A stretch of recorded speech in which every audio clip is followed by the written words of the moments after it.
Sorry, lad. I've got important things to do. We'll speak another time.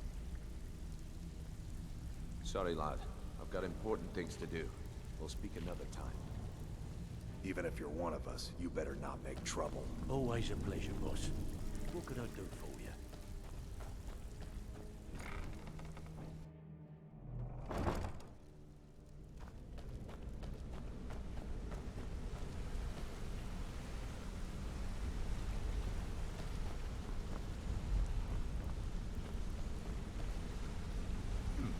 So you're the one everyone's falling over. You're pretty tough. I respect that. Bringing in a lot of coin for the guild. Making us look Oh, good, no, too. no. You don't look so Let me know impressive if to me. you need it. I mean, you're no Grey Fox. But you must be doing something. Hey, good to see you. Keep to the shadow. If you need pickpocket training. Up to no good, are we? I'll teach you, but it'll cost you.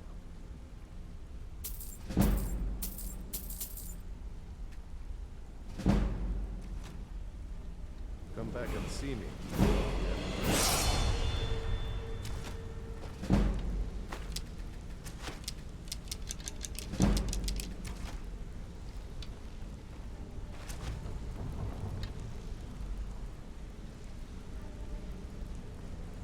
Sure, we can talk a minute. Some other time, perhaps. Need something?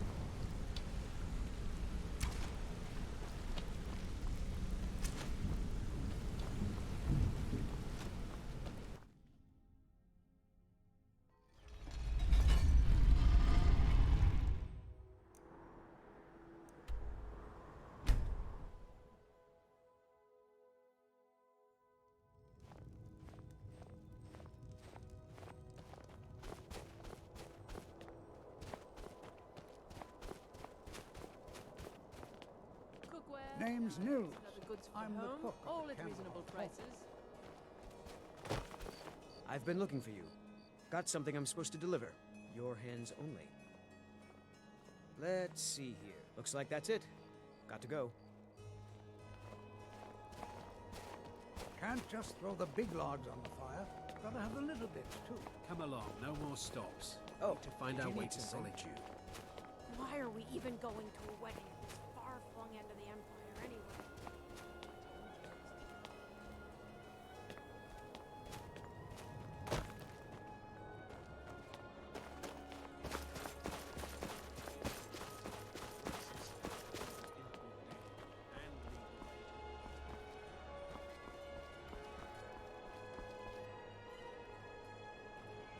Then it's true, what everyone is saying.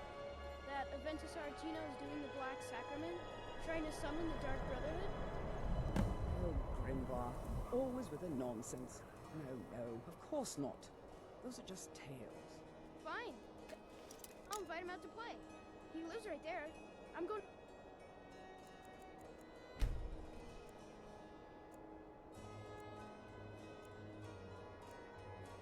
Look at his door. No, child, wait! That boy, that house, they are cursed. Ha! Then I'm right. I knew it. He's trying to have somebody killed. All right, I won't deny it, child. What you heard is true. But Aventus Aretino walks a dark path. His actions can lead only to ruin. Now,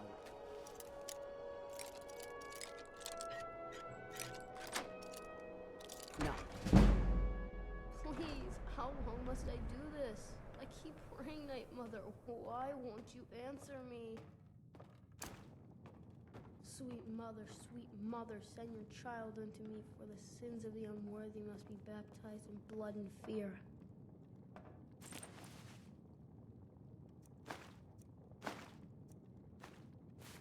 Sweet mother, send your child unto me, for the sins of the unworthy must be baptized in blood and fear. Grog!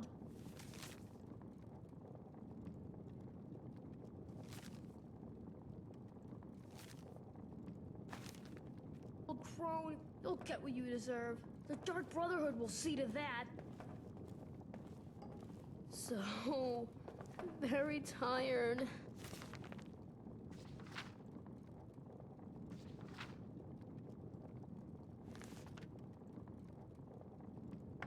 sweet. You've come at last! I knew you would! It worked! I knew you'd come, I just knew it! I did the Black Sacrament over and over with the body and the things, and then you came, an assassin from the Dark Brotherhood.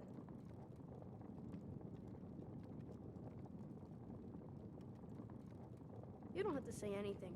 There's no need. You're here, so I know you'll accept my contract. My mother, she died. I'm all alone now. So they sent me to that terrible orphanage in Riften, Honor Hall. The headmistress is an evil, cruel woman.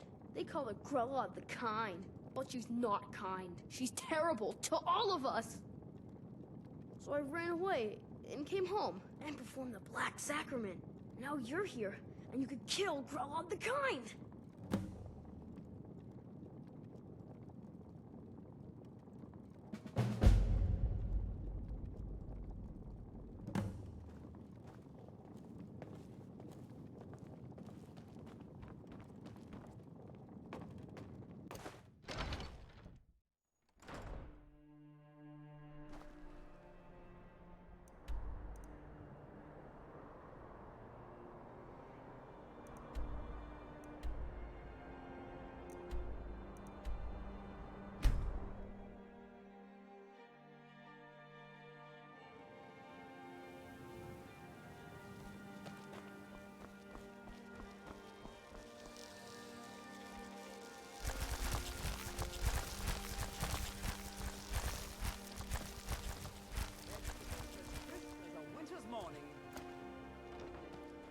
My food is the best in all of Skyrim, always as fresh as the day it was collected. I presume you're bothering me for a good reason. You look like you could use a drink. What do you say to some cheap mead?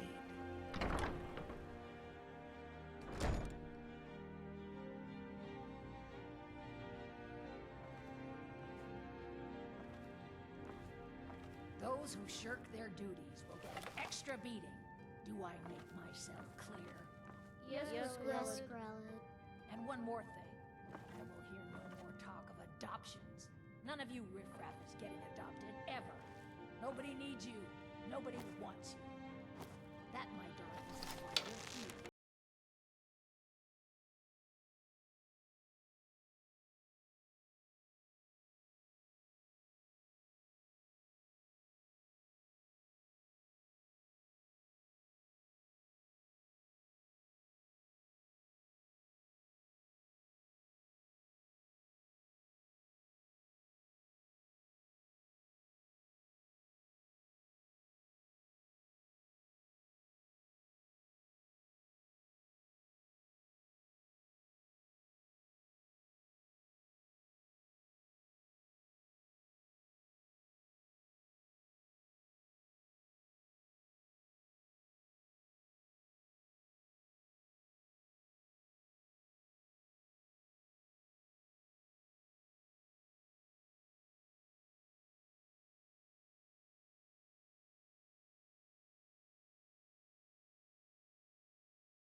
of the kind.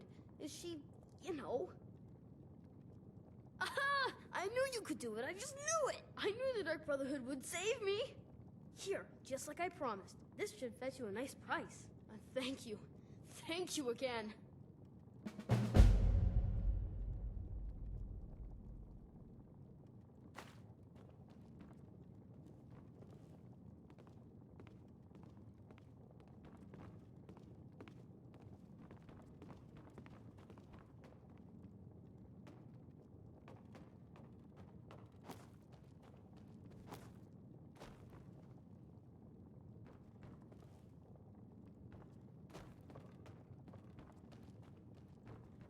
I'll go back to the orphanage in a while. I'll give them time to, you know, clean up the mess.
I've been looking for you. Got something I'm supposed to deliver. Your hands only. Let's see here. Yeah, got this note. Don't know. Creepy fella. Black robe. Couldn't see his face. Paid me a pretty sum to get that into your hands, though. Looks like that's it. Got to go.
Me fuddle! Stuck here! Stuck! My poor mother! Unmoving, at rest, but too still. Oh, poor Cicero is stuck! Can't you see? I was transporting my dear, sweet mother! Well, not her corpse. She's quite dead. I'm taking Mother to a new home, a new crypt, but... Ah! Wagon wheel! Damnedest wagon wheel! It broke. Don't you see? Oh! Oh, yes! Yes, the kindly stranger can certainly help. Go to the farm, the Lorius farm, just over there off the road. Talk to Lorius. He has tools. He can help me. But he won't. He refuses. Ah, convince Lorius to fix my wheel. Do that, and poor Cicero will reward you with coin. Gleamy, shiny coin.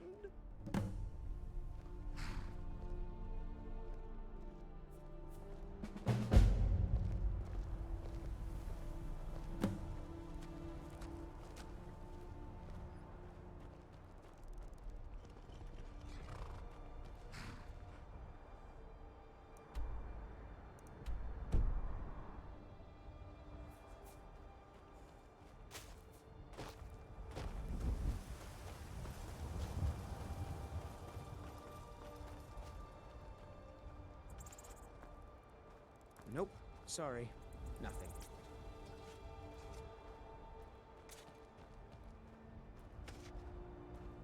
Oh, for the love of Mara, what now?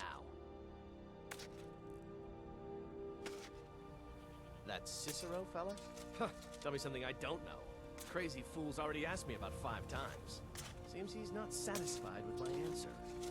Why can't he just leave us alone? Pay me?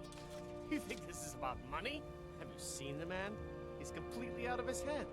A jester here in Skyrim? Ain't been a merry man in these parts for 100 years. And he's transporting some giant box.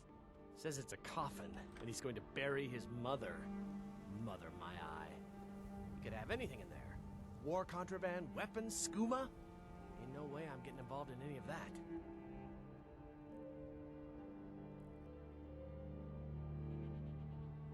What? And just who in Mara's name are you, anyway? Hmm? Come here, telling me my business. And for what? To help a fool?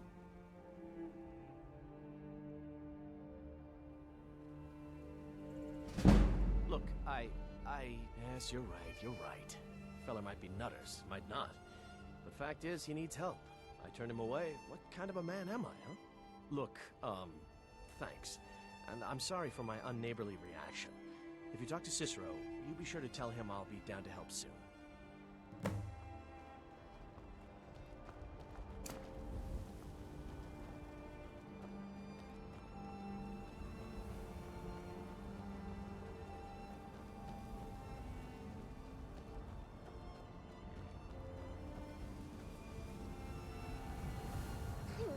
Poor mother!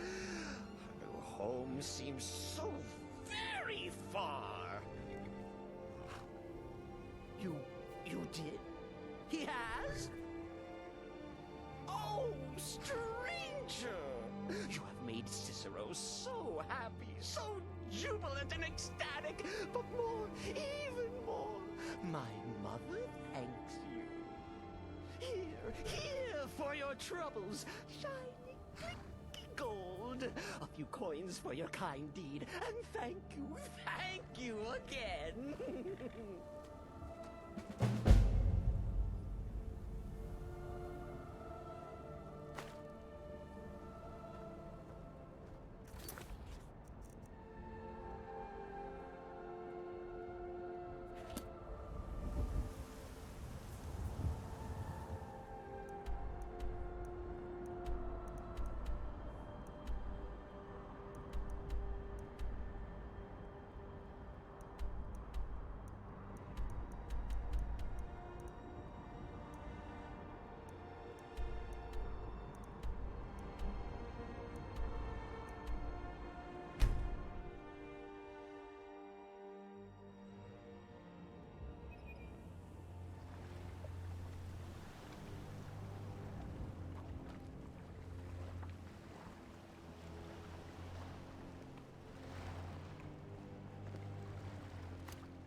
Orgnar, are you listening? Hard not to.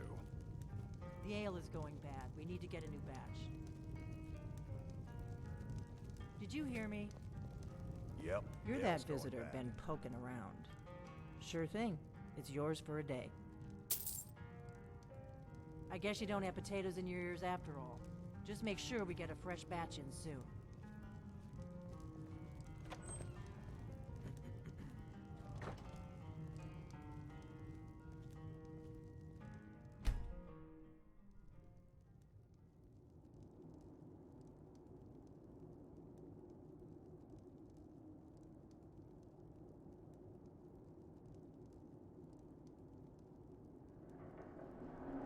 Sleep well. Does it matter? You're warm, dry, and still very much alive. That's more than can be said for old Grelod, Half of Skyrim knows. Old hag gets butchered in her own orphanage. Things like that tend to get around. Oh, but don't misunderstand. I'm not criticizing. It was a good kill. Old Crone had it coming. And you saved a group of urchins to boot. But there is a slight, problem. You see, that little Aretino boy was looking for the Dark Brotherhood. For me and my associates. Grelod the Kind was, by all rights, a Dark Brotherhood contract. A kill that you stole. A kill you must repay. Well now, funny you should ask. If you turn around, you'll notice my guests. I've collected them from, well, that's not really important. The here and now. That's what matters. You see, there's a contract out on one of them, and that person can't leave this room alive. But, oh, which one? Go on. See if you can figure it out. Make your choice. Make your kill. I just want to observe and admire.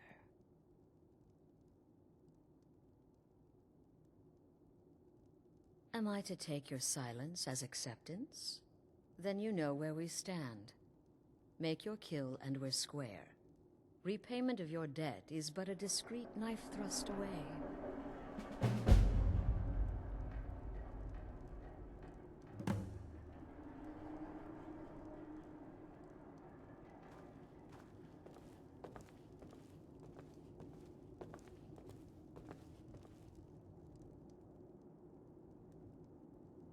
Get these things off of me!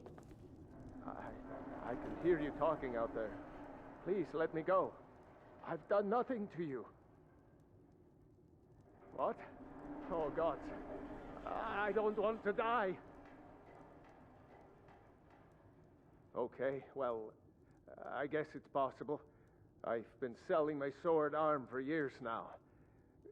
Killed a lot of people. Could be someone wanted revenge. But you're not going to kill me, right? What did I do? Cowards! Stealing a woman from her home. I'm sorry. Excuse me. What kind of question is that? I'm kneeling here with my hands bound and a sack over my head, and you have the gall to ask me that? What do you think, genius? None of your damn business who I am. If you're going to kill me, just do it already. Esmara is my witness. If I didn't have this hood on right now, I would spit right in your face. I don't have time for this nonsense. Whoever this is, clearly we got off on the wrong foot. Me? Out of here! Are you serious?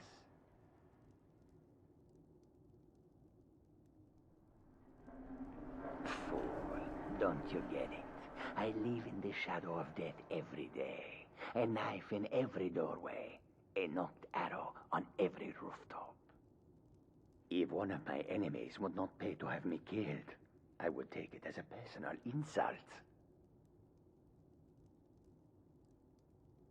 Tell you what, you release me and I promise my associates will not hunt you down like an animal and butcher you in the street. It is a win-win. Get these things off of me!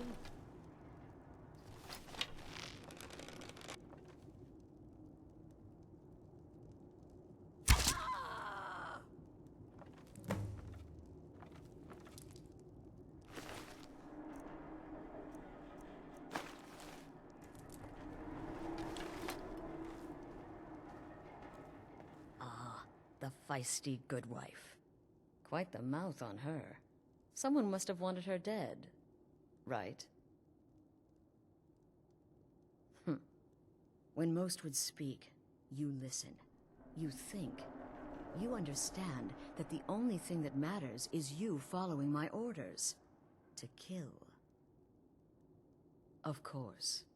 And you've repaid your debt in full. Here's the key to the shack. But why stop here? I say we take our relationship to the next level. I would like to officially extend to you an invitation to join my family, the Dark Brotherhood. In the southwest reaches of Skyrim, in the Pine Forest, you'll find the entrance to our sanctuary. It's just beneath the road, hidden from view. When questioned by the Black Door, answer with the correct passphrase, "Silence, my brother." Then you're in, and your new life begins. I'll see you at home.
Ah, at last. I hope you found the place all right. Well, what happens now is you start your new life in the Dark Brotherhood. You're part of the family, after all. This, as you can see, is our sanctuary. You won't find a safer place in all of Skyrim. So get comfortable.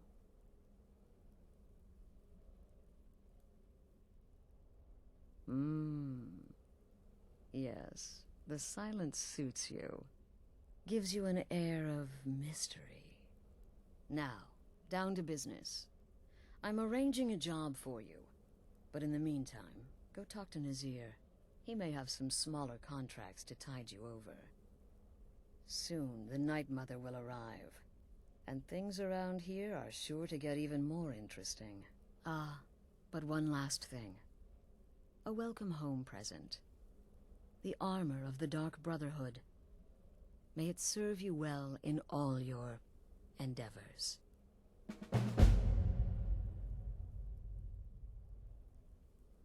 Be sure and introduce yourself to your new family members. They're all very eager to meet you. Again. Do the part where he tries to buy you some candy. Okay, wait. Here we go. Oh, you're such a pretty little girl. With the sweetie like a sweetie? Oh yes, how about some shopping? Oh yes, please, kind sir. My mama and papa left me all alone, and I'm so very hungry. I know a shortcut to the candy shop, through this alley. So you're the newest member of our dwindling, dysfunctional little family. I've heard quite a bit about you. What can I say? It happened, just like you heard. Ah, going for the mysterious and brooding thing, huh? That may work for your targets, but you'll find I'm not so easily impressed. The rest was a formality, though rather wet. Did she now? Well, as it turns out, there are a few lingering contracts we haven't had the chance to complete just yet. And more, dribbling in from time to time. I'll assign them to you as they become available, to be completed at your leisure. It is. These aren't particularly glamorous assassinations, I'll be honest. Don't pay much either, but they'll keep you busy. Just do them as you're able. There's no real time limit. The targets aren't going anywhere. You can turn each one in as it's completed, or wait and turn in the whole group when all the targets have been eliminated. Whichever works for you.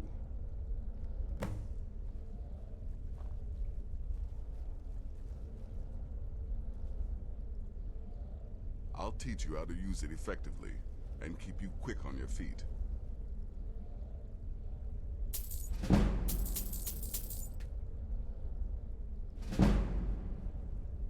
Well then, let's get started. I've got 3 available right now. Your targets are the Beggar Narfi, an ex-miller named Enodius Papias, and Baytild, a mine boss. When you've completed all those, we'll see if I might have some more. You've got people to kill, my friend. Best get to it.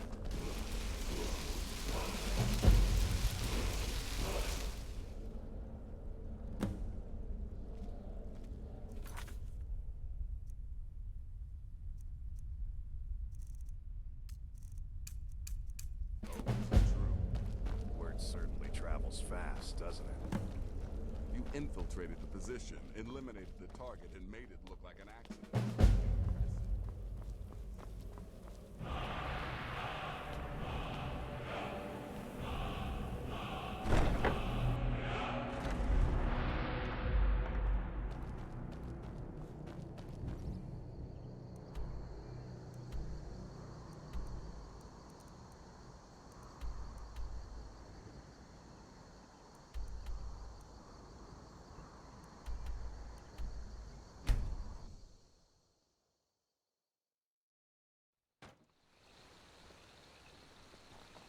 I've been looking for you. Got something I'm supposed to deliver. Your hands only. Let's see here.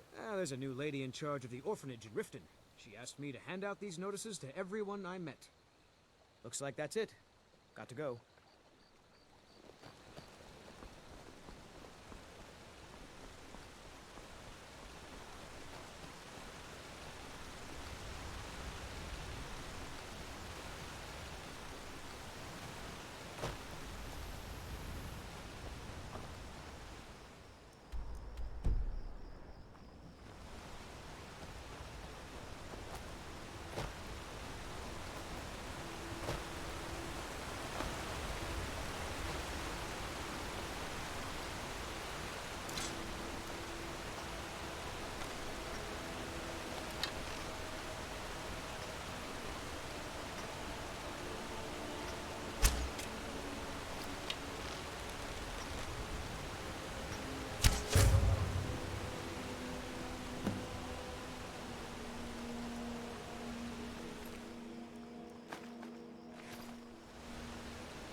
feels bitter cold in this place.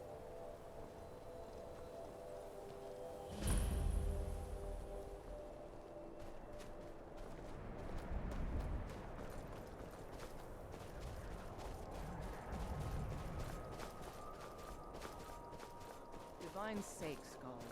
Who do you think we're threatening with our old war crimes? We're not soldiers.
Always have.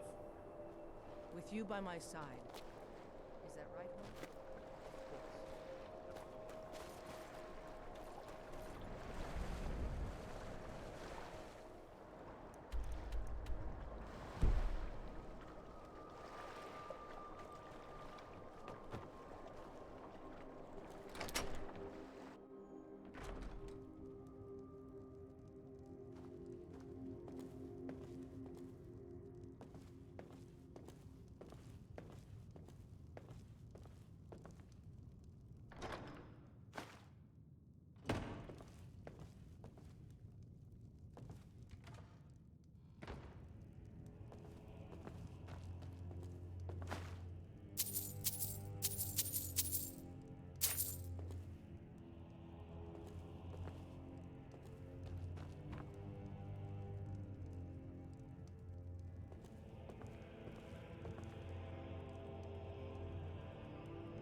But the Night Mother is mother to all.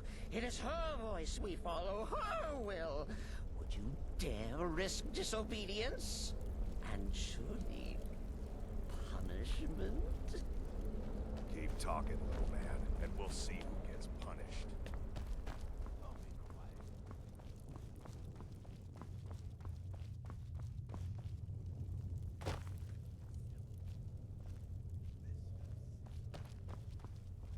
Haven't you talked to Astrid? She's by the pool greeting the Night Mother and her little jester. She has a contract for you. Come see me afterward. Haven't you talked to Astrid? She's by the pool greeting the Night Mother and her little jester.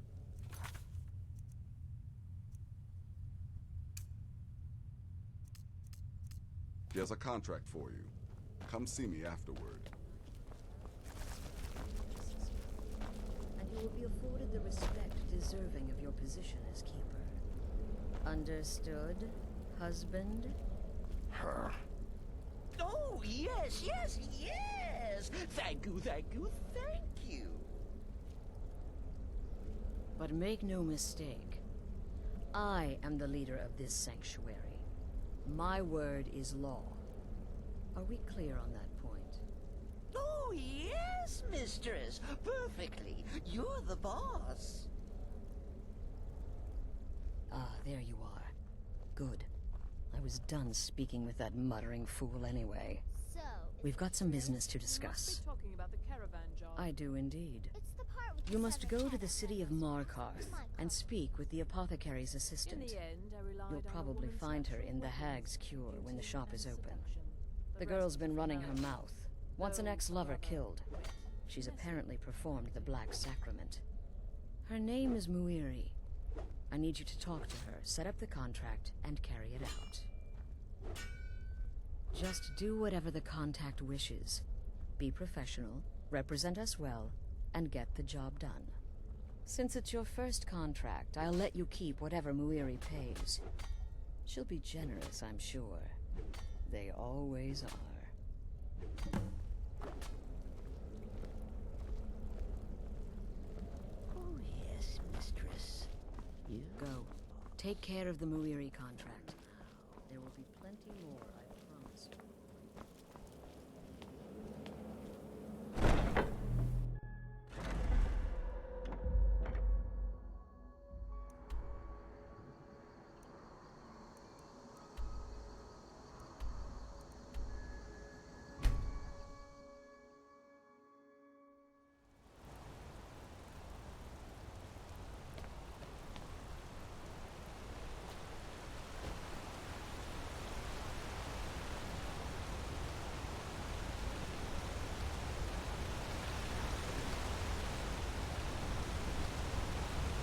They're reforming the Dawn Guard.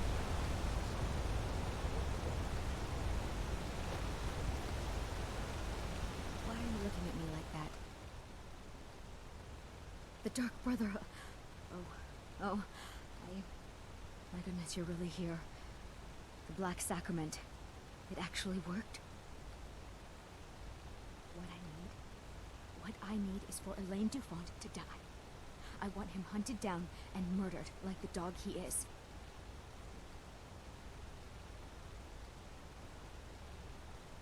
I didn't know it when we were with each other, but Elaine is actually the leader of a band of cutthroats.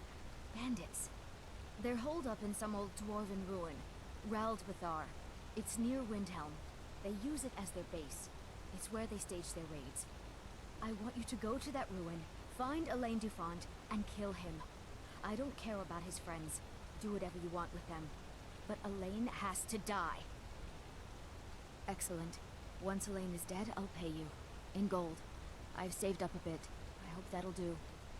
But, well, there is one more thing. If you're interested.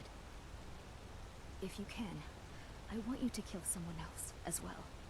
You don't have to, not as part of our deal, but if you do, I'll pay you even more.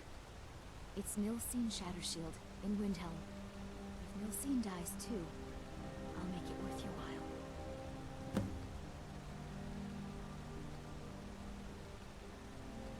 Make them all pay for what they've done to me.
to end this little gauge. Yeah! Ah!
was sure I heard something.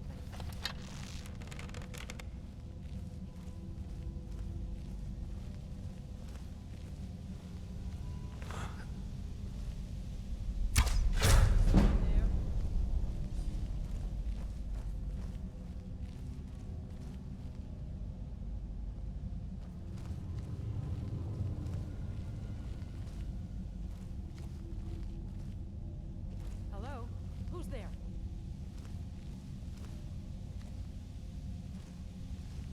Must be my imagination.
I've been looking for you.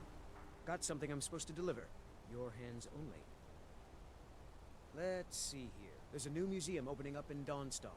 The owner is asking me to hand out invitations to travelers. Looks like that's it. Got to go.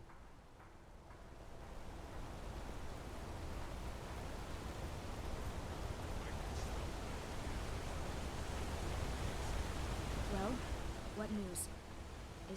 Thank you. That bastard got exactly what he deserved. And I heard about Nilsine. You have more than fulfilled your part of the bargain. Please, take this as payment and a symbol of my affection. I'll never forget you.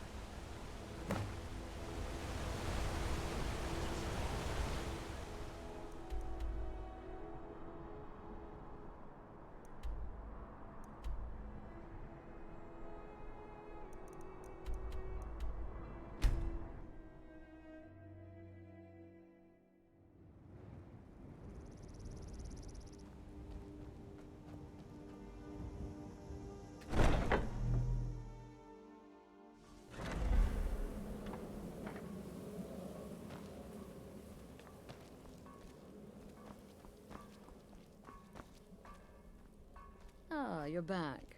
So, how went your first real contract? A bit more exciting than what Nazir's been offering, I'd wager? Of course, dear, of course. And from what my little ravens tell me, you handled yourself quite well. Now, I need your assistance with a matter of a more personal nature. It's Cicero. Ever since he arrived, his behavior's been... well, erratic would be an understatement. I do believe he is truly mad, but it's worse than that. He's taken to locking himself in the Night Mother's chamber and talking to someone in hushed but frantic tones. Who is he speaking with? What are they planning? I fear treachery.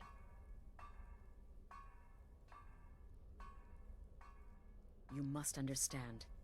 If Cicero is turning the others against me, against us, our family would not survive such division. Dear brother, I need you to steal into that chamber and eavesdrop on their meeting. It'll be no use clinging to the shadows. They'll see you for sure. No, you need a hiding place. Somewhere they'd never think to look. Like inside the Night Mother's coffin. No objections then? Good. Go now, before they meet, and report back to me with whatever you learn. Until next time, brother.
Are we alone?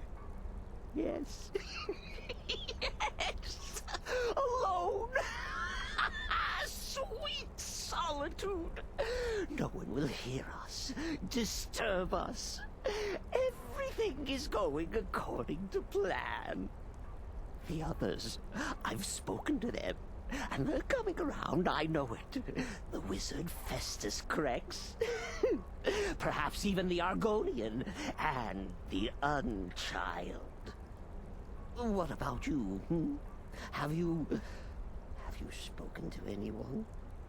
No? No, of course not. I do the talking, the stalking, the seeing, and the saying. And what do you do? Nothing! Not that I'm angry. No, never. Cicero understands. Cicero always understands. And obeys. You will talk when you're ready, won't you? Won't you? Sweet night, mother. Poor Cicero. Dear Cicero. Such a humble servant. But he will never hear my voice. For he is not the listener. Oh, but how can I defend you? How can I exert your will if you will not speak to anyone? Oh, but I will speak. I will speak to you.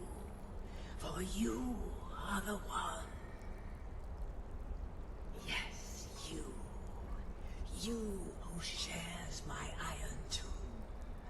Who warms my ancient bones. I give you this task.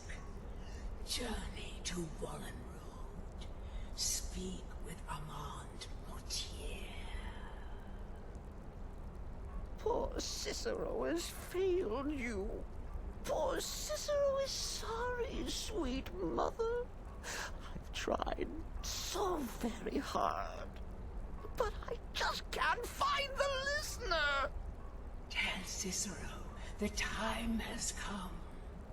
Tell him the words he has been waiting for all these years. Darkness rises when silence dies. What? What treachery? Defiler! Debaser and defiler!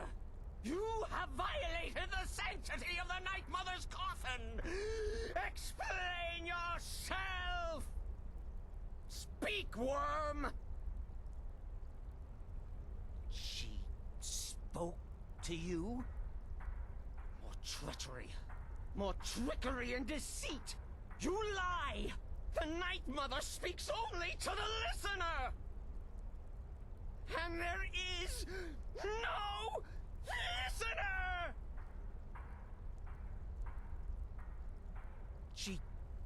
She said that. She said those words. To you. Darkness rises when silence dies. But those are the words, the binding words, written in the keeping tomes. The signal so I would know. Mother's only way of talking to sweet Cicero. Then it's true.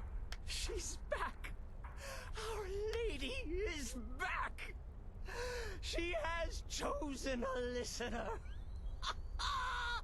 She has chosen you. All hail the listener.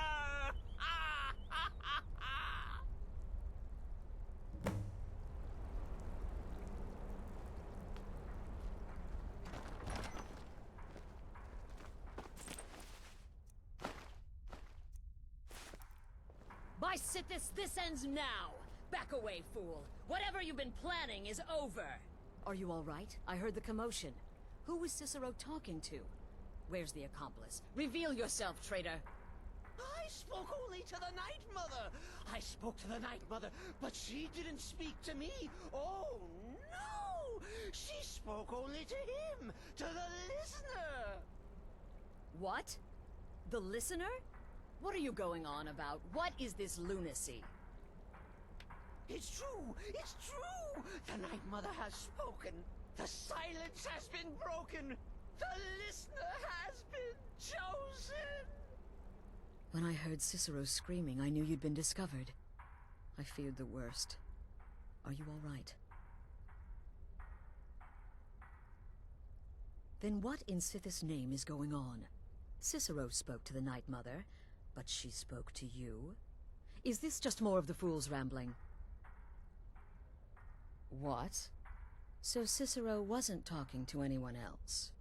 Just the Night Mother's body? And the Night Mother who, according to everything we know, will only speak to the person chosen as listener, just spoke. Right now. To you? By Sithis. And? What did she say?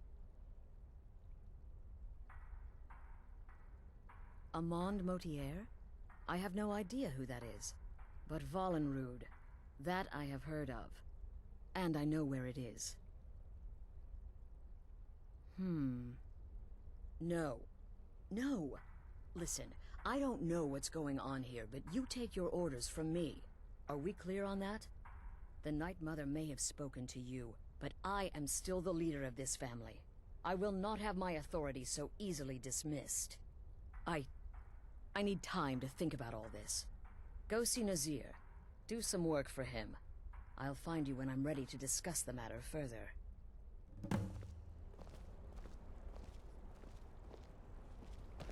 This is all just too much too fast. Go get some work from Nazir. I need time to...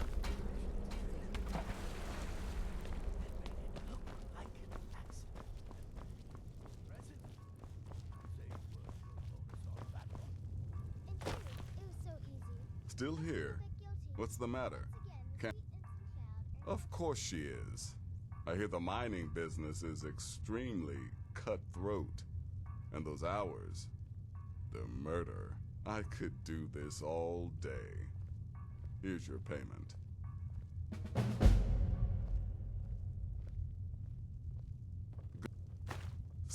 Congratulations.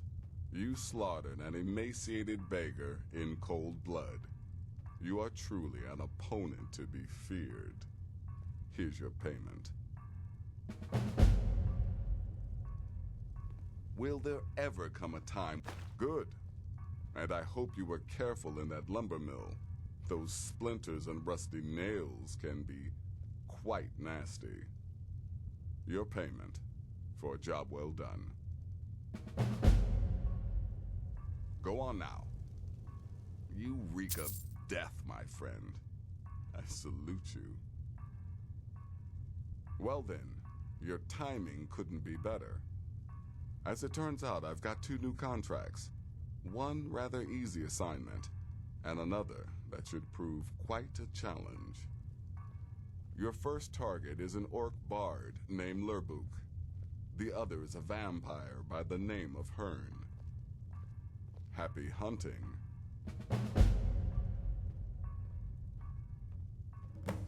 He's a vampire and has blended into human society for years.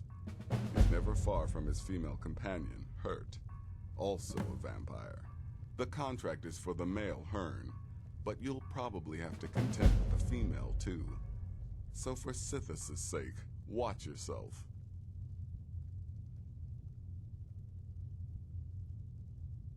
He is, by all accounts, the worst bard in all of Skyrim. Apparently, so many people sought his death, Astrid had to hold a lottery to determine the client. Good luck, and try not to get yourself killed.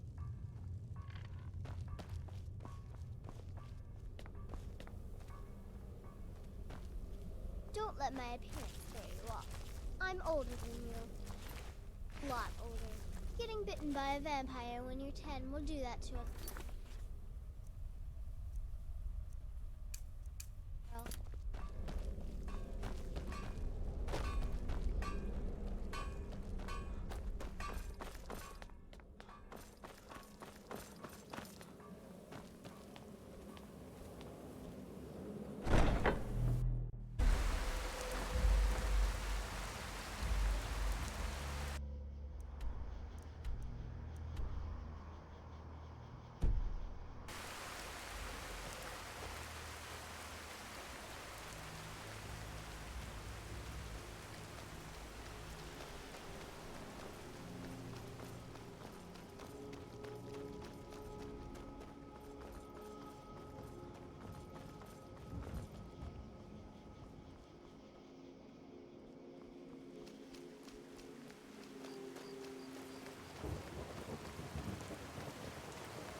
We need to talk.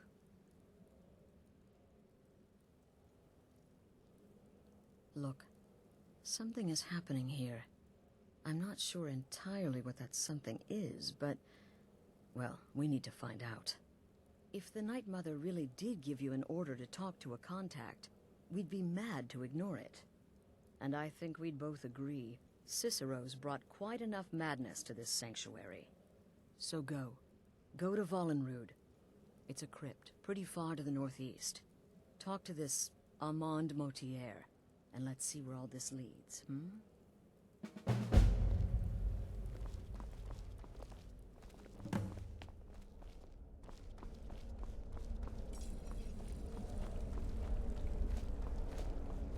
Tell me, sister, are the stories true? Oh, you mean in that manor house during the thunderstorm? What can I say? It happened just like you heard. To kill... You're alive. Then I guess you haven't paid a visit to the vampire yet, huh? No sarcasm this time. You faced a vampire and lived to tell the tale. Well done. And if you contracted sanguinare vampiris, be sure to get that taken care of. Else you'll end up like our own Babette. Unless, of course, that was your goal all along. Here's your payment. Wonderful. The only good bard is a dead one as far as I'm concerned. All that singing and mirth. Your payment, as per the usual.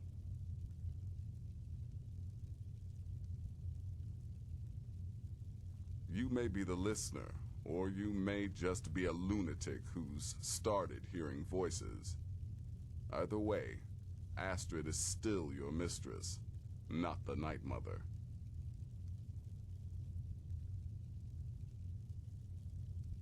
You've got people to kill, my friend.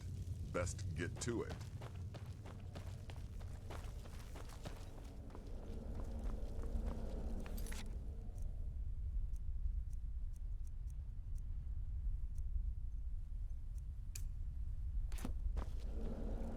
Me? I've been part of the Dark Brotherhood from the day I first hatched. I am Shadow Scale, you see.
By the almighty divines, you've come.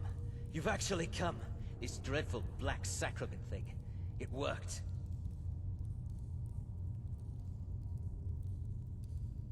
Yes, so it would seem. Well, I won't waste your time. I would like to arrange a contract. Several, actually. I dare say, the work I'm offering has more significance than anything your organization has experienced in, well, centuries. As I said, I want you to kill several people.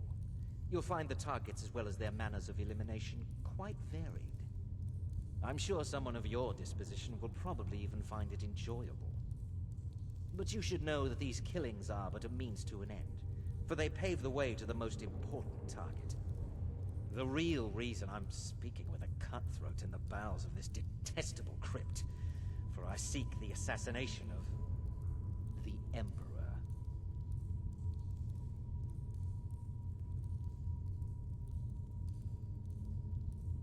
Oh, wonderful. You don't know how happy I am to hear you say that. So much has led to this day. So much planning and maneuvering. It's as if the very stars have finally aligned. But I digress. Here, take these to your superior. Rexus, the items.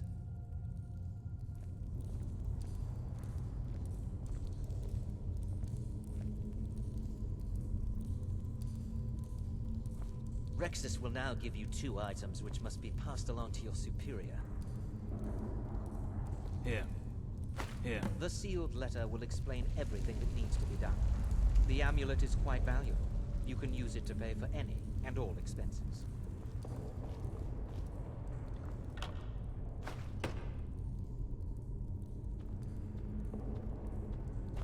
I have vowed to serve Armand Mortier until my dying breath. Best remember that.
You're back. Good.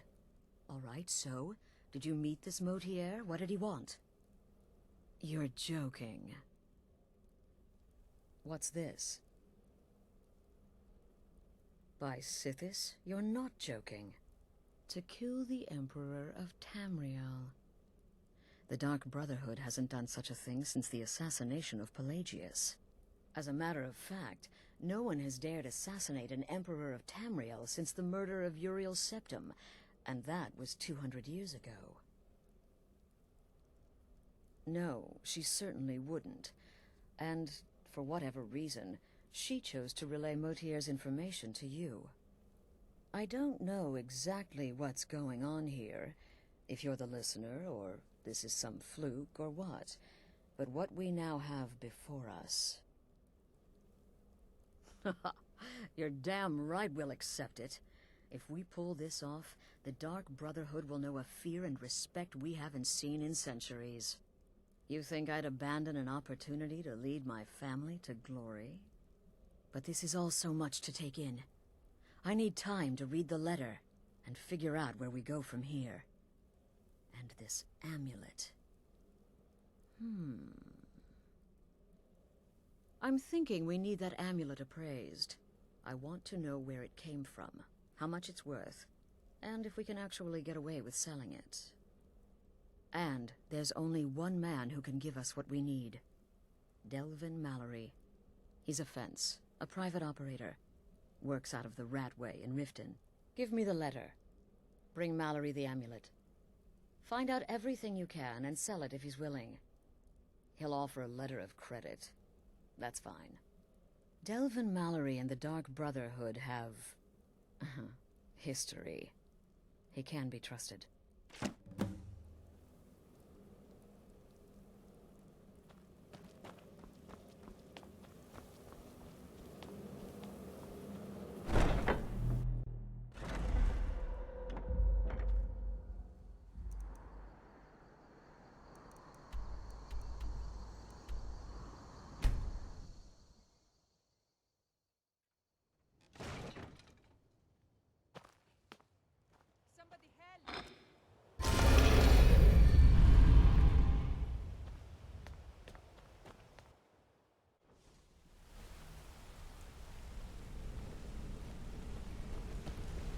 Speak, elf.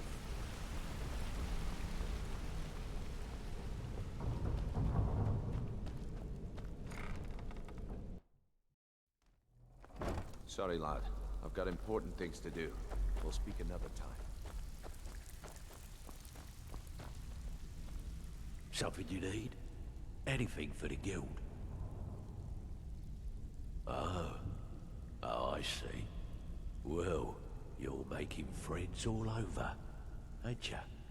So, how's Astrid doing these days?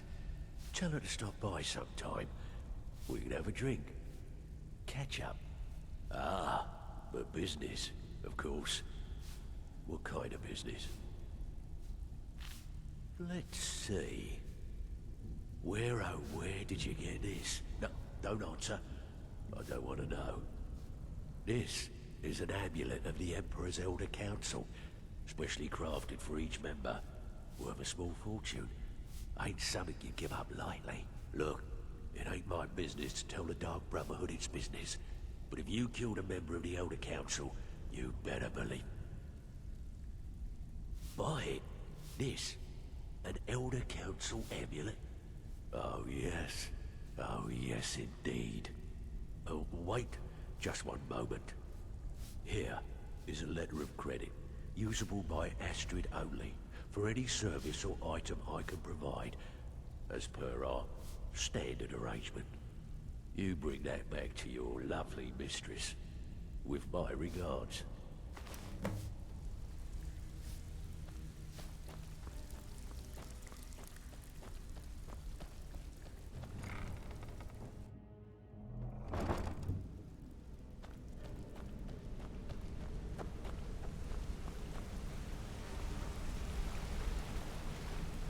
Need something?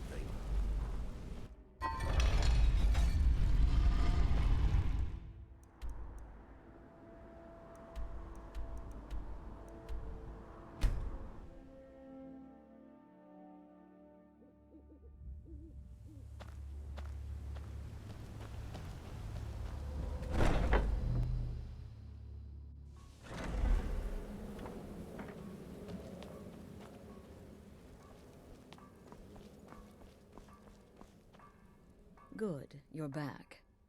Well, what did Mallory have to say? Is the amulet authentic? The Elder Council? Oh, now that explains quite a bit. Motier, you naughty, naughty boy. Hiring the Dark Brotherhood to help you rise beyond your station. Delicious. Was Mallory willing to buy the amulet? Splendid. Then we're ready to begin. Or, more specifically, you're ready to begin. After all, you're the one the Night Mother spoke to.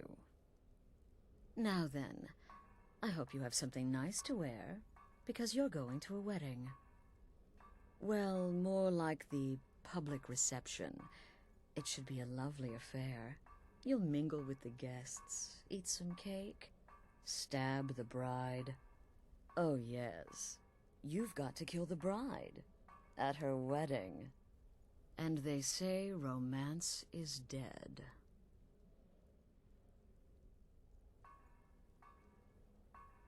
Very well. The target's name is Vittoria Vici. She oversees the East Empire Company's business holdings in Solitude. The wedding is being held in that city, at the Temple of the Divines. Her death will cause an uproar. which is exactly what we want. Remember, we want people to notice. Kill Vici while she's addressing her guests, as is the custom, and I can promise a bonus. Now go, and give the bride a special kiss from me.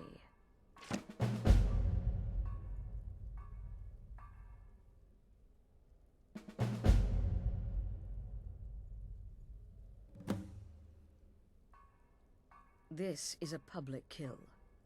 How you do it is entirely up to you. Arrow to the throat? Knife in the belly? Your choice, so long as it's loud and messy. Because of the current political climate, people are going to assume the murder is related to the bad blood between the Legion and Stormcloaks. In any event, when Vici dies, it's going to be complete pandemonium.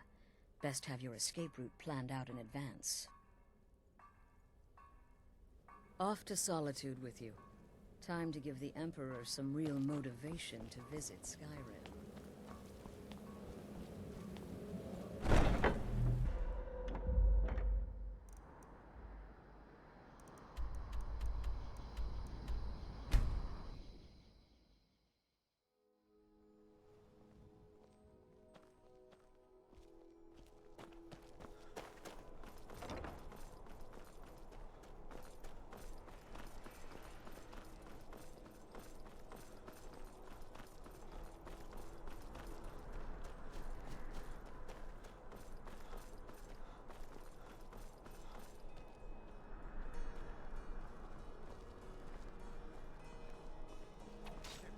Imperial rot. You speak of Skyrim like you know the land. No, it's people. Lives of your fellow soldiers. You're from Cyrodiil. You know nothing about us. Nothing. Oh, I know enough.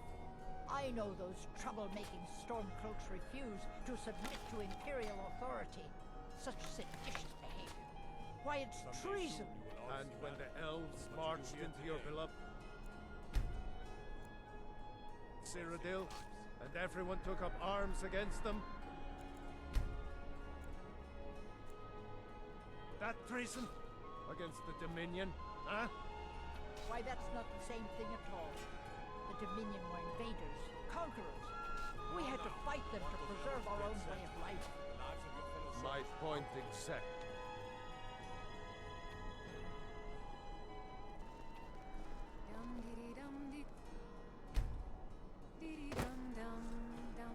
Victoria may be pretty, but does she have the right hips for the job? I want grandchildren, and lots of them. My nephew, the Emperor, too busy to attend the wedding of his beloved cousin. We won't stand for this slight, I assure you.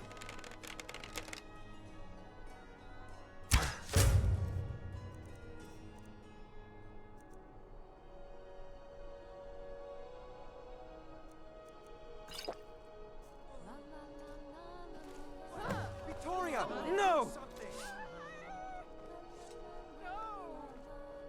The bride has been murdered! Astrid ordered me to keep an eye on you. Figured you could use a hand when the chaos erupted. Never. Why are they hurting each other? Please, someone do something.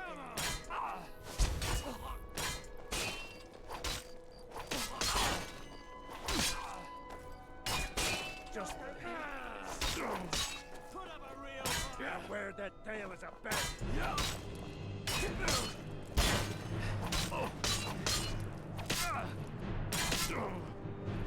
Time for you to die. Damn you!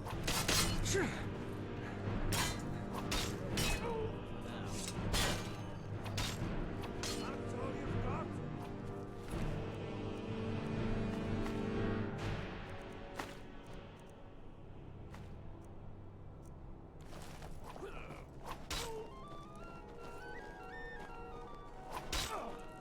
Bastard! What happened?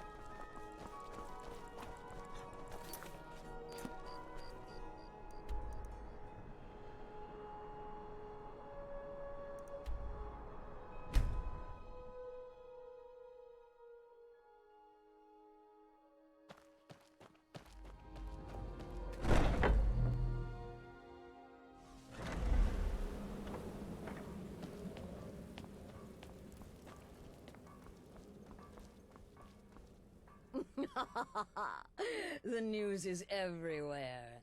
Vittoria Vici, the Emperor's cousin, butchered at her own wedding. Well done.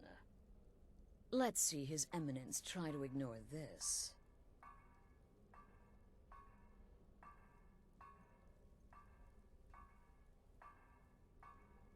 With Vici's murder, you've started us down a path the Dark Brotherhood hasn't traveled in centuries.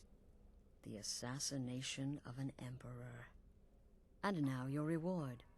A unique spell to summon a legend of the Dark Brotherhood. His soul serves us now in death, as his body once did in life. Unfortunately, in your zeal, you failed to eliminate Vici while she addressed her guests, as directed. I'm sorry, but your bonus is forfeit. Now then, time to proceed to the next stage of the plan. Go and speak with Gabriella. She's been helping me arrange your next contract.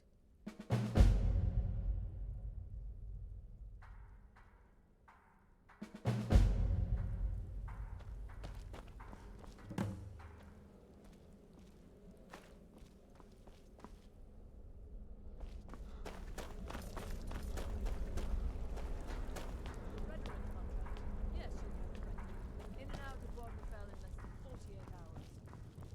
You infiltrated the position, eliminated the target, and made it look like an accident. Impressive. I'd say you earned your bonus on that one. Dear brother, I've been waiting for you. Your next contract awaits, as I'm sure Astrid indicated. With the Emperor's arrival in Skyrim now a certainty, his security service, the Penitus Oculatus, will need to begin its preparations immediately. Security is being handled by a Commander Morrow. Astrid and I have devised a plan to break the man, and in doing so, cripple the Emperor's protection. You are to slay the Commander's son, Gaius Morrow, and once he is dead, plant false evidence on his body, implicating him in a plot to kill the Emperor. He is set to leave the Penitus Oculatus outpost at Dragonbridge and inspect the security of each city in Skyrim. Go there now, observe Gaius Morrow's departure and follow him. Waylay him in one of the cities and send his soul to Sithis. Once he's dead, plant the incriminating letter on his body and let fate take care of the rest. Oh, and one final thing. To earn your bonus, do not kill Gaius Morrow in Dragonbridge or on the road. Kill him in one of the other major cities he'll be visiting. There, the body will be discovered quickly, as will the letter implicating Gaius Morrow in the plot to assassinate the Emperor. Do that, and Astrid has authorized me to grant you a rather unique bonus. It is a special token to be given to Olava the Feeble in Whiterun. Olava is an old and dear friend, and a powerful seer. The token entitles you to a reading of your future. It's an opportunity one should not pass up.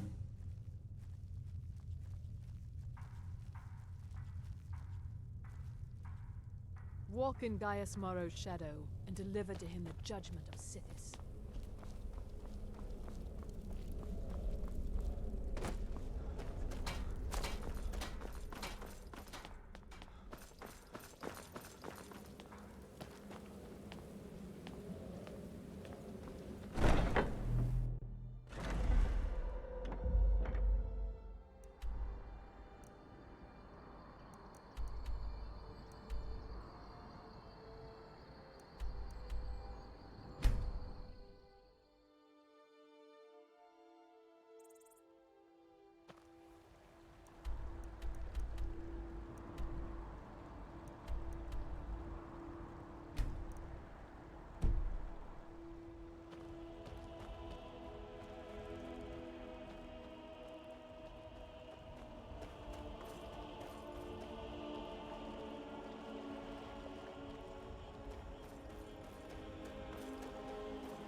I know you will, but all the same, remember everything I said.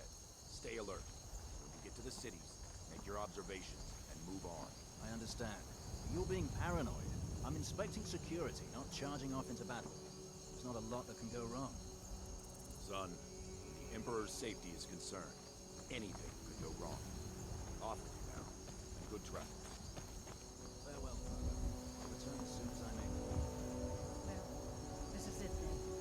Look after yourself, Gaius. You're doing your duty, and I'm proud of you, but you better come back to me. You hear? Oh, Vida. I may travel alone, but you know I carry you always in my heart. I'll see you soon.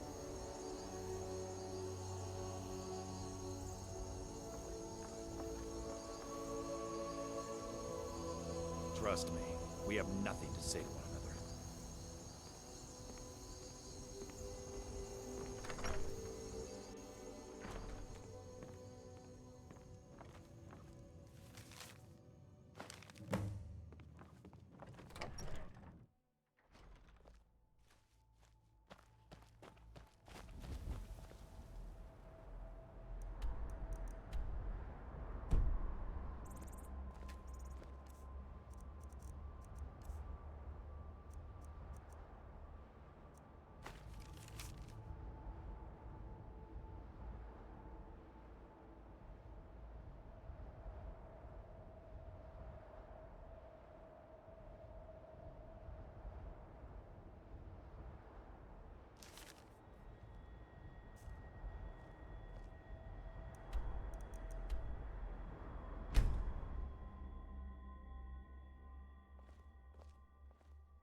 Fresh fish!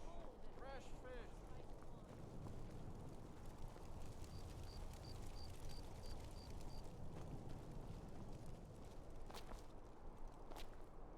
Me when you...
Ah, at last.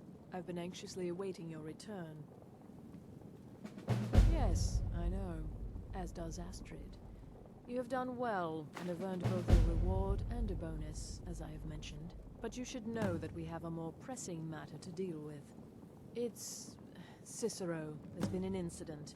You should proceed into the sanctuary. I'll let Astrid explain.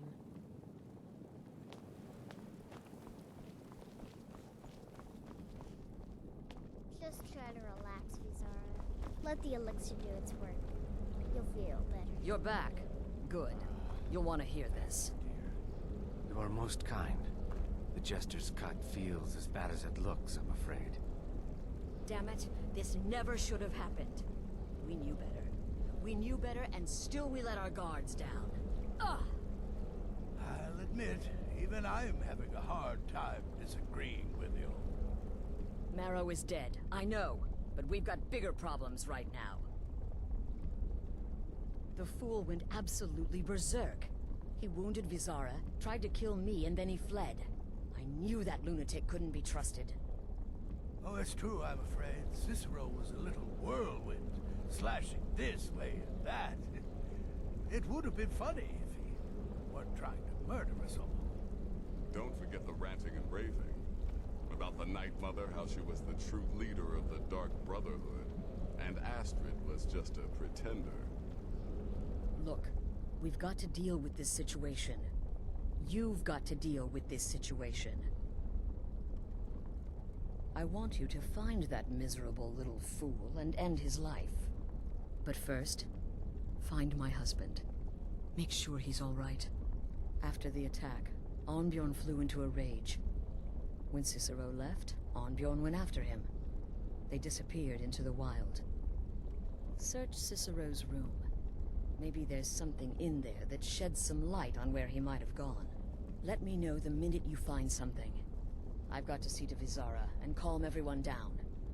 Bested by a fool. Who's the fool now, Hush, Vizara. You were very brave. Astrid may well be dead if not for you.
Have you found something? Good, good. Does it say where he may be headed? The Dawnstar Sanctuary? Whatever for. Never mind, it doesn't matter. You need to leave. Now. Every moment counts, so I want you to take my horse. His name is Shadowmere. You'll find him outside by the pool. Let's just say he's one of us. Find Arnbjorn. Make sure my husband's all right. And then, send that jester's twisted little soul to the void, in as many pieces as possible.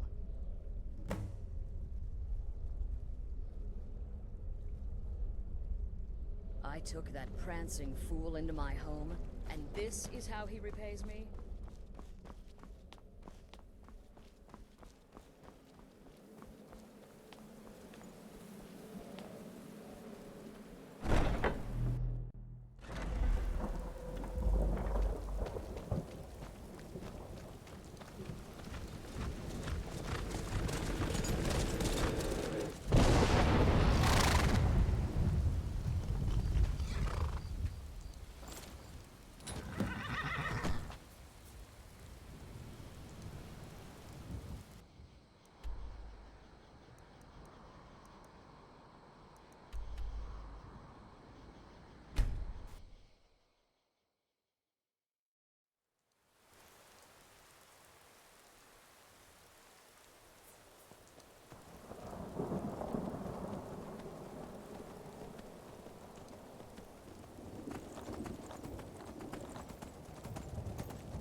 Should have figured Astrid would send you. Ugh, what gave it away? Yeah, gotta admit that little gesture's good with that butter knife. But don't worry, I gave as good as I got. In there, through the door. Some old sanctuary by the looks of it. I would have followed him, but I don't know the phrase. Alright, you convinced me. Doubt I'd be much good to you anyway. The little fop cut me pretty deep. But I slashed him good. Pretty sure I severed an artery. Don't know what you're gonna find in there. But you can probably just follow the blood.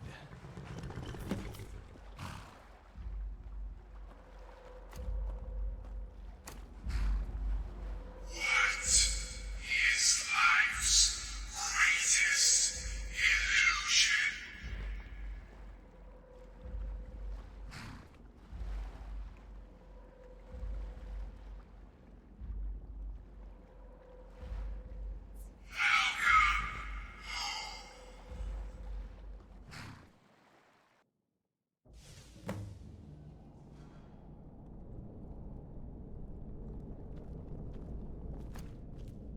Listener!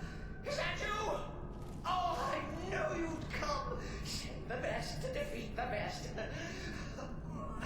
Astrid knew her stupid wolf couldn't slice us.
Let bygones be bygones.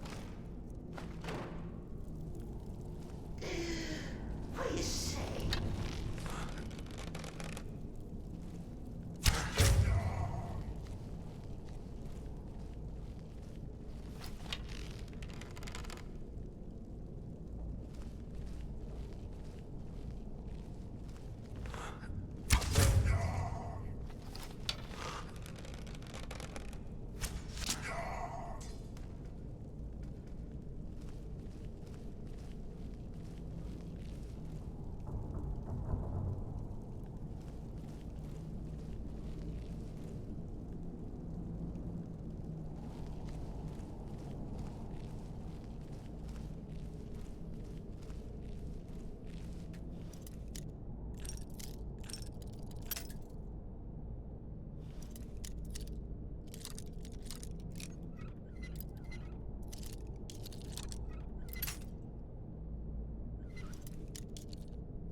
Me. I surrender.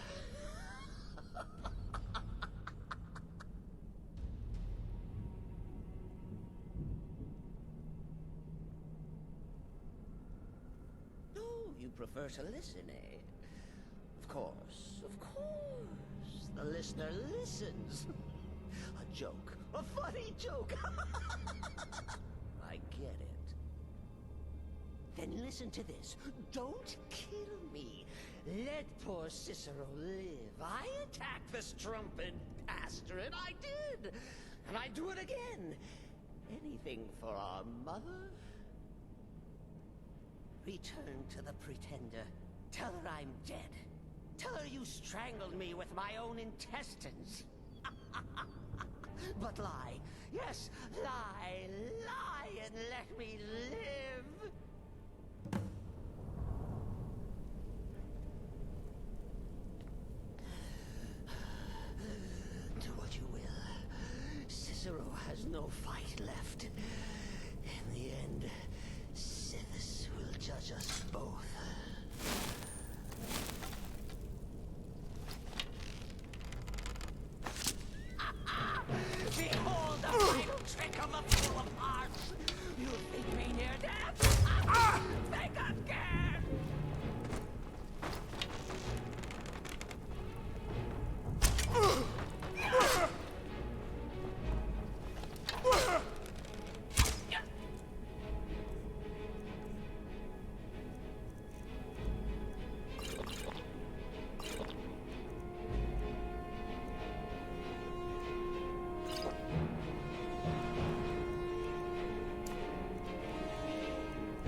matches the beacon.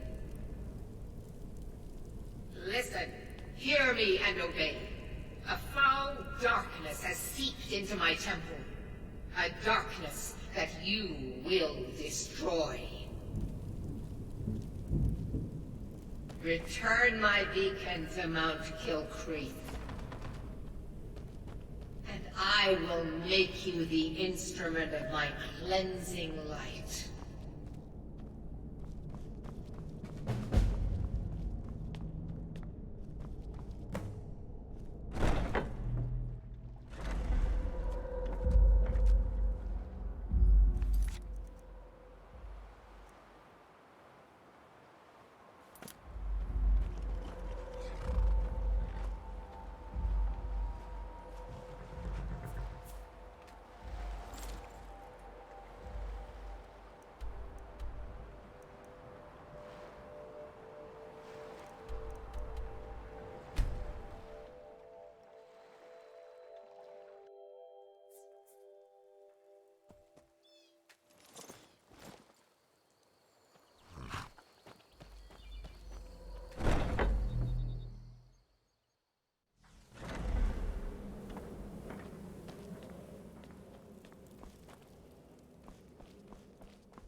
Arnbjorn is safe, and for that you have my thanks. But what of the fool? Is excellent. Once again, you've proven yourself a born assassin. Tell you what, why don't you hold on to Shadowmere a while longer? He's a fine steed, and hasn't been ridden nearly as much as he should lately. And now that this Cicero mess has been mopped up, we can get back to the matter at hand, There's just one more target before we strike out at the Emperor. Have you by chance heard of the Gourmet? Read his cookbook? It's become quite a phenomenon. The Gourmet is scheduled to cook for the Emperor at a special dinner. You'll kill him, steal his writ of passage, and assume the role of Master Chef.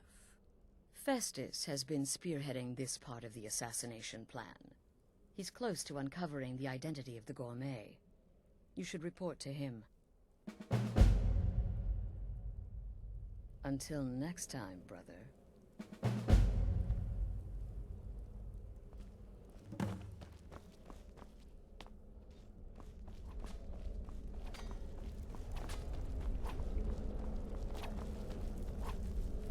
Tell me, sister, are the stories true?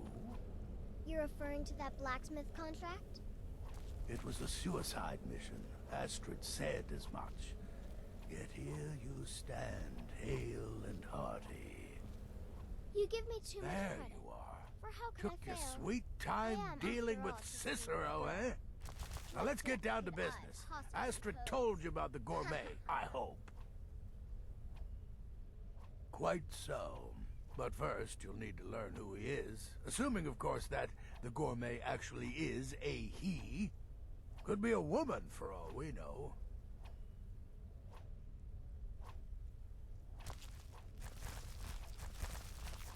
You know, maybe I was wrong about you after all. Anyone who's smart enough to shut up and listen can't be all bad. In my, investigations, I came upon this. It's a copy of the Gourmet's cookbook. But not just any copy. It's signed, you see. Seems to be a message from the Gourmet to one Anton Varan. I've tracked Varan to the keep in Markarth. It would seem he's the cook. I believe so. Therefore, you are to obtain that information from Varan. Who the Gourmet really is and where he can be found. Oh, and when you're done with Varan, kill him. Loose ends and all that. Next, you'll have to... Are you still paying attention?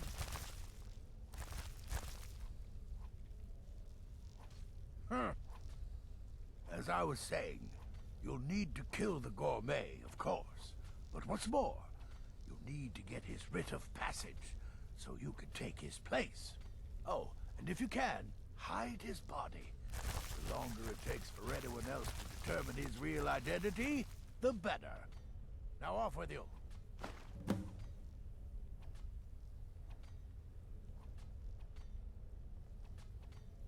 Remember, the Markarth Keep. That's where you'll find Anton Baran. Probably cooking up all of the gourmet Come now. What everyone else is saying, it can't possibly be true. Words that fast.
Yes, for the 100th time. I am a Breton. I was born in High Rock, and then I came here. I am not a Richman.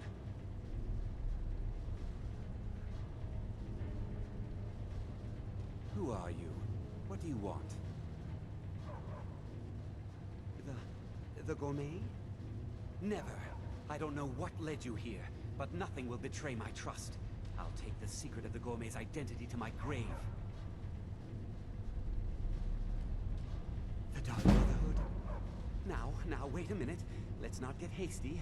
I mean, surely my friend wouldn't want me to endanger my own life, right? Look, his name is Balagor Chronolobe. He's an orc. The gourmet's an orc. He's staying at the Nightgate Inn. That's all I know. Now you'll let me go, right?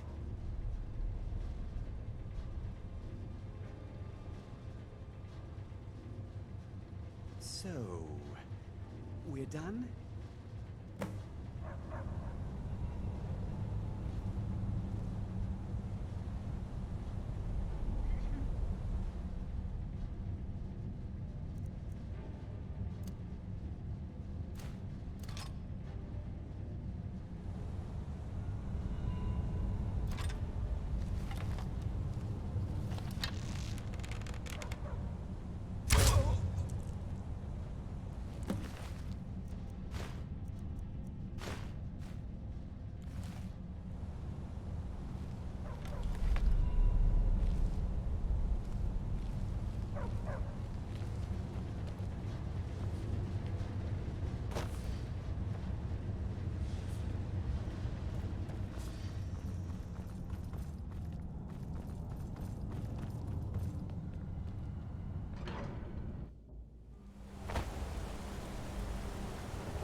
brother.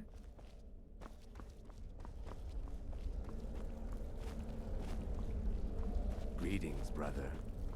So, is it true? You must be talking about. Does death not come to us all? Is it not a certainty? I'm just trying to I imagine am you hiding therefore inside the body of a mammoth. Bloody brilliant idea. So, the prodigal murderer returns. And the gourmet? So I gathered. It seems a certain orc has disappeared. Which means you not only killed the gourmet, but disposed of the body as well. Oh, you've got the writ of passage too, I see. Splendid. Splendid! Ah, and word has come in from Markarth that the keep's cook has met an untimely demise. You performed your duties to the letter.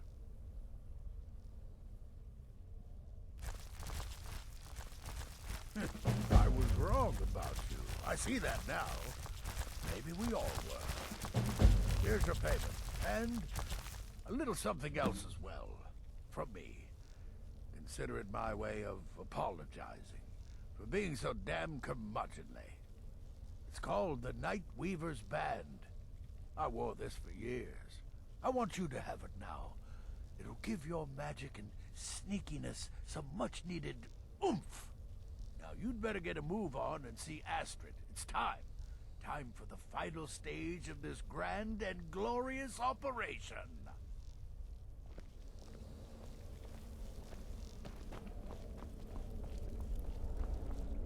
Brother.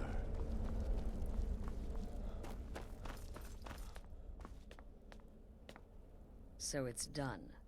You've killed the gourmet. And now, Titus Mead II is as good as dead. Oh, yes. And I've decided you will have the honor.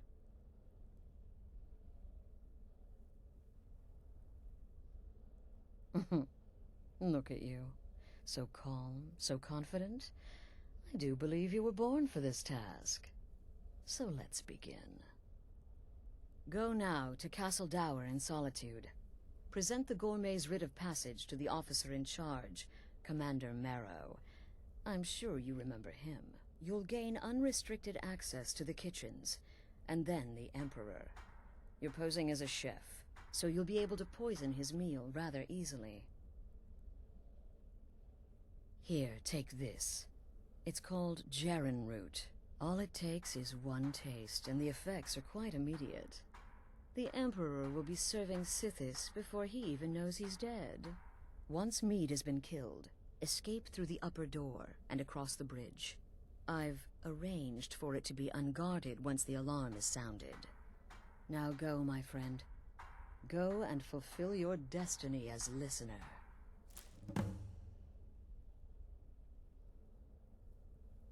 It's a rare plant, found only on the island of Strosmakai.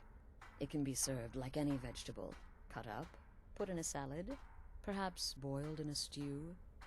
One taste will lead to nearly instant death, so don't even think about it. Represent us well, brother.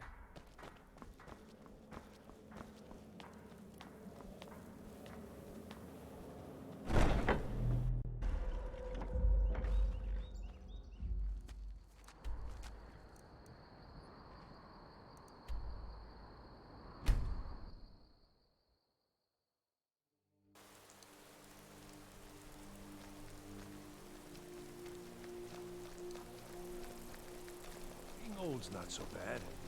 Daughter keeps me fed. My working days are done. As High Priest of the Eight Divines, I bid you welcome. I've got some salmon to sell. If you're heading to the Blue Palace, you might want to rethink that outfit.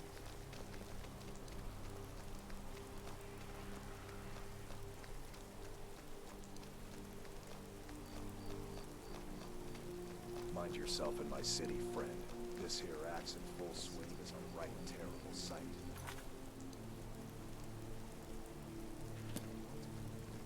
Stop right there. Tower is off limits until further notice. What's this now? An order of His Eminence, possessor of these papers. The gourmet. By Azra. The gourmet? I'm sorry, I didn't realize. We had no idea who to expect. You understand. You're not dressed as I would have suspected. But please, don't let me keep you. Proceed to the kitchen straight away. Gianna, the castle chef, has been eagerly awaiting your arrival.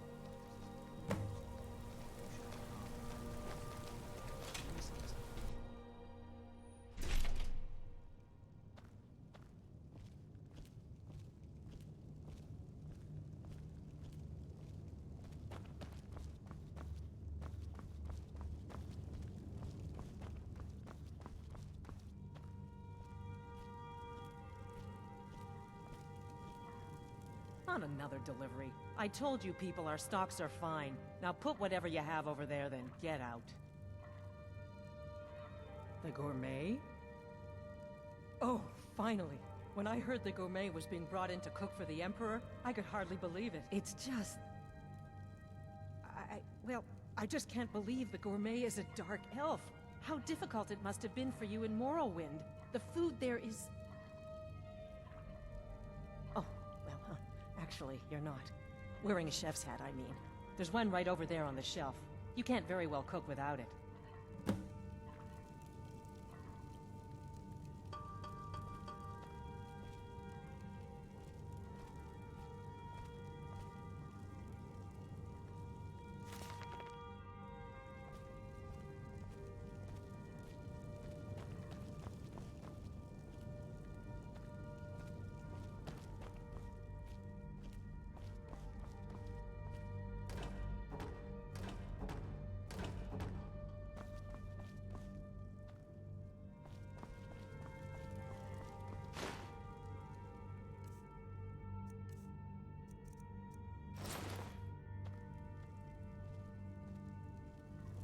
Just look at you.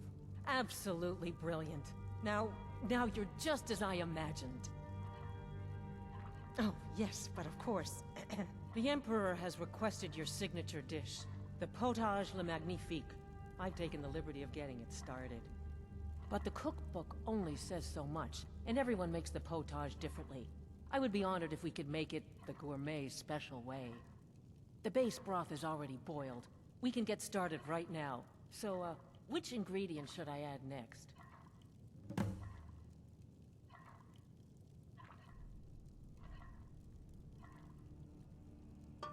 Carrots? Really? Okay. What next? Ah, of course. I suspected as much.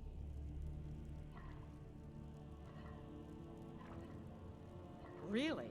Oh, I use ninroot as a special seasoning all the time as well. What a wonderful idea. Okay, now what? Horker. So delicious, I swear. Is there a soul alive who doesn't enjoy the taste of... Sorry, I didn't mean to get carried away. There we go. 1 cup of diced horker meat. I have to say, the stew seems done. Add anything else and we may dilute the distinct flavors. So, is that it? Oh? What is this? Some kind of herb? Are you sure? The potage tastes perfect as it is. Any other ingredient might... I'm sorry. Of course, it's your most famous recipe after all. All right then, your secret ingredient's been added. And if I may say so, it has been an honor getting a chance to prepare a meal with, well, the best chef in the entire Empire. I'll carry the stew pot and lead the way up to the dining room. I'm sure the Emperor and his guests are dying to meet you.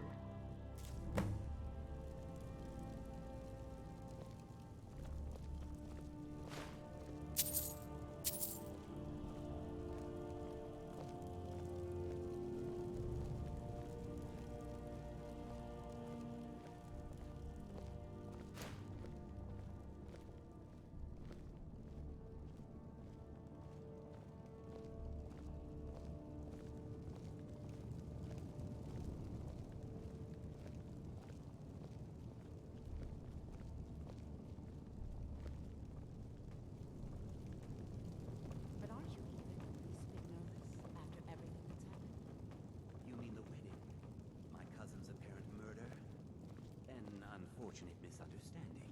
No more. Cold mead, hot tempers. These things happen. Quite. Yet Here that we are. recent business with the Gods, young I'm officer nervous. Nara was We'll go in just a moment. Please, I'll serve. son of your You just stand commander there and plotted be your amazing. assassination. Yes, an unfortunate turn of events that, but an isolated incident. And I have been assured that the fault was with the man's son alone. Truth is, we are in no danger whatsoever. Killing an emperor can be useful, but befriending one... The gourmet! This is such an honor. All agree. Aha! Here we are, honored guests. I present to you the gourmet. Ah, the potage le magnifique. So delicious.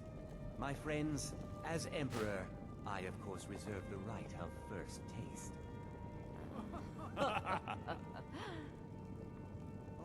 Oh, how marvelous. Just delicious. It is everything I had hoped it would be. I think something's wrong.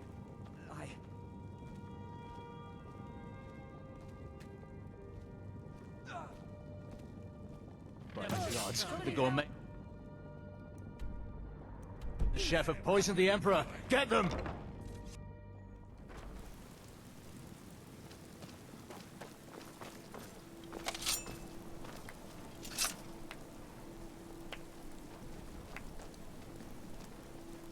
That man was, by far, the most insufferable decoy the Emperor has ever employed. I'm glad he's dead. I'm even happier you killed him. You, an assassin for the Dark Brotherhood, just made an attempt on the Emperor's life. Would have succeeded had it been the real man. Surprised? So was I when a member of your family came to me with a plan. We worked out a deal, you see, an exchange. I get you, and the Dark Brotherhood gets to continue its existence. But you know what? I've changed my mind. How about this? I kill you and butcher each and every one of your miserable little friends. Your sanctuary's being put to the sword right now. That's what I think of this deal. You killed my son. All of you. And now you'll pay the price. Kill him. Make sure there's nothing left to bury. What in the bloody bleeding?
was starting to wonder.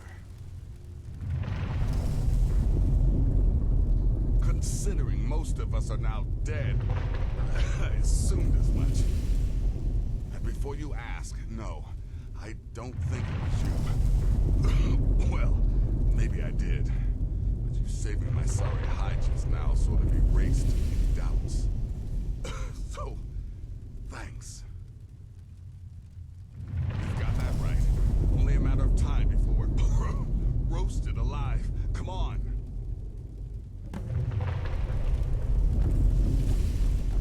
Listener, I am your only salvation.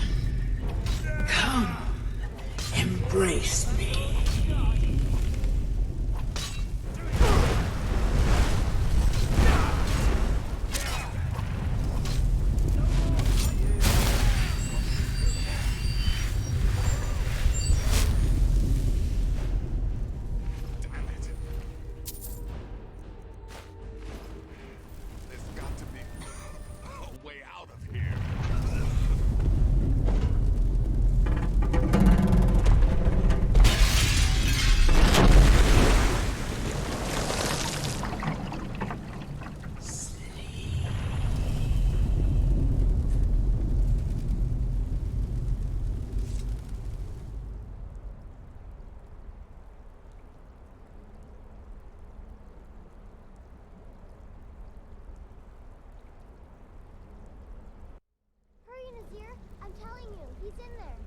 I'm going as fast as I can, you stupid she-devil.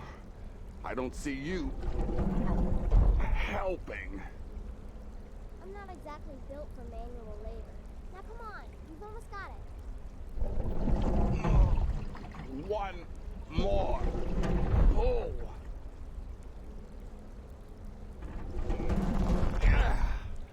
There. Can you get it open? I think so. Just hold on a moment. You must speak with Astrid. Here in the Dark Brotherhood Sanctuary.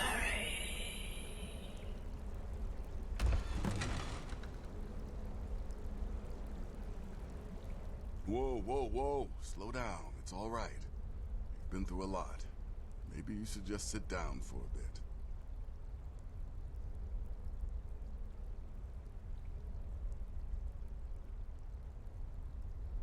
She's here? By Sithis, I thought we'd lost her. Let's go.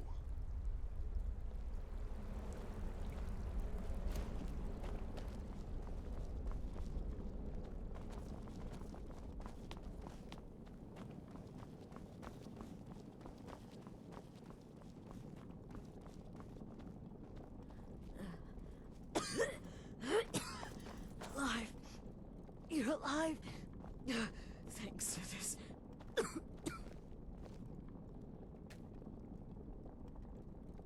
Shh.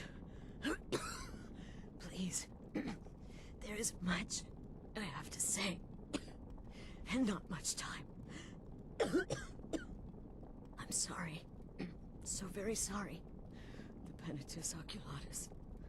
Marrow. He said that by giving you to them, he would leave the Dark Brotherhood alone. Forever. Oh, by Sithis, I was such a fool. All of this, it's all my fault. You are the best of us, and I nearly killed you, as I've killed everyone else.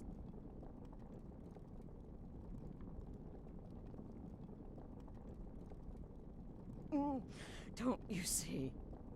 It was me. I set you up. Wanted you dead. I betrayed you. The Night Mother. Everything I hold dear. And now Marrow has betrayed me. I just wanted things to stay the way they were. Before Cicero. Before the Night Mother. Before you. I thought I could save us. I was wrong. But you're alive. So there's still a chance. A chance to start over. Rebuild. That's why I did this. Don't you see? I prayed to the Night Mother. I am the Black Sacrament. I'm saying you were right. The Night Mother was right. The old ways, they guided the Dark Brotherhood for centuries. I was a fool to oppose them. And to prove my sincerity, I have prayed for a contract. You lead this family now. I give you the Blade of Woe, so that you can see it through. You must kill me.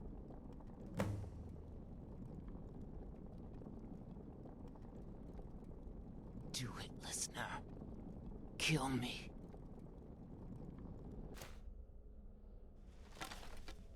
Please, listener. Release my soul. And let Sithis be the judge.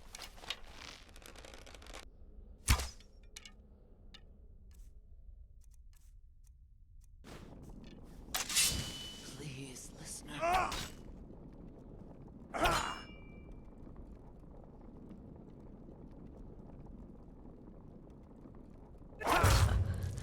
Thank you.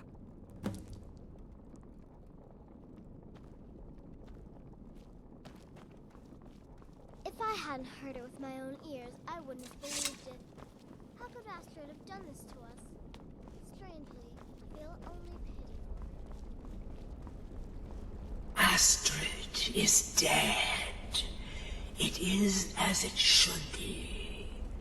May she find redemption in the void. But while you live, the Dark Brotherhood lives. We must fulfill our contract. Emperor Titus Mede II must be eliminated. Speak with Armand Mortier at the Bannered Mare in Whiterun. He will know the true Emperor's location. But first, inform Nazir of your plans. For you are the listener, and must bind this family together.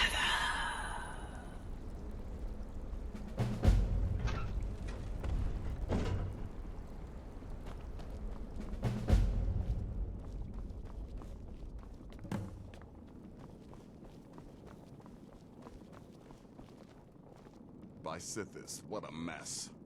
What? Well, what did she say? Armand Mortier? But that would mean... You mean there's still a chance? But how? Our plan has gone to ruin. Everyone is dead. The family. All right then. Go. Go, my listener. Find out what that slimy bastard Mortier has to say. Then send the Emperor to Sithis.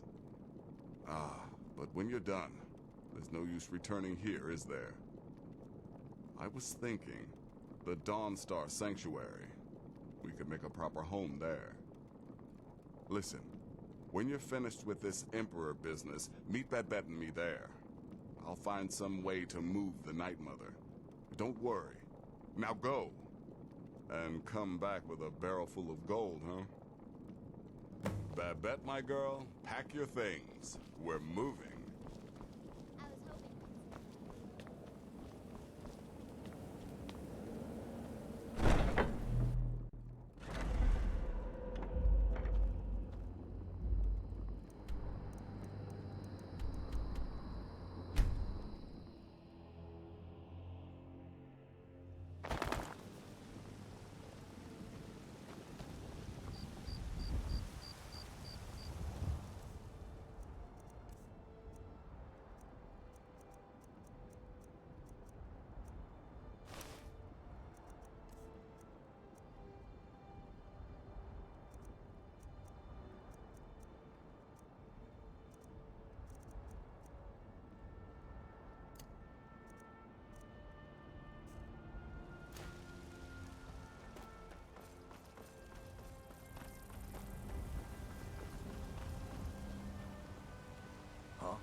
Maybe some other time I'll reveal your destiny.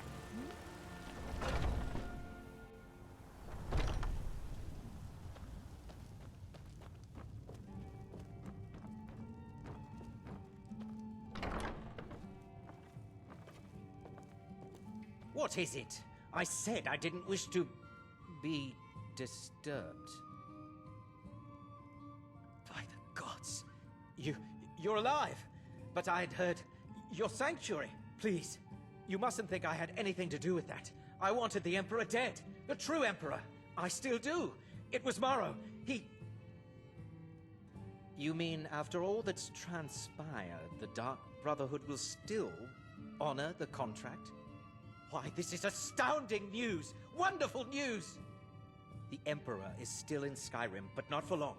He's on board his ship, the Kataraya, moored offshore in the Solitude Inlet. But you must hurry. If you can get on board that ship, kill Titus Mead II, as contracted, I will reveal the location of the dead drop that holds your payment.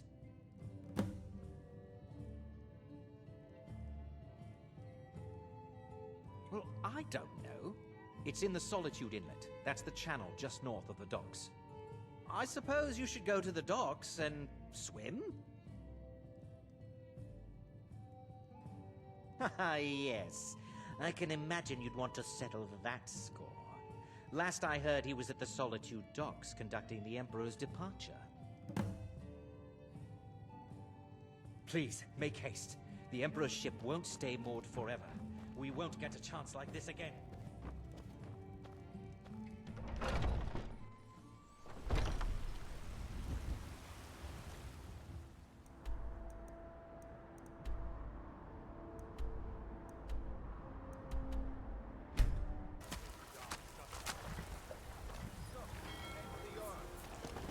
By the order of the Yard. Stop right there. They can make all your problems with the guards go away, but it'll cost you. What do you say? Done. Now move along, before you get me in trouble.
Who's that?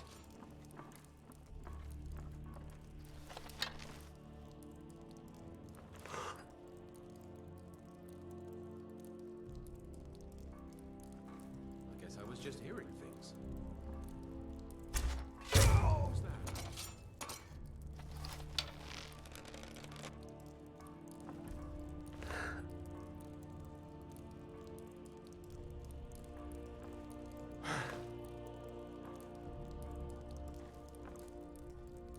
I guess I was just hearing things.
Well, it's all over now. Lieutenant said you could see the smoke from Whiterun. Yeah, I'm glad we can finally stand down. Getting tired of looking over...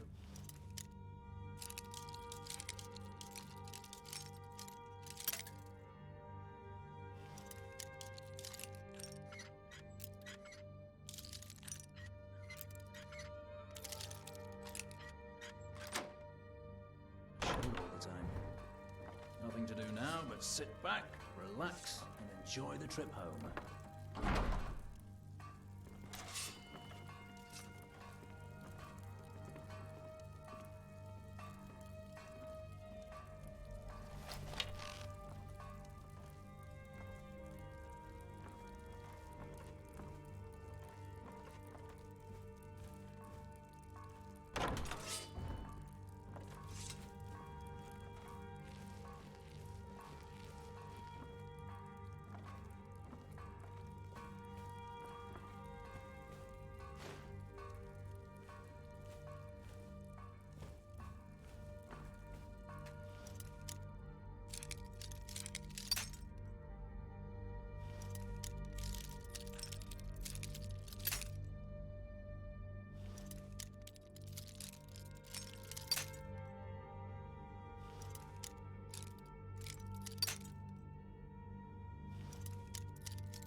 And once more I prove Commander Morrow the fool.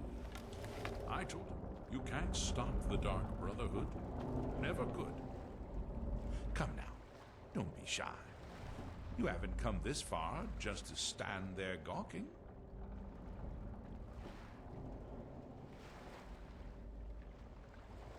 You and I have a date with destiny, it would seem. But so it is with assassins and emperors, Yes, I must die, and you must deliver the blow. It is simply the way it is. But I wonder, would you suffer an old man a few more words before the deed is done?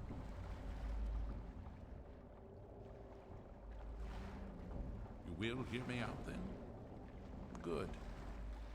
You will kill me, and I've accepted that fate, but regardless of your path through life, I sense in you a certain ambition. So I ask of you a favor, an old man's dying wish. While there are many who would see me dead, there is one who set the machine in motion. This person, whomever he or she may be, must be punished for their treachery. Once you have been rewarded for my assassination, I want you to kill the very person who ordered it. Would you do me this kindness?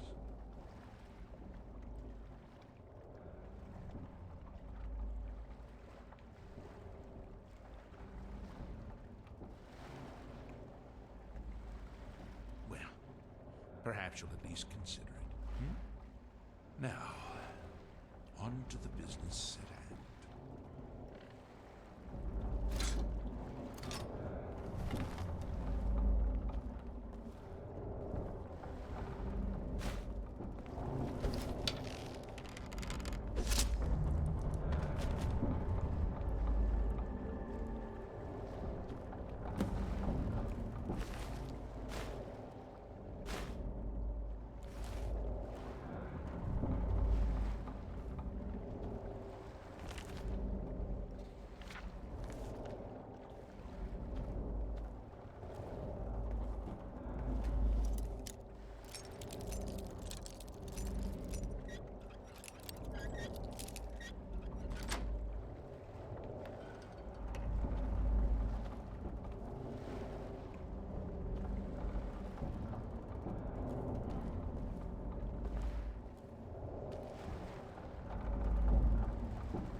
Aha! You're back. I know! I received the news not moments ago. Ha ha! This is glorious! My friend, you may not realize it, but you have served the Empire, indeed all of Tamriel, in ways you cannot possibly imagine. Ah, but you care little for politics, am I right? You want money, and money you shall have. Your payment waits for you at a dead drop. It is inside an urn, in the very chamber where we first met, in Vollenrud.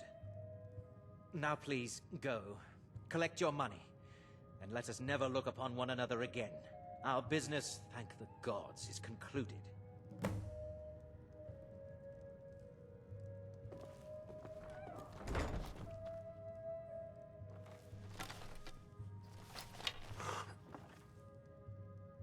But we had a deal.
word of the Emperor? Truly? Could you have brought us more wondrous news? Recent events notwithstanding, this is a happy day for us, my friend. Despite your misfortunes, you stayed true to the Dark Brotherhood. You've saved us all, and for this, you have my eternal thanks. Now, of course, I must ask, killing the Emperor, how much did Motier pay for such a thing? Ha! Remarkable.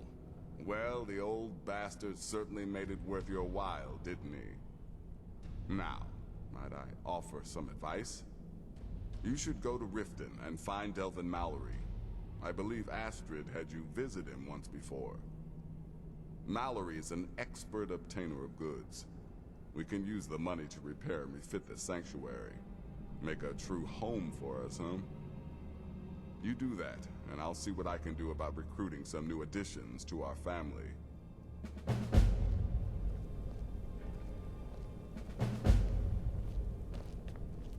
It is done. Emperor Titus Mede II lies dead, and the Dark Brotherhood yet lives. But our work is just beginning. Approach me, listener, and hear my words.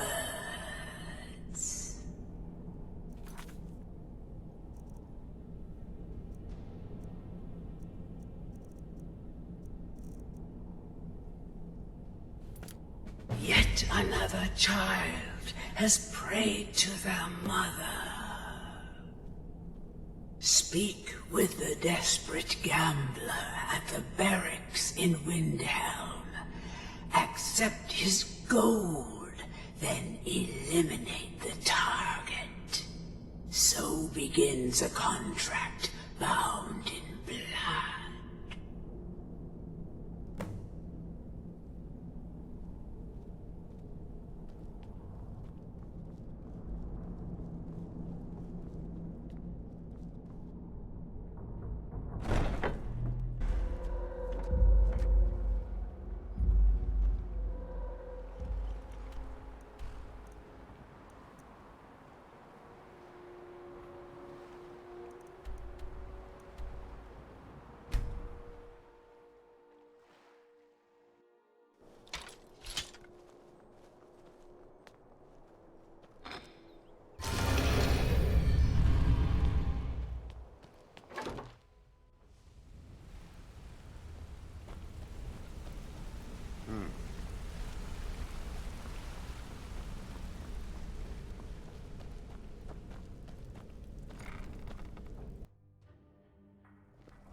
Sorry, lad.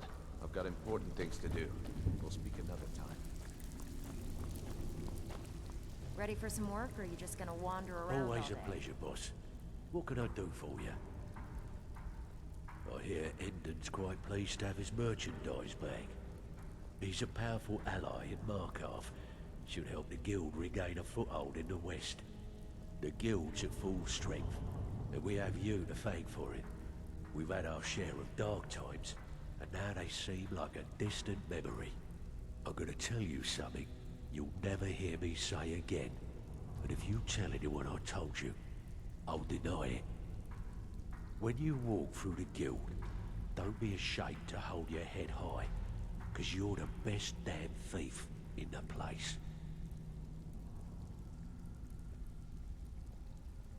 The Dawnstar Sanctuary. Is that where you lot are holding up? Tell you what, it'll cost you. A lot. But I can help you out.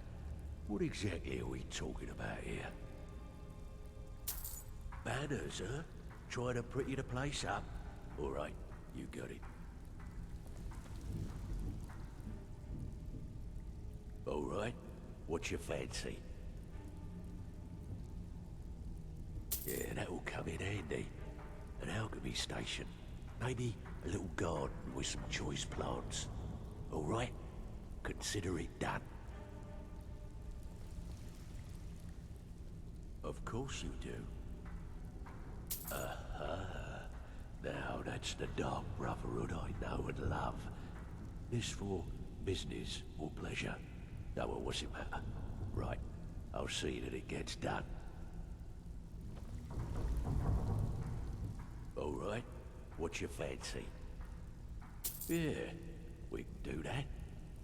I'm thinking a sewer grate on the outskirts of Dawn leads to a tunnel, then inside. You'll be in or out, quick as a coney.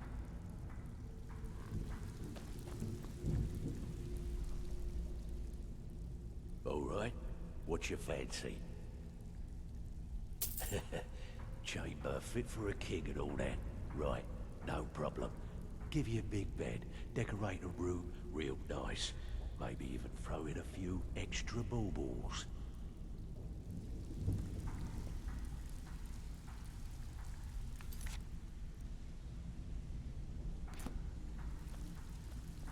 Always a pleasure, boss. What can I do for you? I'm afraid that's it, my friend. I've done all I can. I hope the place is at least livable now. And, good luck with your burden.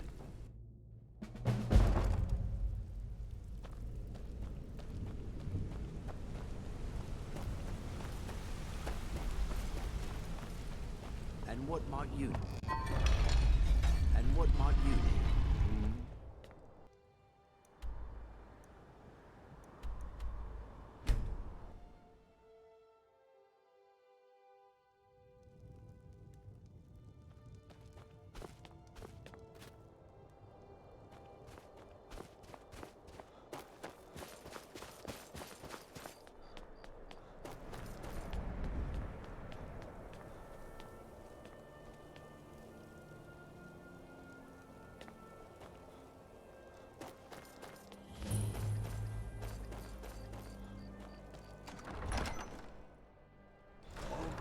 Give us a straight answer. He's a true Nord. He'll come around. Don't be so sure of that. We've intercepted couriers from Solitude. The Empire has put...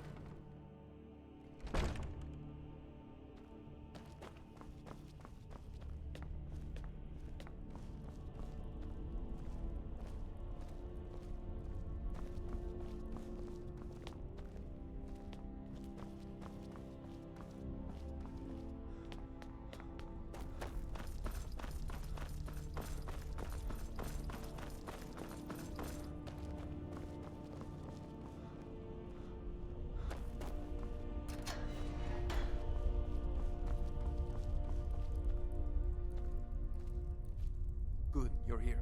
Look, in Ivarstead, there's this beautiful barbarian. I need her dead. Don't ask why, just do it.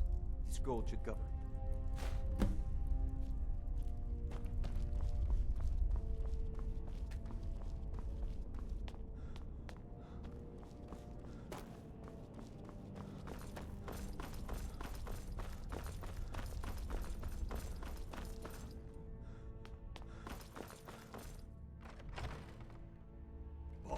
won't give us a straight answer. He's a true Nord.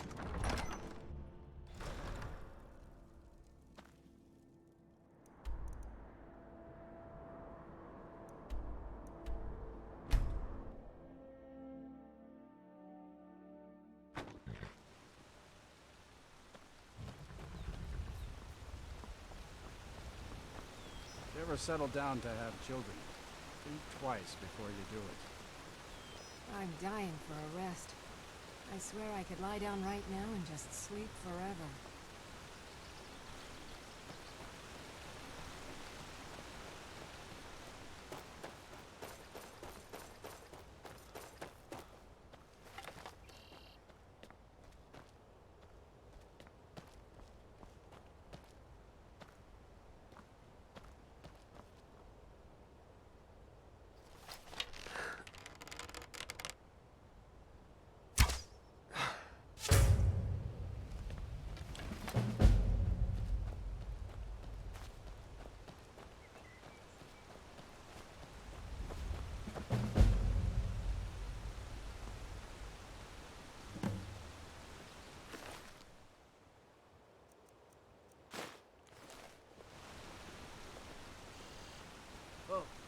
What happened?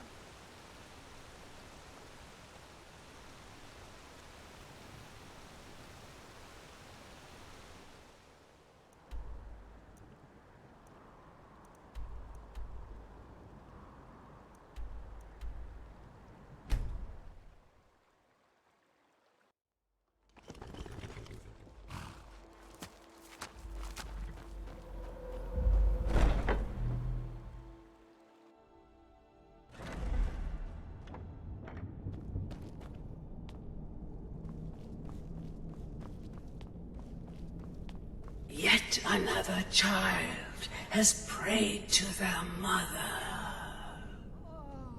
Speak with the grief-stricken chef at the Wind Peak Inn here in Dawnstar.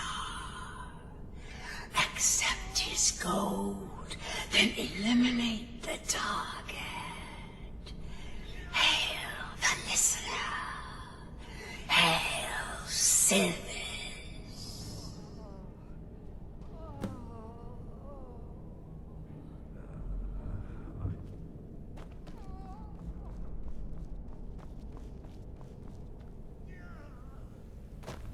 So many contracts, so little time.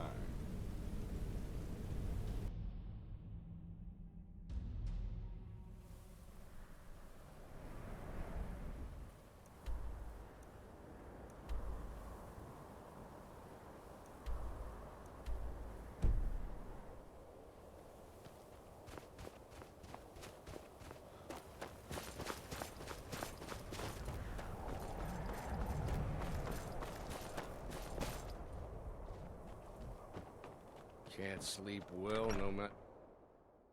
It's a curse. It has to. God strike you down. You must be the assassin.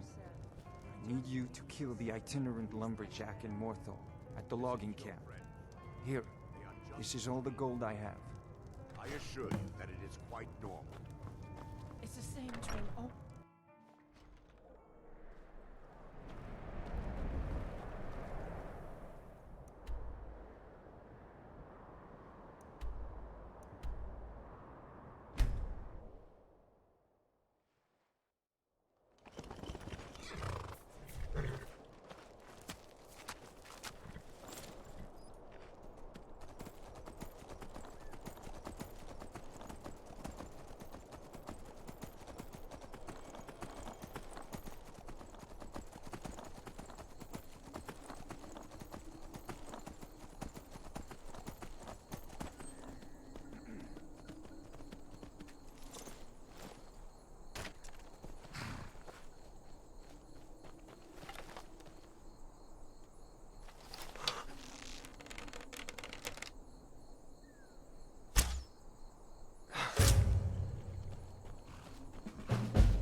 Yet another child has prayed to their mother. Speak with the grief-stricken chef at the Wind Peak Inn here in Dawnstar. Accept his gold, then eliminate the target. Hail the listener. Hail Sylvan.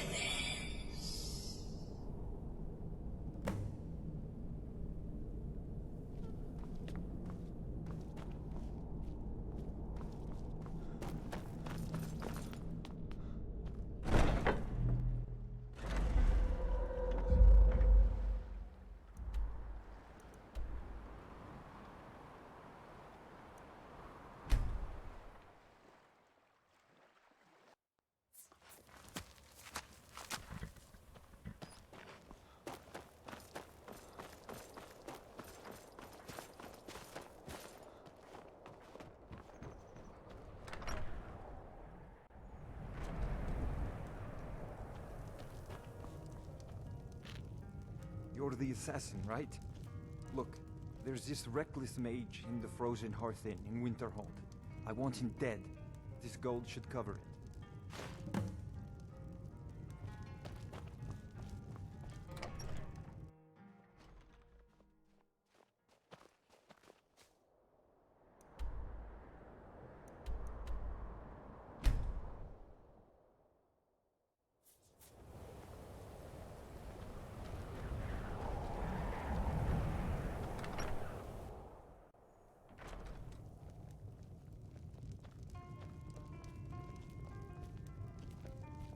Just say the word if you need a drink or something to eat.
I'll follow you till I'm dust in the breeze.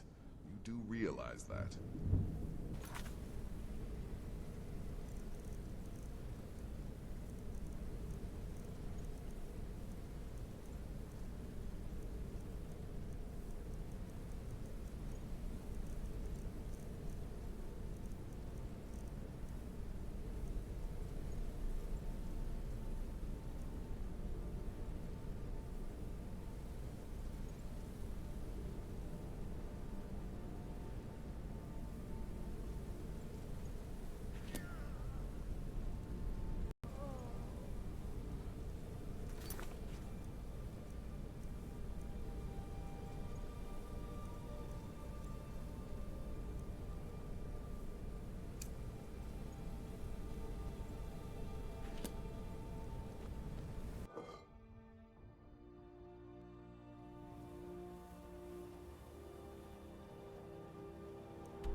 Close enough. Who are you? Oh, it's you. I'm so glad you're here. Look, I don't know how much time we have left. My brother went down this shaft a few days ago, and I'm worried. I need you to go in after him and bring him back to me alive. It could be dangerous, but if anyone can do it, it's you. Now, are you ready? I knew I could count on you. Now quickly, go!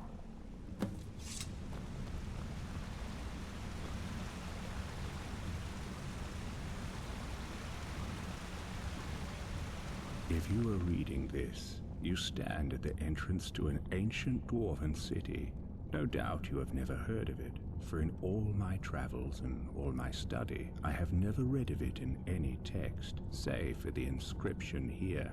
It reads, "Those who seek refuge will find peace here, basking in the sun under the ground. Those who seek gold will find riches beyond imagining, but will pay for this folly with their lives, for there is no return to the world of man." Is it possible there is life down there? Is it possible the dwarves are still alive after all this time? As I stand here on this precipice, war raging all over Tamriel, my mind is made up. Today I take a leap of faith.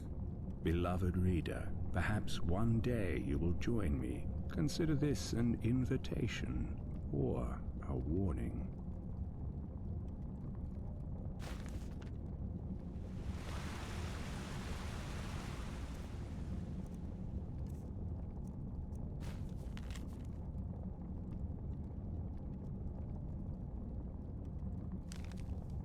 I've been looking for you. Got something I'm supposed to deliver. Your hands only. Let's see here. I have a letter here for you. Looks like that's it. Got to go. Riches beyond imagining. I found these words inscribed in ancient dwarven ruins in the Reach. I believe they mark the entrance to a forgotten city. My brother went in a few days ago and hasn't returned. I need someone I can count on to go in after him and bring him back alive. I've heard great things about you, which is why I'm asking for your help. I'll be waiting for you in the ruins. Please hurry. And remember, riches beyond imagining. Cassia.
I was in your your shoes once, a lifetime ago. I remember the way the lake house calls to you.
I thought to myself, do I want to die in here alone? Or do I want to open that door? It seems like a simple choice. And yet, in the end, death was the better option all along.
stop you from making any mistake. I may ignore my words and come searching for the key.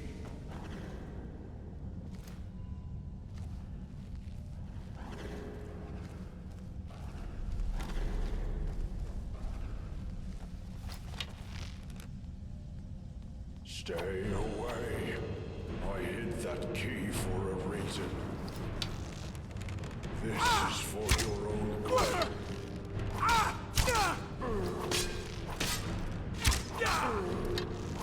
This is for making a mistake.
To whoever reads this, I am so sorry you had to find me like this. And worse, that you will share my fate. I have spent a lifetime in this place, going around and around in circles, searching for a way out. But there are only two choices: death, or the door to the house on the lake. I made the mistake of opening that door. I thought I could help them if I found the right one, but whatever I did, it took me right back to that lake house. In the end, all I learned is that some things are worse than death. I urge you to learn from my mistakes. Best to take your own life now, than find out what awaits you beyond that door. I've locked it and hidden the key. I'll guard it with my eternal soul if I have to. But I fear even that will not be enough. For the lake house calls to you. And when it does, you must not listen. Altreus.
7 years ago, I discovered this wondrous city uninhabited. Others soon followed, heeding my invitation, and our community grew and prospered under my rule. But as I write this, I am alone once again, for my subjects have been the victims of an unspeakable atrocity. This is why, at the expense of my own life, I must open a portal that will take you into the past, before all this began. Beloved reader, you must go back, investigate what set this atrocity in motion, and prevent it by any means necessary.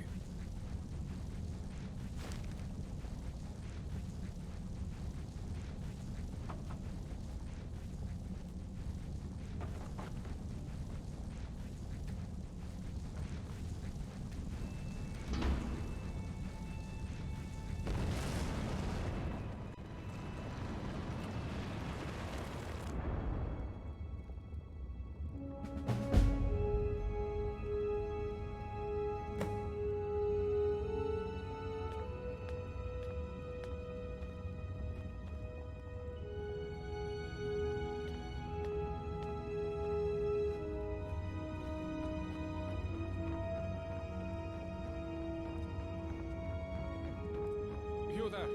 Where did you come from? Strange. It looks like you just came out of the Jarl's private lake house.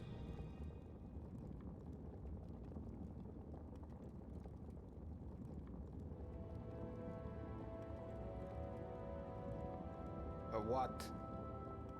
Oh, I see. You're a little bit crazy. Well, you're in good company here, my friend. Lots of us weren't thinking straight when we arrived. It's the first day of last seed, I believe. I guess you hit your head pretty hard coming down the shaft, huh? It's the 194th year of the Fourth Era, of course. Look, you seem a little... you know. So I'll make this nice and simple for you. Live by our laws, and we'll all get along just fine. Don't hurt anyone, don't steal anything. Same as anywhere else. Only the punishment here is much, much worse. The Jarl can tell you more, and help you get settled in. Might even have some quarters for you. I can take you to him if you like. Follow me. So, this is our farmland where we grow all the food you'll ever want. As long as all you ever want is leek, cabbage, and potato. If you have goods, the merchants at the market up ahead will be happy to see you. Most of us have few belongings. Just what we brought in with us. Morning, Gulvar. Morning, Nismar. Above us is the sun under the ground. It's strange and no substitute for the real sun, of course, but... We can talk, but be quick. Dominus could be back any second. What bothers me is the citadel folk. Take Jormund, for example, standing up there on his balcony looking down on us. Just look at him. Yeah, Jormund, you're a really big man, aren't you? Milk drinker. Aren't you going to introduce me to your strapping new friend, Gulvar? We're on our way to see the Jarl. There'll be time for you to get your claws into our friend here later. I look forward to it. You should come for a drink at my tavern, the Golden Sentinel, tonight. Just about everyone's there after dark. Be careful with Rastasia. She... well... it's not my place to say. There's enough gossip in this place as it is. It's a small city after all. Only 24 of us at the moment. 23 if you don't count Brandus, who's halfway to the next life. Luke is barely managing to keep him alive.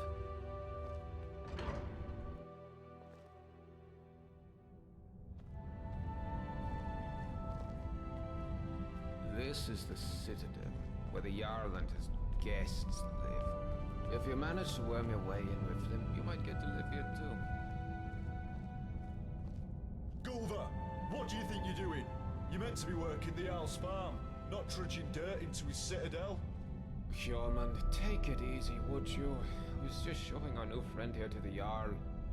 Well, how about you get back to work, and I take our new friend the rest of the way? If you don't work, none of us eat, Gulver. Remember that. How could I forget? Fine, I'll get back to work. It was nice meeting you, my friend. Stop by for a chat anytime you like. I'm sorry about that. That probably sounded a bit harsh, but it's my job to make sure we all have enough to eat. I'm Yormund. Let's head up to the next floor then, shall we? Stay close behind me. Wouldn't want you getting lost now, would we? It's good to see a new face here. Haven't had any new arrivals in a while. Since Marius. But he mostly keeps to himself. Bit secretive, actually. Most people are pretty friendly though, and so they should be. This is the closest you'll get to Sovngarde in all of Tamriel. No crime, no conflict. Most folk don't even bother locking the doors. Even if you could steal something without breaking the dwarves' law, it's not as if you could sell it to anyone here. You wouldn't want to keep the Jarl waiting, would you?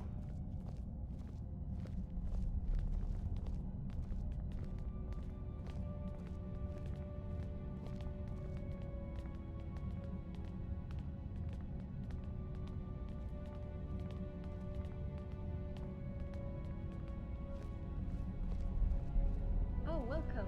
I'm Gaia. You come and say hello when you're free.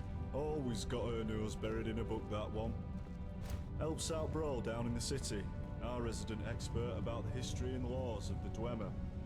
Last I heard, they were trying to track down some dwarven artifacts. Should ask Brawl about it, if you're into that sort of thing. This is the Citadel kitchen. Remember to be polite to our cook Sanchi. She does her best with what she has, which isn't much. Now let's head up to the Owls. You really should go and see the Jarl before we talk.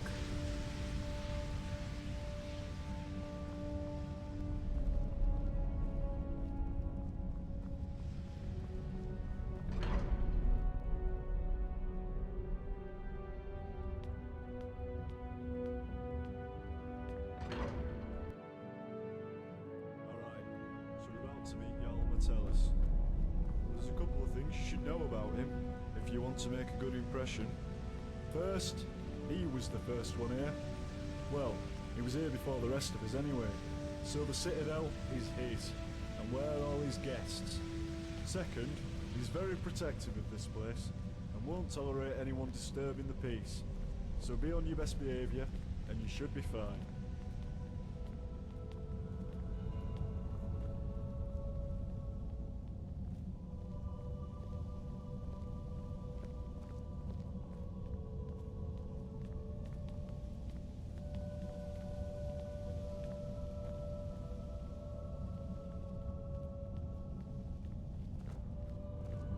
This is the top of the Citadel. The bathhouse is off limits, and I'm not even sure what's behind the gold door. Only the Jarl has ever gone in there.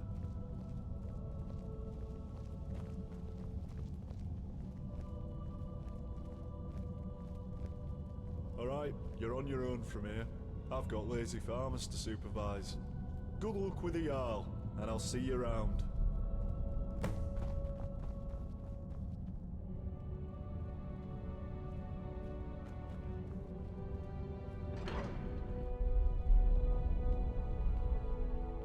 There's a face I don't recognize.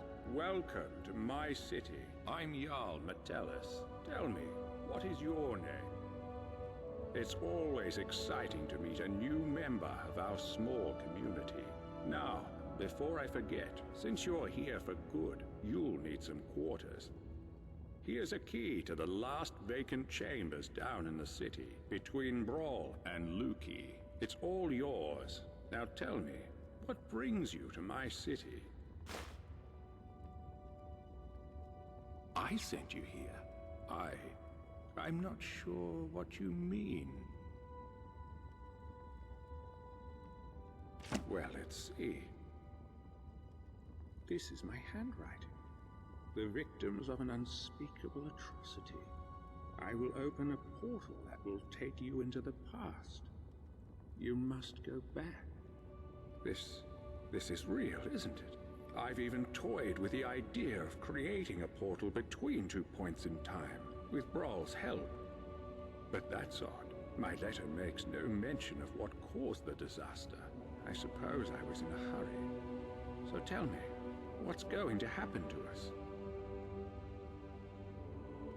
That's exactly what I saw when I first discovered this place, several years ago.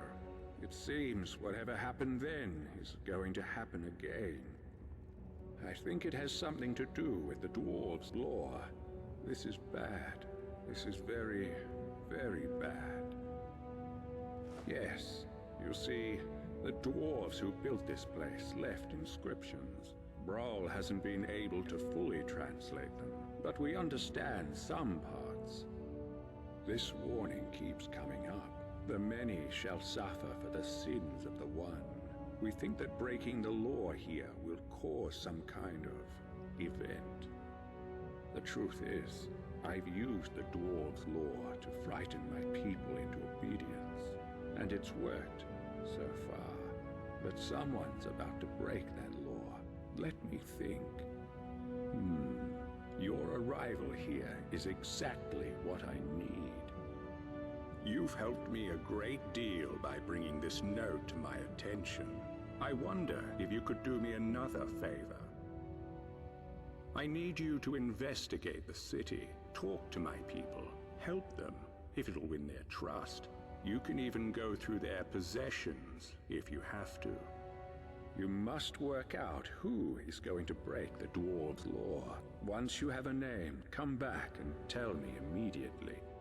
As Jarl, I authorize you to go anywhere you need to go, including private homes. But if someone asks you to leave, you should do so immediately. I can't promise either of those things, but I will certainly do everything within my power to help you once you've helped my people. And of course, if you decide to stay, I would make sure you enjoy a comfortable life here. Now what do you say? Will you help me? Thank you. Now, you mustn't tell anybody where you're from or what may be about to happen here. People do foolish things when they panic. If it helps you, you're welcome to borrow the book on my desk. It contains the names and addresses of my subjects. Just don't show it to anyone. Goodbye for now, and good luck. I don't need to tell you what will happen if you fail.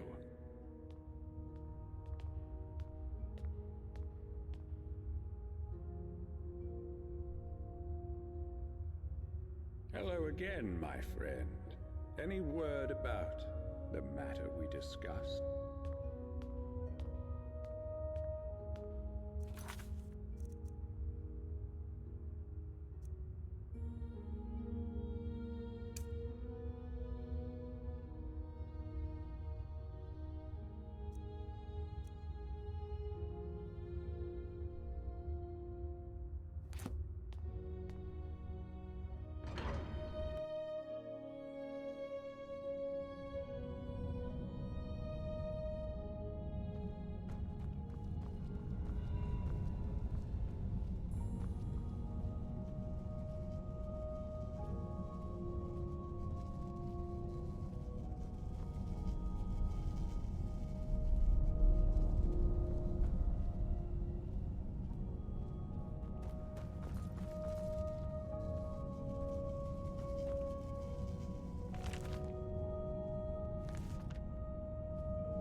Got my eye on ya.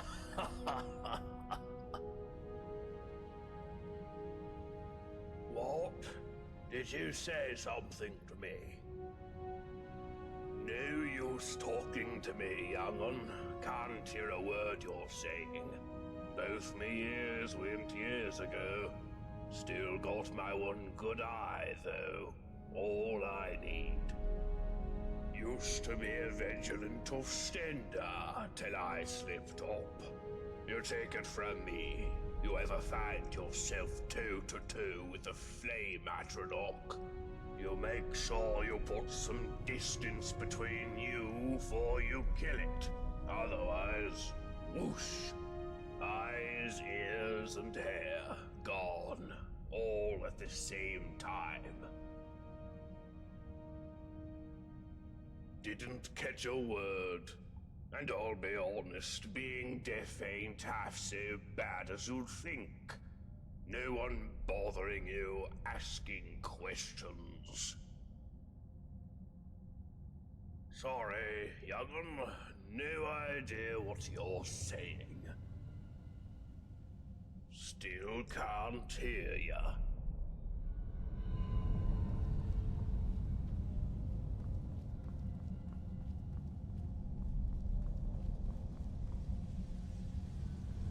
Nice to see someone in the Citadel who isn't an Imperial for a change. Well, as you know, the Jarl is my father. Or, at least, that's what he tells people. What he doesn't tell anyone is that I'm adopted. And the worst part is, I don't even know why he adopted me in the first place. I mean, he doesn't seem to care about me at all. Sometimes I feel more like his prisoner than his daughter. If we weren't trapped in here, I'd run away in a heartbeat. Oh, he really is. He's always telling everyone what to do. I don't know how everyone puts up with him. Did you know he calls this place his Citadel? And he and his friends don't do any work. Everything gets done by the people down in the city. He'll probably try to make you work for him too. But don't just do whatever he says. People around here should really learn to stand up to him. You know my father would be upset to hear you ask that. I love it. Me, I'm not even allowed out of the Citadel. I'm so bored. Father doesn't want me mixing with the common folk. He's all, why don't you read one of the books Gaia brought you? Books? I'm almost 18. I want to have fun, like normal girls my age. Or do anything to take my mind off where I am. I thought about getting one of those awful Nord tattoos. Father would hate that. But then that bitch Asanchi told me about her schooner habit. I don't want to drink it, oh, but if I get some, I just know I could get that junkie to spill her guts about everyone in this place.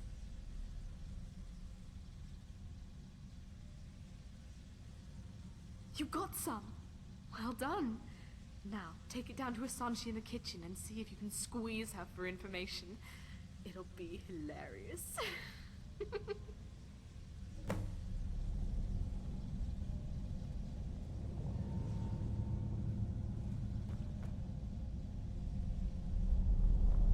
Hey there.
I'm a little busy, but...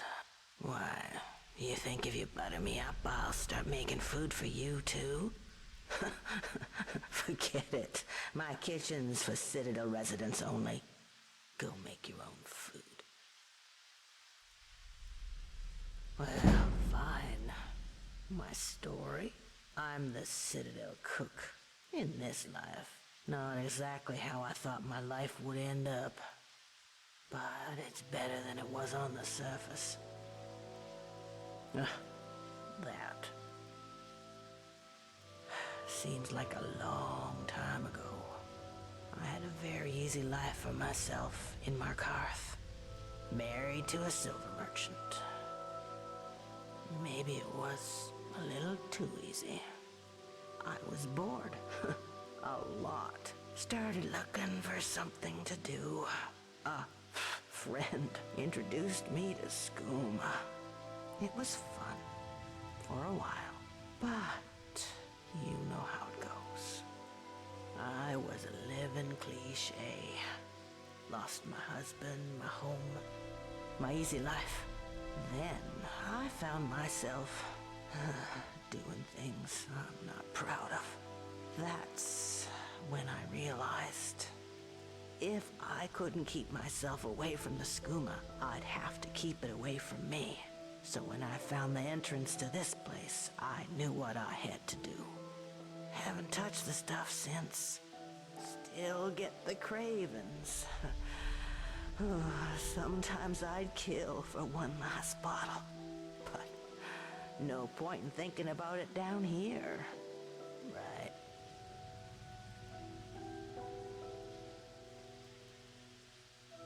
Is that what I think it is? Can I have it? Whatever you want.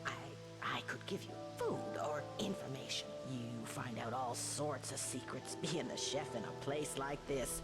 Will that do? Well, there's Marius. He's growing plants in his room that can really only be used for making poisons. Not sure what he's up to, but it's nothing good.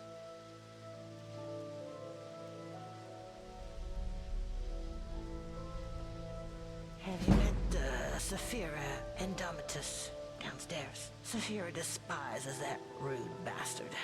I don't blame her. Not that she'd ever say it to his face. I think I've told you enough already. Now, are you going to give me the skooma or not? Oh, gods. I've missed this. So good. Oh, my God, that's good. A little weak, heavy on the nightshade, light on the moon sugar, but it feels like home. Thank you. This'll be our little secret, right? Ooh, now, I'd better finish up in the kitchen before the hallucinations really kick in.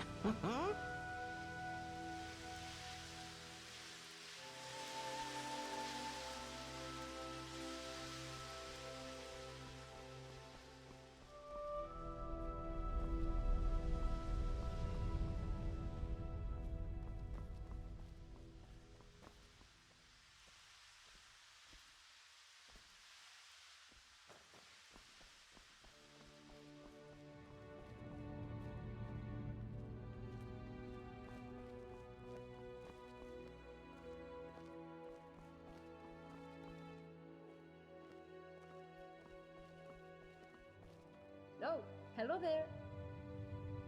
I'm a Breton from Hyrock. I've studied history at the Imperial City, which led me to Skyrim in search of Dwemer ruins. And now I'm here. Some days I just can't believe my luck. Working with Brawl, researching the richest source of Dwemer history and technology I could have imagined. I feel like we're on the brink of some amazing discoveries about the Dwemer.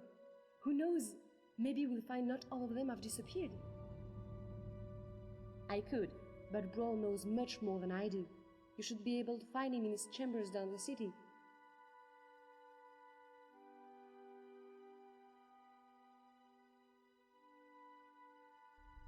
A way out of here? Are you kidding?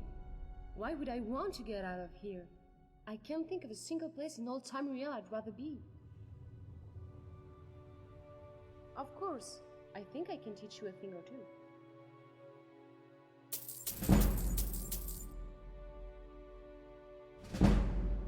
Now that you mentioned it, I do. I need you to get something for me, and it won't be easy. I've done everything I can think of, and still nothing. There's a big Nord living down in the city called Rikus. You may have seen him walking around in an immaculate example of dwarven armor. I need that armor. It's the only one like it, and I believe it to be crucial in unlocking the secret of this place. The trouble is, before I could get a good look at it, that brute Rikas claimed it as his own, and has been wearing it ever since. I've tried everything. Appeals to his better nature, flattery, charm, even threats. It's like negotiating with a brick wall. The only thing I haven't tried is violence, and you know how that would end. But I'm convinced there's a way to get it. There has to be. Thank you. If you do manage to get it, you're welcome to keep it. I just need to have a quick look at it, that's all. That's fine. I've got a lot of reading to do if I'm going to know half as much as you all one day.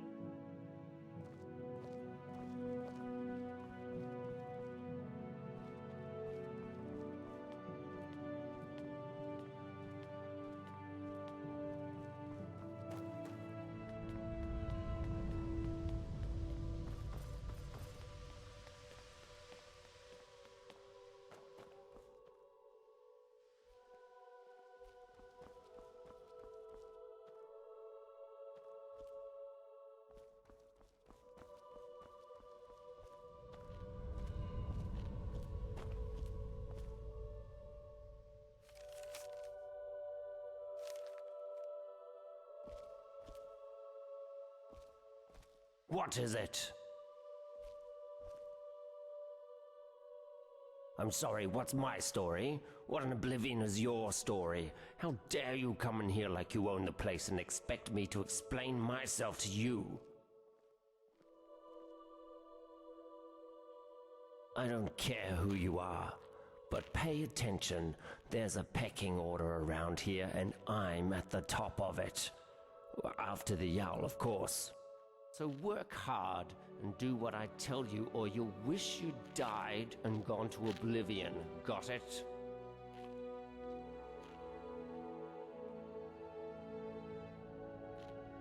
You wouldn't dare. Now get out of here before you embarrass yourself.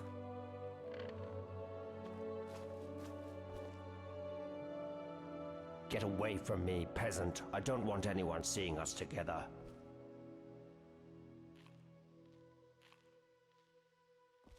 Get away from me, peasant. I don't want Not anyone here. seeing us He can together. hear us.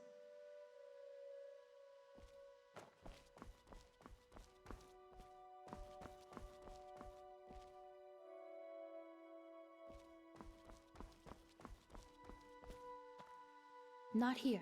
He can hear us.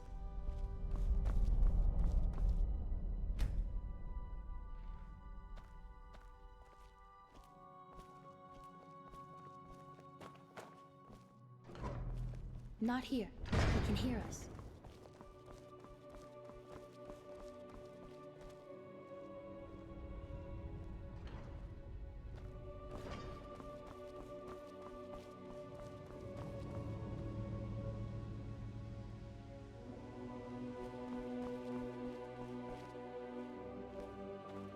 We can talk, but be quick. Domitus could be back any second. Because he's incredibly nasty when he gets angry, and if he saw us speaking, he'd be furious.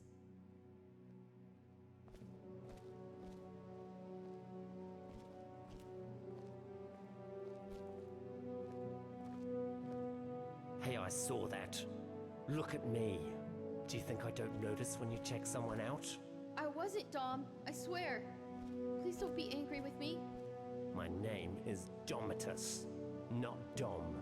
You know, one of these days, those wandering eyes of yours are going to get you in real trouble.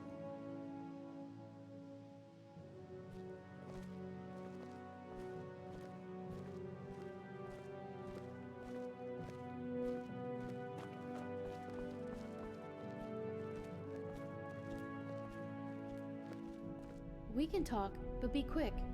I'm Saphira. I'm from Markarth, from a part called the Warrens. If you've never gone there, don't. Just don't. About a year ago, I met a guy there. Said he was there for business. Nobody has any business being in the Warrens. But he had coin, and when he saw me, I saw a way out. Long story short, I followed him here. The more I think about it, though, I would have been better off in the Warrens with the beggars and skeevers.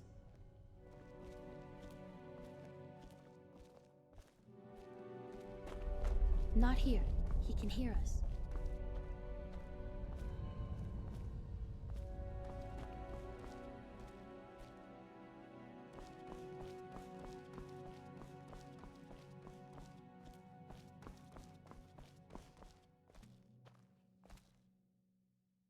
We can talk, because he's incredibly nasty when he gets angry. If only... Look, whoever dreamt up the Dwarves' Law didn't think it through.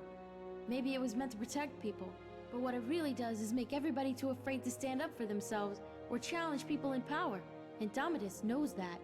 He's next in line as Jarl of this place, so he gets his way by threatening to punish anyone who doesn't do what he wants. He's never physically hit anyone here, but the point is, he doesn't have to. I've seen him make grown men cry. Nords, they don't cry easily. I cry most days. I think about leaving him, but where would I go? He says he'd make sure I wound up living in poverty again, like poor old Dooley.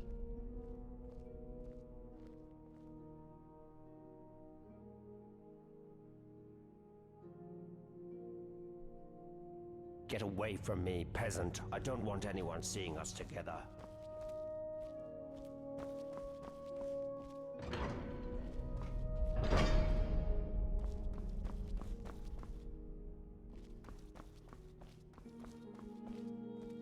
Oh, look, I have a visitor.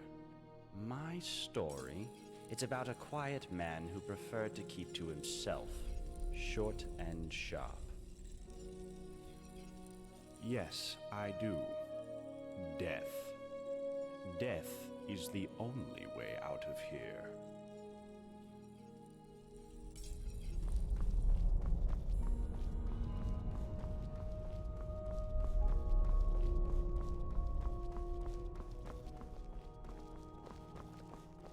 We can talk, but be quick. Domitus could be back any second.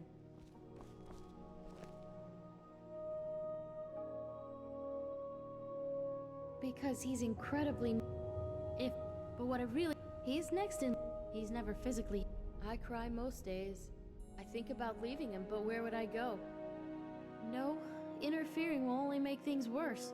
The only way you can help me is to find a way out of this city, or do something about the Dwarves' Law. I don't know if there's a way out or not, but there are places beneath this city nobody has ever explored. If I were you, I'd start with the tunnels. Well, I suppose that's all I can ask for. Not here. He can hear us. Because he's incredibly... But what I really... He's next... He's never... I cry most days.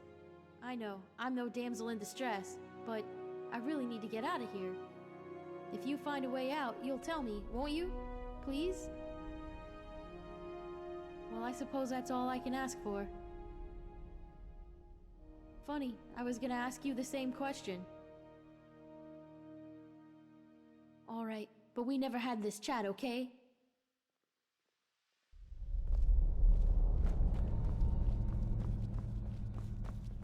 Get away from me, peasant. I don't want anyone seeing us together.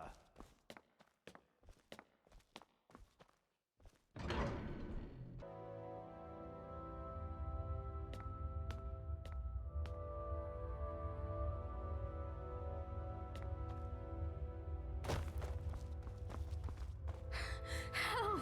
There's a looter coming into the city. I saw a man come down the shaft, but he was armed and he looked like a looter. If he makes it into the city and starts attacking people, he'll break the dwarves' law, and who knows what will happen. You have to stop him.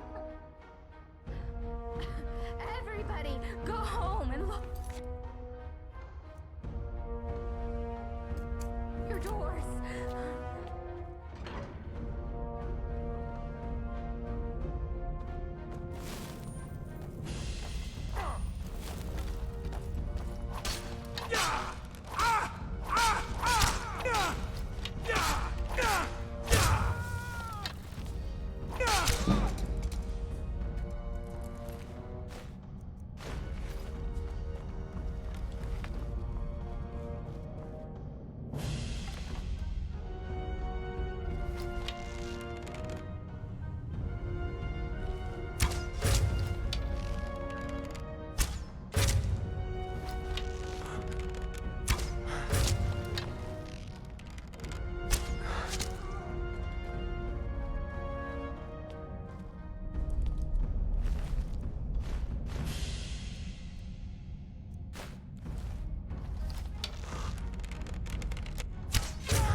Is it over? Is it safe? Oh, thank the gods. What a relief. We're so lucky that you arrived in time to stop them. I'll be sure to tell everyone what you've done for us. Thank you so much. If there's ever anything my husband Habik and I can do to help you, just ask.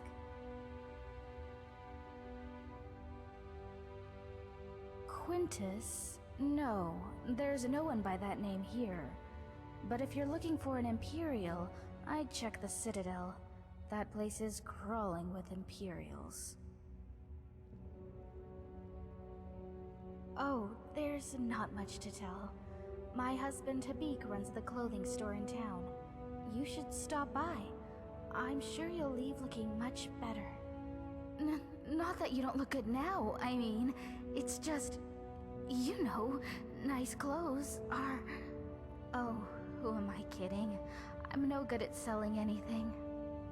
I guess that's why they've got me sweeping the floors, day in, day out. Well, that, and we weren't invited to be layabouts in the Jarl's Citadel.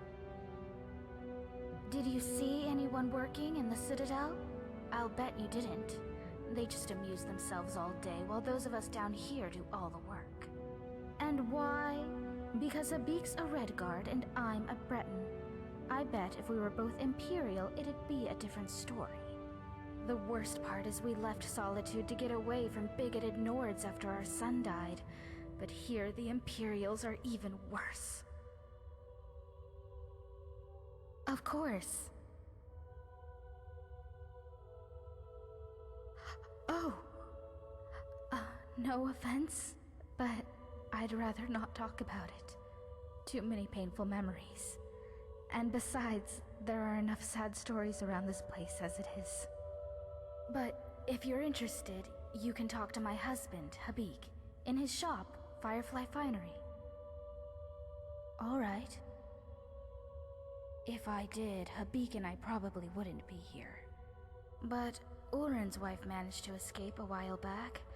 He doesn't like to talk about it, but you might be able to get him to open up, I suppose.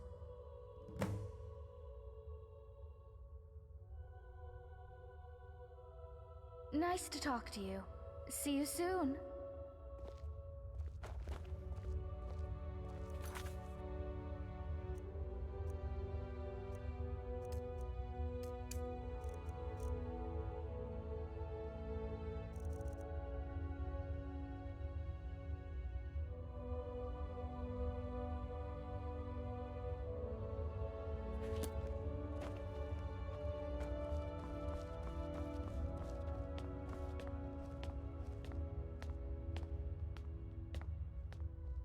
Just out for an evening stroll. Quintus, my name is Marius. You must have the wrong person. And perhaps you're not as stupid as you look. Well done, you found me. Now, what do you want? My family? Ha! The Dark Brotherhood likes to use terms like family, but they don't know the meaning of the word. They're still holding a grudge because I left them, you see. They don't like it when people leave them. It makes them look ineffectual. Say, do you happen to know whether anyone else knows I'm here? That is excellent news. Hopefully it will be the last we hear of them. Now, what's it going to take for you to keep this quiet,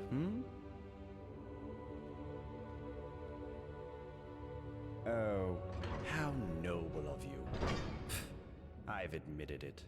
I worked for the Dark Brotherhood, and I was very good at what I did. But I'm quite comfortable here, as you can see. What would be my motivation to kill anyone now? I'd need some kind of death wish. Now, was there something else you wanted to ask me? Or can I get back to enjoying my retirement? You do that.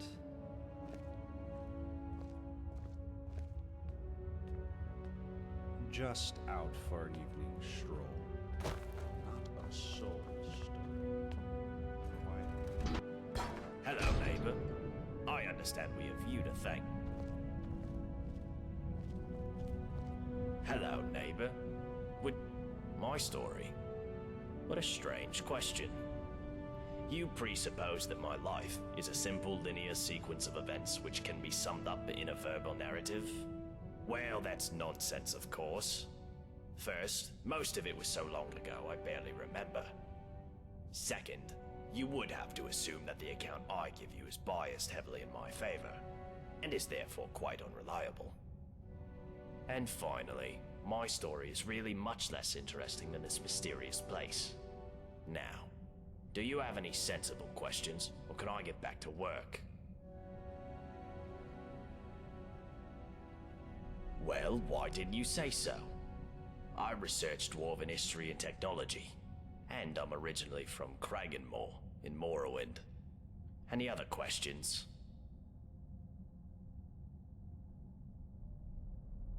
Now that's an interesting question. I personally don't know any way out, no. However, I have a theory. It's more of a hypothesis, really. My thinking is that if there was a way out of here, the dwarves who built this place must have known about it. True, but we can learn all sorts of things about them from what they left behind. Inscriptions, architecture, relics, statues. And while I've discovered many things here, there are some parts of the city I haven't been able to get to. I'm most interested in the palace, above the lake. Unfortunately, it's sealed up tight. Only one man ever managed to enter, and he never came out. That was Narnabas, and we haven't heard from him in years. Strange fellow. I believe he was looking for the secrets of the dwarves too. If you could find a way in there, I'm sure it would tell us a great deal about this place. Who knows what secrets we could uncover?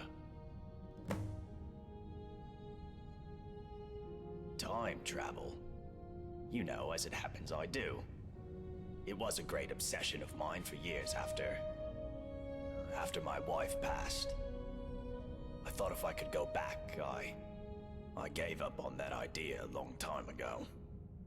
But recently the Jarl has asked to see my research notes. How strange that you should now take an interest too. Can I ask what the nature of your interest is in this unusual subject? I don't quite know what to say to that. How can I put this charitably? Perhaps you're tired and emotional and need some rest. But I always enjoy discussing my theories with a receptive mind, so I'll humor you. What did you want to ask? For argument's sake, if you found yourself in that position, you'd have only two options. To live out your days in the past, or force a paradox. A paradox, you see, would involve changing the past so as to prevent the events which caused you to travel back in time in the first place. But you'd be taking a big risk by doing that. Who knows what the consequences would be? Some say that whatever you do, it will lead you right back to the future that took you back in time in the first place. An eternal loop, if you will. But me, I believe that creating a paradox should fling you back to your original time, having changed the past for you and everyone else. Well, let's say for argument's sake that you really have traveled here from the future. You could create a paradox in a few different ways. Essentially, you could do anything that would remove your means or motivation to return to the past. For example, you came here to achieve some goal. Achieving that goal would mean you will never have been motivated to come here. A paradox. Or, if the thing that allowed you to travel back in time is still here, as a past version of itself, you could simply destroy it, I suppose. That would mean, of course, that you will never have been able to travel back in time. Another paradox. But doing so could have terrible consequences. But if you really are from the future, as unlikely as that is, telling me or anybody else what happens next could have disastrous consequences too. I think it's best if we talk about something else.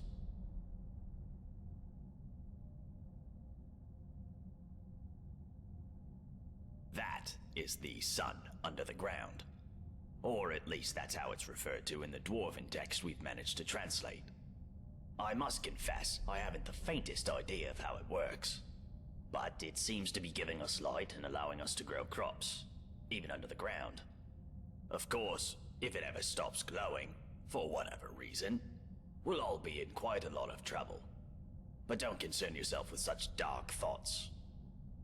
I'm sure we have nothing to worry about.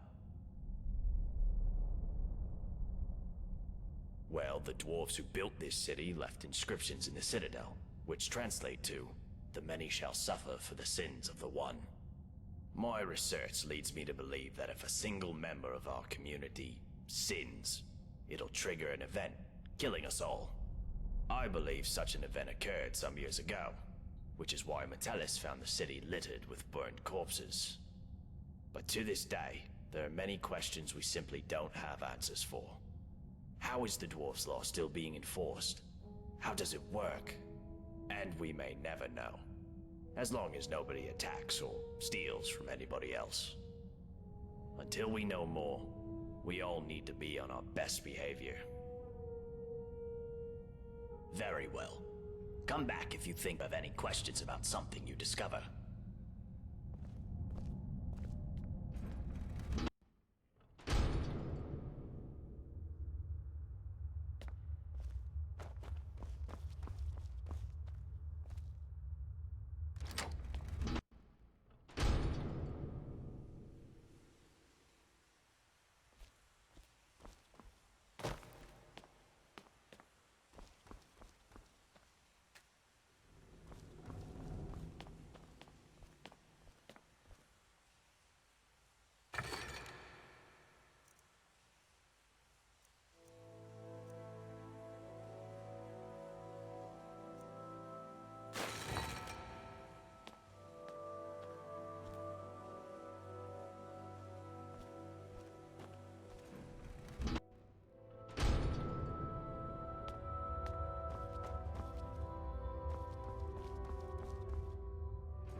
Oh, a new person. Well, welcome to our city, or whatever it is the Jarl tells us to say. I'm Lukey. I'm what passes for an alchemist and healer around here. I'll be honest, I don't much care for dealing with people, or healing them, but I wouldn't trust anyone else around here with the responsibility, and I guess somebody's gotta do it, right? Oh, don't get me wrong, it's not that I don't like my neighbors. I don't like anyone. Stupid, untrustworthy, selfish, ugly creatures we humans are. But you know what? At least down here, people are on their best behavior most of the time, what with the Dwarves' Law and all. I mean, people are still bastards, but at least they have to be discreet about it. Nobody's openly violent, and nobody's ever stolen anything from me.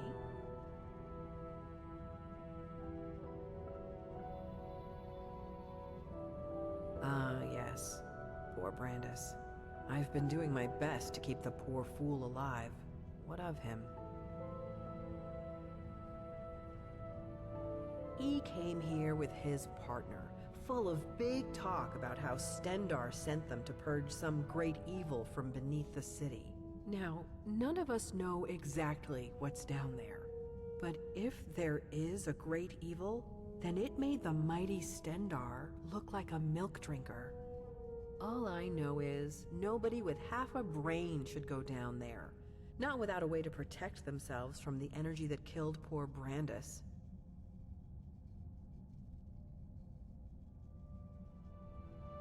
Yes, what about him? Yes, I suppose. Just go down and check up on him for me, would you? His house is not far from here, down in the inner ring of the city. There isn't one. This place is like a firefly trap. One way in, no way out. Could be worse, though. You could be living in bloody Skyrim. Just a small selection of potions. Ingredients are in short supply here. Happy to buy yours if you have any.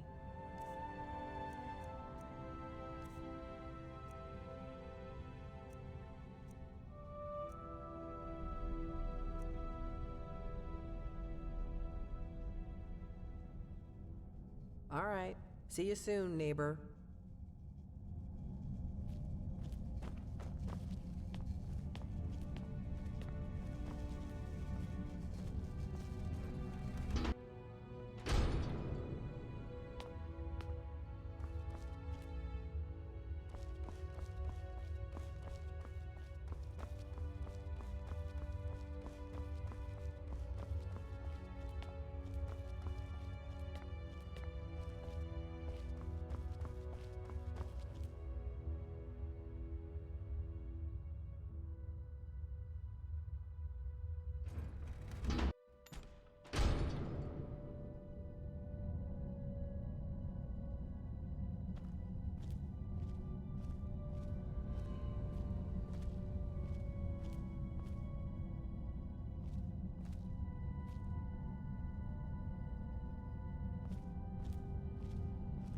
Ah, the Bandit Slayer.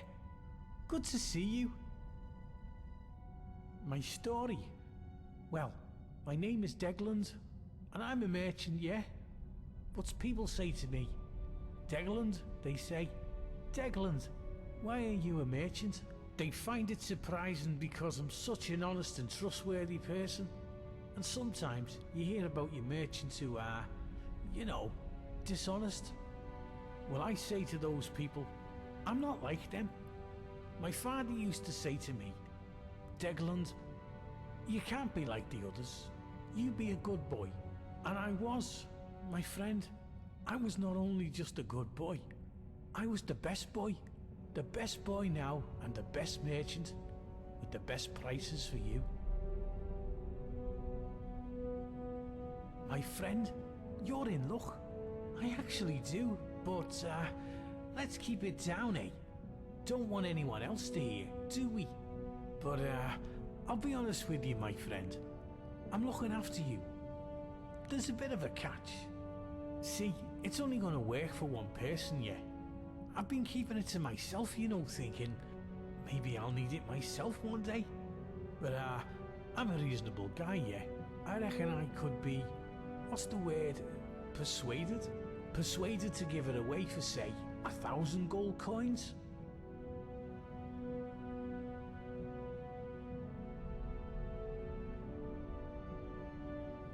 My friend, I can tell you it involves magic. Very special and very rare magic. But, I shouldn't say any more than that. I need to eat, you know.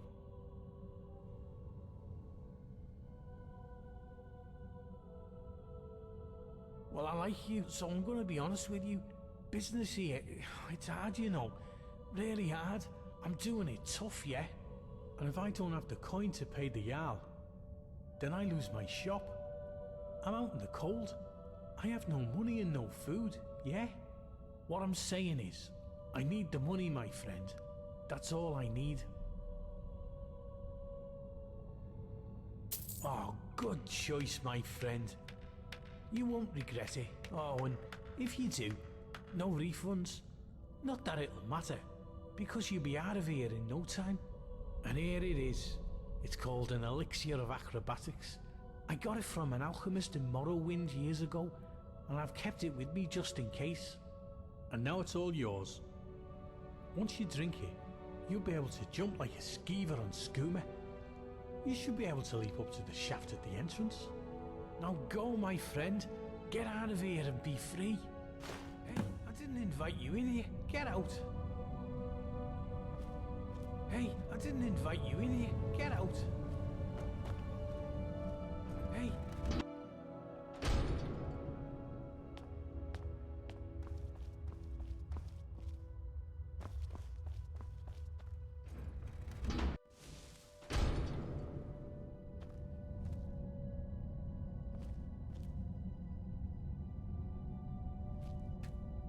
I heard you took care of some looters for us.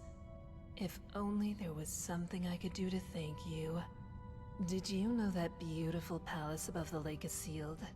Brawl says the last person to go in there locked it behind him. I wonder what's in there. Did you notice the big crack in the floor near the city gate? They say some poor fool fell to his death trying to scale the front of the citadel. There's something creepy about Marius up in the citadel. Plus, he never comes down to the tavern. And you just can't trust a man who doesn't drink. Did you know there are tunnels running all the way under the city? Last one to go down there was Brandis, and it sent him to his deathbed. Nobody here locks their door, except the Jarl.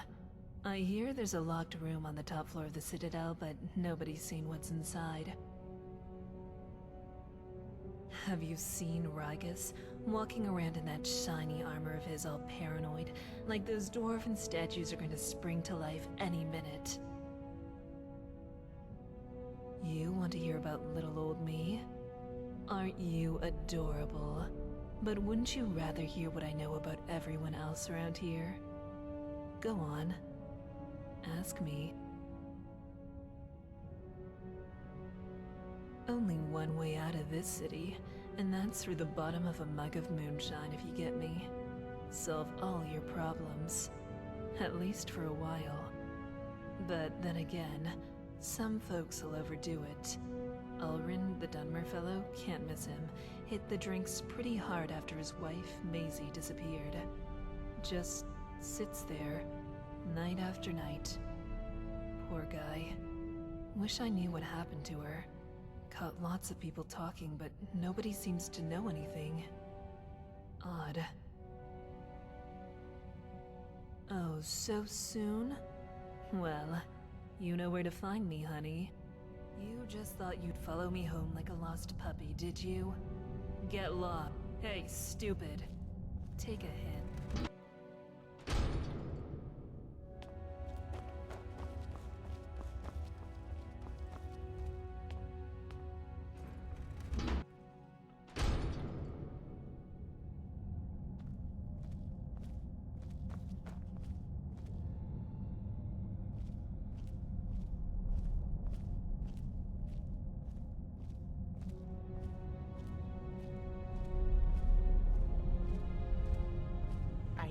Defended the city from attackers? Well, aren't you making friends quickly? Oh my, it's very nice of you to take an interest in my life, dear. But you don't need to humor an old woman. Really? Well, you're the first person in the city to say that. Well, let's see. These days I mostly just sweep the streets here, keep them clean. Cleanliness is next to godliness, or so they say. It's not very inspiring, as you can imagine, but the alternative is to wind up like poor Dooley. Oh, you haven't met him yet? Don't worry, I'm sure he'll introduce himself to you sooner or later. He's homeless. He lives in a cave by the lake. I feel sorry for him. I think most of us do. But ever since his brother died, He's been obsessing over some long-lost treasure. The Jarl decided because he can't work, he doesn't deserve to live in a house like the rest of us. So he lives in a tent in a cave of sorts. But don't let him drag you into it. I'm quite sure it's imaginary. A great loss can do terrible things to a person's mind.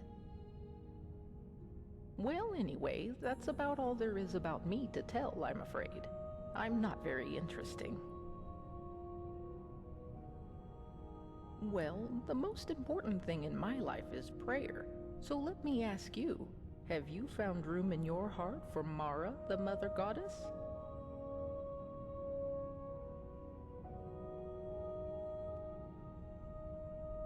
Oh, I see how it is. Well, there may not be room in your heart for Mara, but there's always room in Mara's heart for you. I'll pray for you. I'm afraid not, dear. I resigned myself long ago to being here forever. It's not so bad once you get used to the idea. Oh, well, goodbye. I'm afraid I'm going to have to ask you to leave. Do you have wax in your...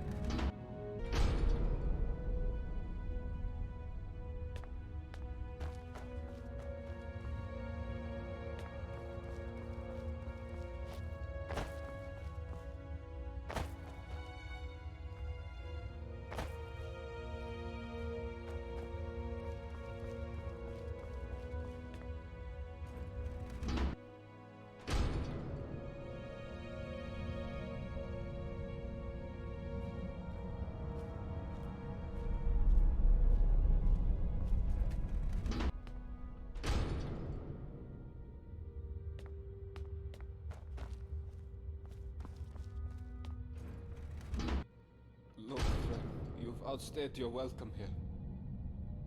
Hey, I hear you dealt with those looters swiftly. Great work. You wouldn't believe how often the new ones ask that question. But I'll tell you the same thing I tell everyone else. There are much worse places to live out your days. You might have a few sleepless nights thinking about the dwarves' law. But once you get used to the fear, knowing that a single slip-up could cost you everything, it's not too bad. Nothing new to me, anyways.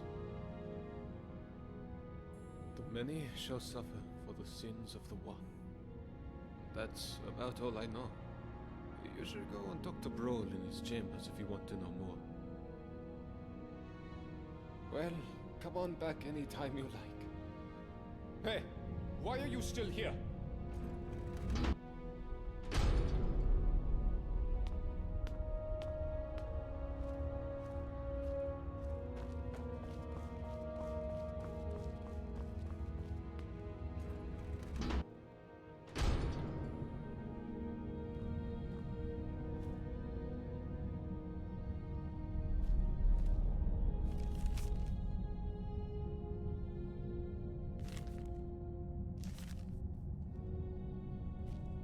Hello, my friend.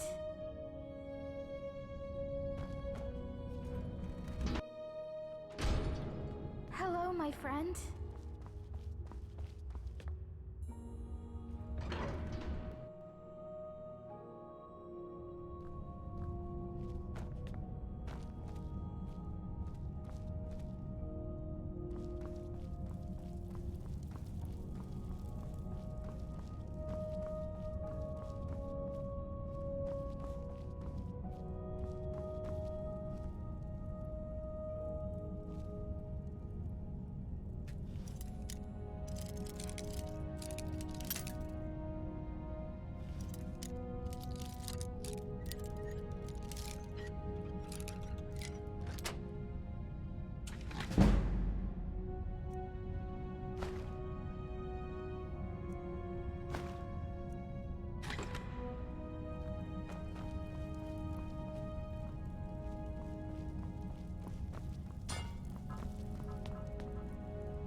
You there. Come over here.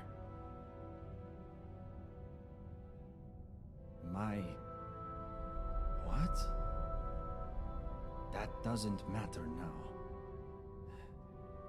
I don't have much time. I just need you to listen to me. The others all think I'm mad.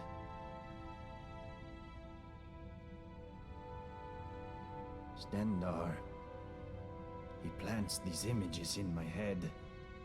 He shows me secrets. Made me come here. Something terrifying. Deep in the earth beneath the city. Powerful. And evil. I went down into the tunnels to destroy it. But the energy, it seeps into your bones. Please. Please, you must find a way to get down there. And finish what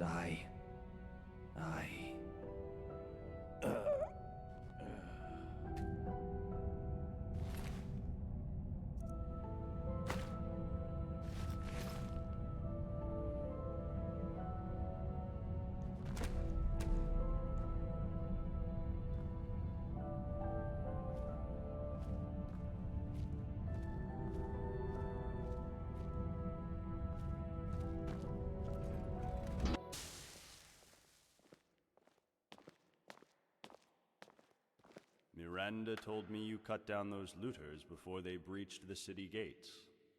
Well done, my friend. Well done.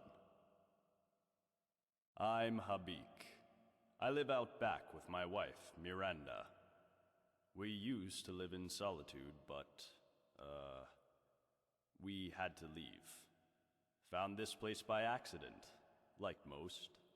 The Jarl needed someone to mind the store. So I volunteered. Doesn't make any money, of course. Not enough customers. The Jarl says he likes to keep us busy and out of trouble. But of course, he and all his cronies in the Citadel never seem to lift a finger. Our son was working at my stables outside the city. He was alone when he had a visit from some Imperial. A cousin of the High King. This Imperial thought he'd just take one of the horses as a tithe. Guess he didn't think a 12-year-old boy was going to stop him. But Limar wouldn't stand for it. And as the thief rode off, my son managed to shoot an arrow into his shoulder. But I wasn't there at the time. I came back from the market to find my son's body. Trampled in the dirt. It was... I can't begin to describe it. I was shattered. I went straight to Torig's court and demanded justice. But I guess that word doesn't mean much to an Imperial.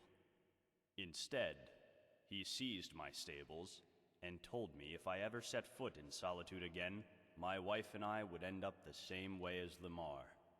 So we left. Wandered Skyrim for a while, and eventually wound up here. I was hoping this place would be better. I was wrong.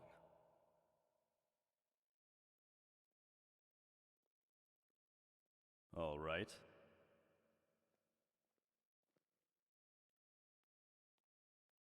No, I don't. But I'd wager that if anyone does know a way out, it's the Jarl. But of course, if he told anyone, he'd be ruling over an empty city. All right, thanks for stopping by. Yes, my friend. Hello, my friend.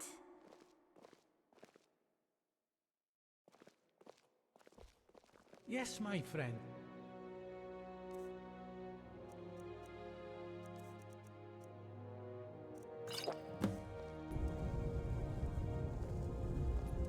Hello there.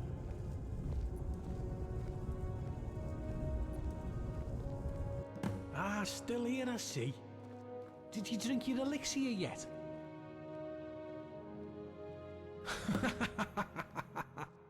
I'm not surprised. It was just potato moonshine and a glob of spit for good measure. But don't be too hard on yourself. You're not the first sucker to fall for that old trick, and you won't be the last.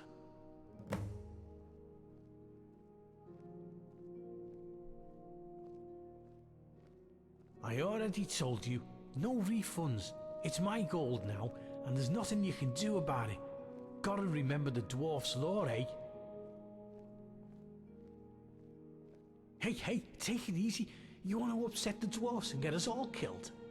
Here's your money. Take it and get lost. What can I do for you, my friend?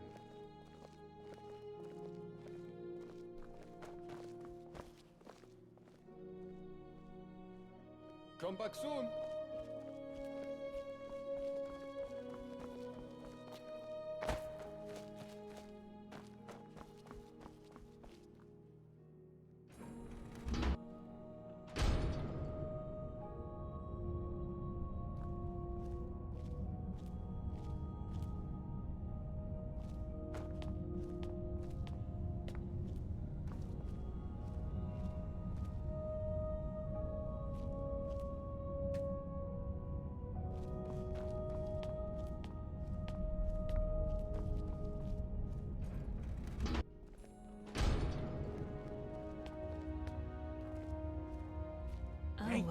I don't want I'm any so more trouble. glad you decided to come see me. What can I do for you, sweet thing? Heard you got to kill those looters. Wish I could have joined you. I haven't been allowed to fight in years. Get out of my face, milk drinker. My problem is that I'm the only one around here whose head isn't buried in the sand. That's my problem. I mean, everyone acts like nothing's wrong, but we're one stupid mistake away from being wiped out, like the last lot of people who lived here. Seems like I'm the only one ready for what's coming, whatever that is. And when it hits, it's every man for himself. You've been warned. I don't know, but did you ever get the feeling these statues are watching us? Like they're waiting for something? I don't like it. If I did, I wouldn't be standing here listening to you. What about it?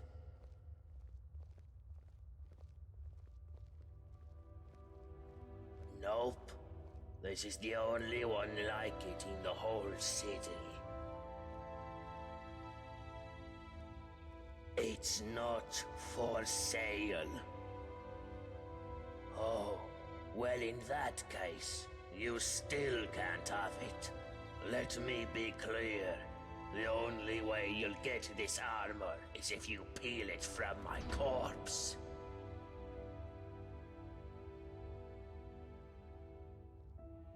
Not going to happen, maggot. Because you know, and I know, that the first blow that gets landed is going to get us all killed. You're not that stupid.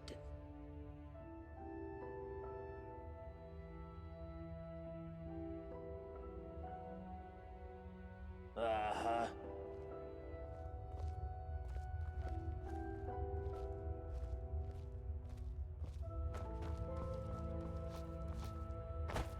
Hello, my friend.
What can I do for you, my friend?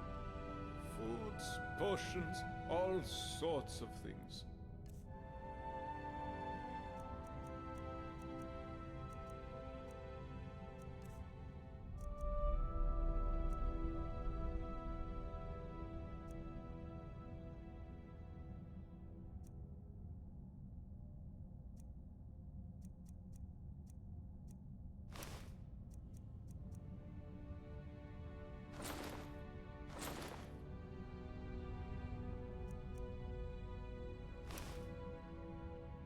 Come back soon.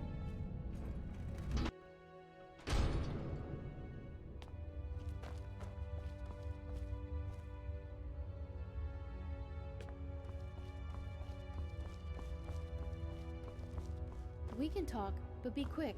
Domitus could be back any second.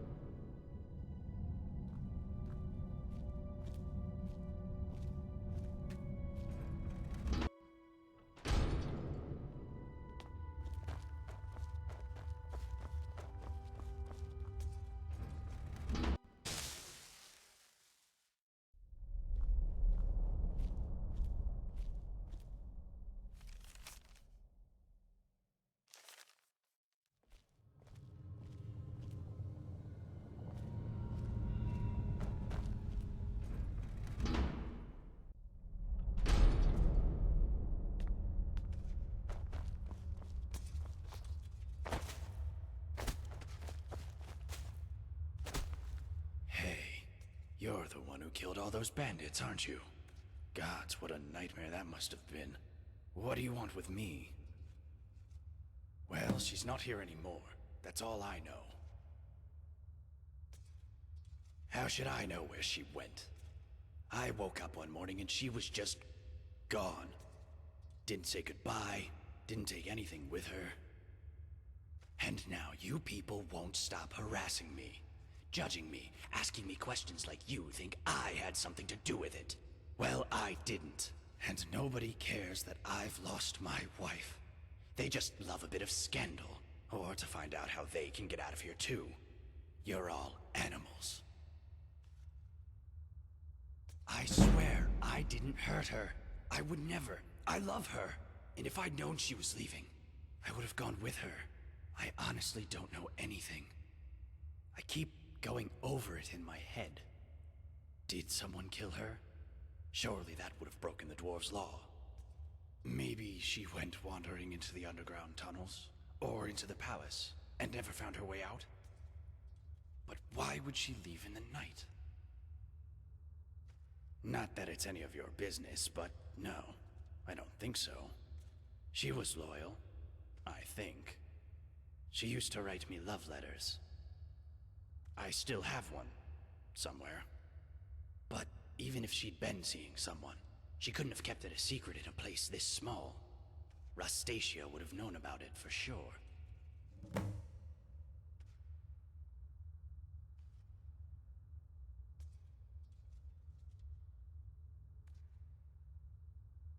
I don't see why I should share it with you. So my wife disappears a couple of weeks ago, and now everybody thinks I know a way out of here. I wish you idiots would just leave me alone. All right. Please, let me know if you hear anything about Maisie.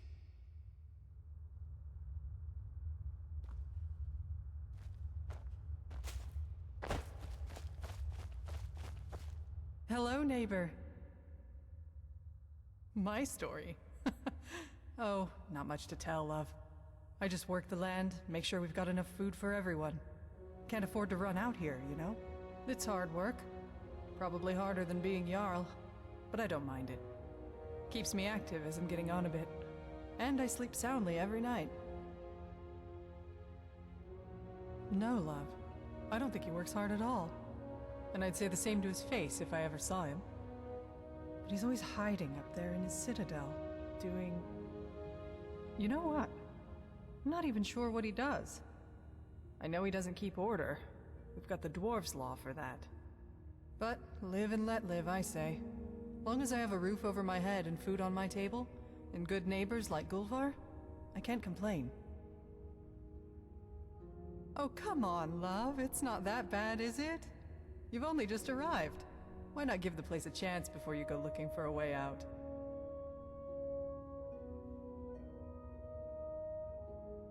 Well, I'm sorry you feel that way, but I'm afraid I don't know if there's a way out or not. But now that I think about it, you might want to talk to Degland over at the Honest Trader. Offered to sell me a way out a while back, but his price was steep. Up to you. You know, that doesn't surprise me. Never trusted that one. But we don't get to choose our neighbors down here. Oh, come on, love. It's not that bad, is it? You've only just arrived. Why not give the place a chance before you go looking for a way out?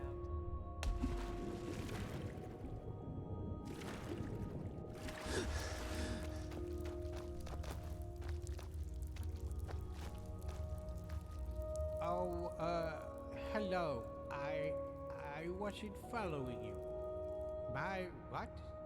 My story? Oh, do you want to hear about me? I'm sorry, but my memory is not very good. I only remember some things. I came here with my brother Harrible. He used to look after me, and he said he always would. But then he died. Now nobody looks after me. I'm not very good at remembering things. Sometimes I forget, so I need help. That's why I need some help finding Harrible's treasure. Well, my brother told me before he died that he had left me something very precious in a secret chest. He hid it away just for me. I've asked the others for help, but they don't help me. The Jarl even wrote me this letter, but I'm not very good with words. Here, do you think you could read it for me? Tell me what it says.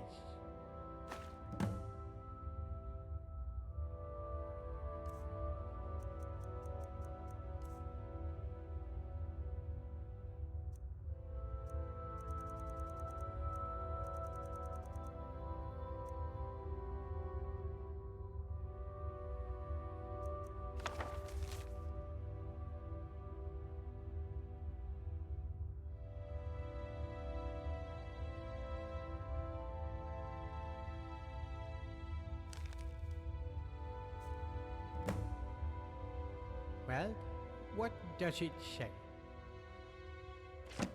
You did? Oh, thank you. What does it say? What? No, that can't be right. My brother, he told me. He told me he left me a fortune. He would lie to me. Why would he lie to me? You'll help me, won't you?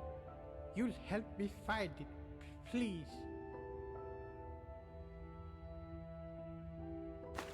Thank you. All I know is that it's hiding somewhere in the city. And you need this rusty key. My brother gave it to me to unlock it. I can't.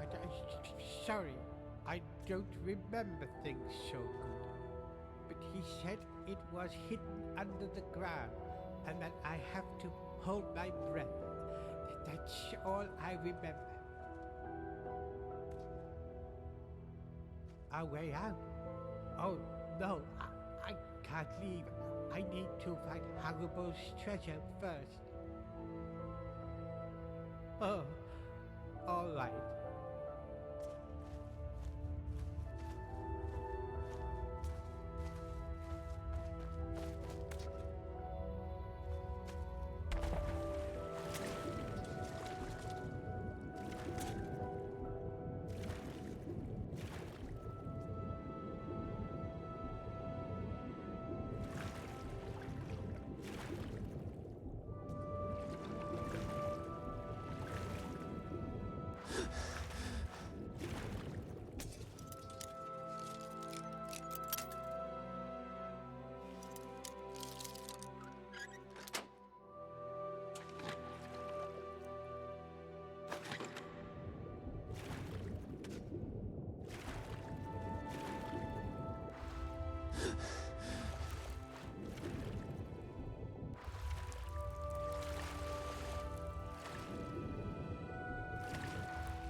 Stop right there.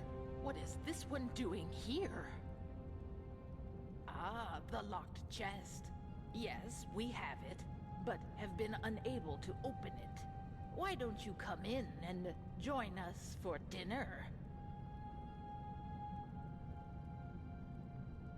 Very well, but hurry. We are hungry.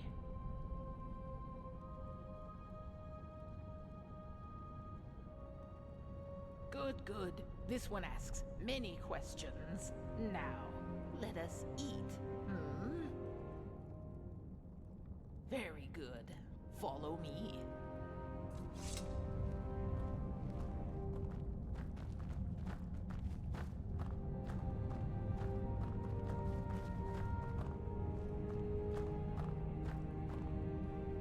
What's this? Dinner comes to us. Eat it. Must smells delicious.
so hungry.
Hello? Yes, what about it? You did? What was in it?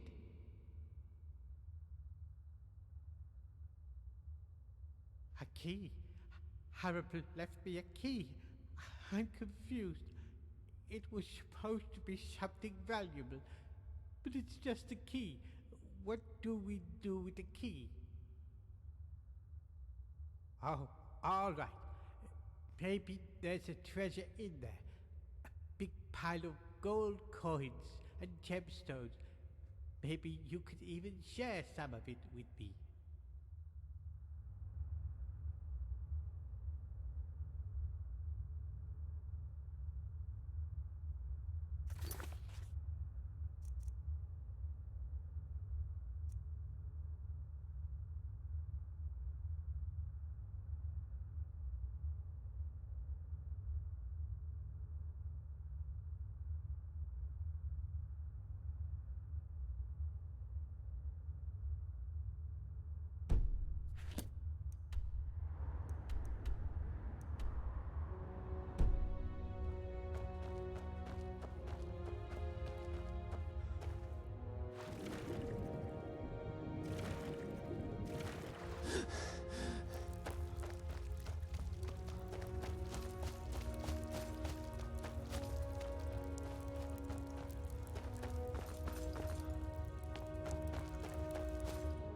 Hello, neighbor.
So you're the one who killed all those people.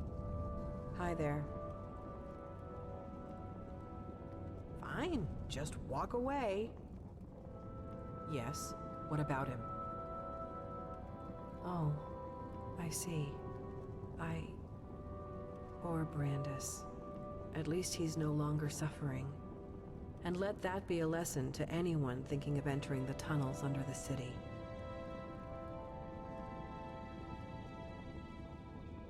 Fine, just walk away.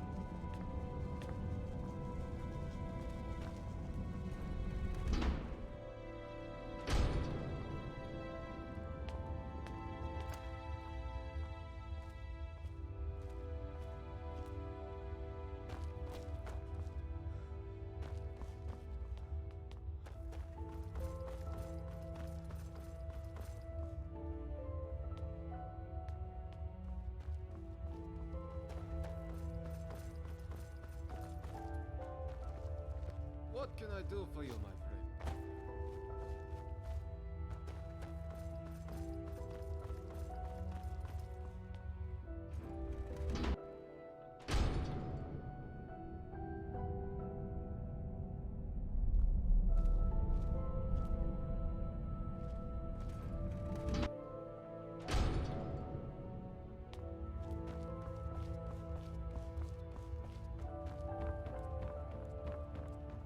Can I help you with something? Yes, it is. Where did you find it? A skeever? You mean she's dead? Oh gods. She's dead, isn't she? I need to see her one last time. Can you show me where she is? Oh yes, of course. Maybe it's best if I don't. I don't know if I have the stomach for it. Oh, God. All this time. Please, at least tell me how she died. Do you think the skeever killed her, or did it get to her after she was already dead?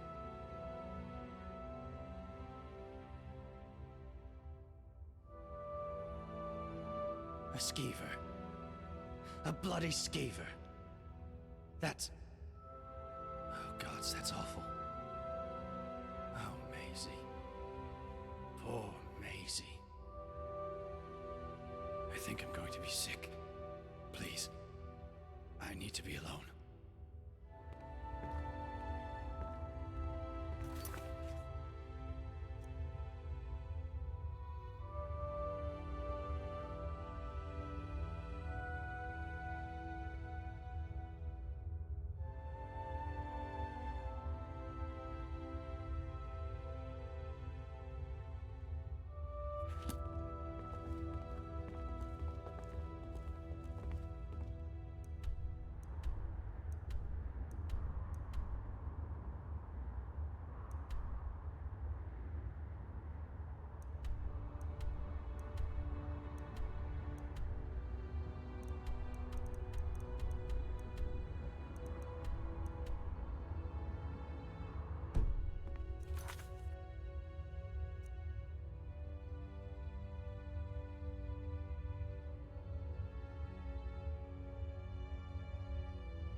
my friend. Hello there. Ah, you saw my notice then. What about it? Thank you. The ring belonged to my son, Limar. He wore it everywhere. He told me it was a gift from a strange wood elf he met in the forest once. It was the only thing I had to remind me of him. But a while ago, I dropped it down the stairs in my shop, and it rolled under a door at the bottom.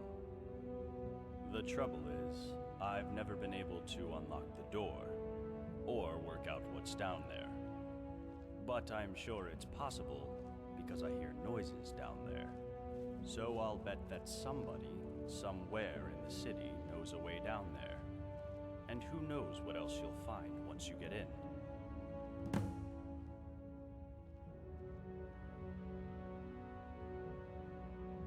All right, thanks for stopping by.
Hello again, my friend.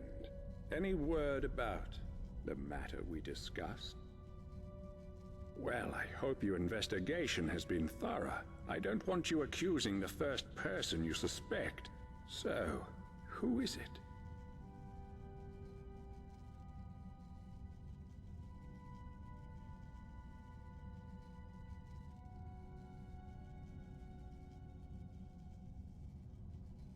By the gods, that sounds like a fast way to provoke someone into breaking the dwarf's law if ever I've heard one. That must be it. There's only one thing left to do. I need you to kill him for me, but you need to be discreet about it, so as not to break the dwarf's law. You see, I believe we're being watched by the dwarven statues and busts all around the city, but there are blind spots. Areas where they can't see us. One of those areas is the tunnels below the city. If you can lure your suspect down there and kill him, no one will ever know. Ugly business, I know, but it's the only way to save my people, to save us all. It'll be our little secret. Can I count on you one last time? Good, thank you. Now, here's a key to the tunnels under the city. You can enter via the basement of your own chambers, or any of the others. I knew I could count on you. Sometimes even good people have to do regrettable things. Let me know once it's done.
Oh gods, not again!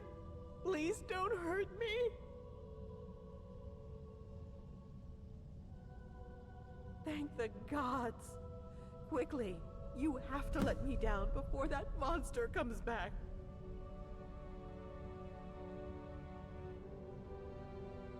Thank you! He'll be here any moment, so be quiet and follow my lead.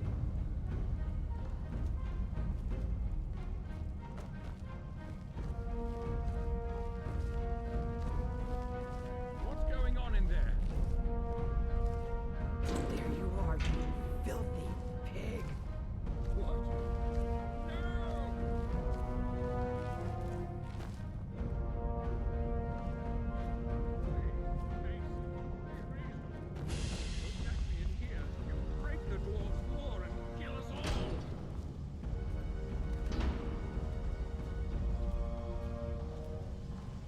After what you've done to me, I just don't care.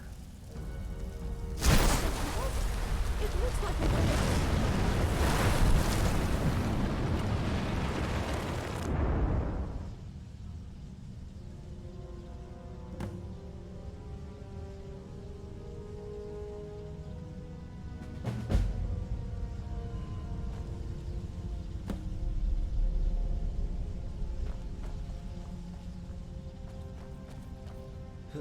Hi there.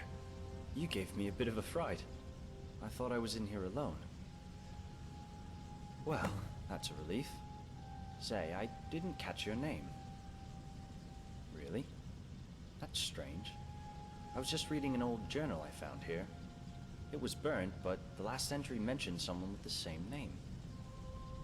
It described an event about 7 years ago.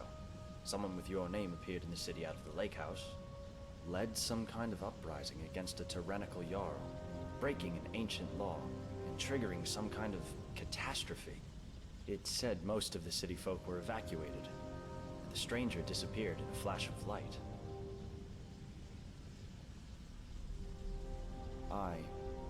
I'm not sure I understand. I'm sorry, come again. Let me see that.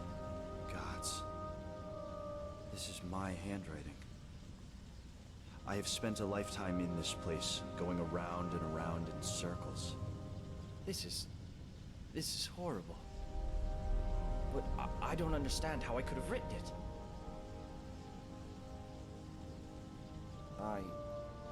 I'm not sure I understand. So, you're saying, because you stopped a time portal from being opened, I never went through it. And that's why I don't remember any of this. I guess you saved my life then. And freed most of the people in the process. I suppose I should thank you. Even though I don't remember anything. It's just... I don't mean to sound ungrateful, but it seems a shame the city had to be destroyed. Imagine if this place could have been saved. I've been ready to get out of here from the moment I set foot in this place. Great. Lead the way.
Sorry, Cass, I couldn't find a way out. I was starting to get really worried in there.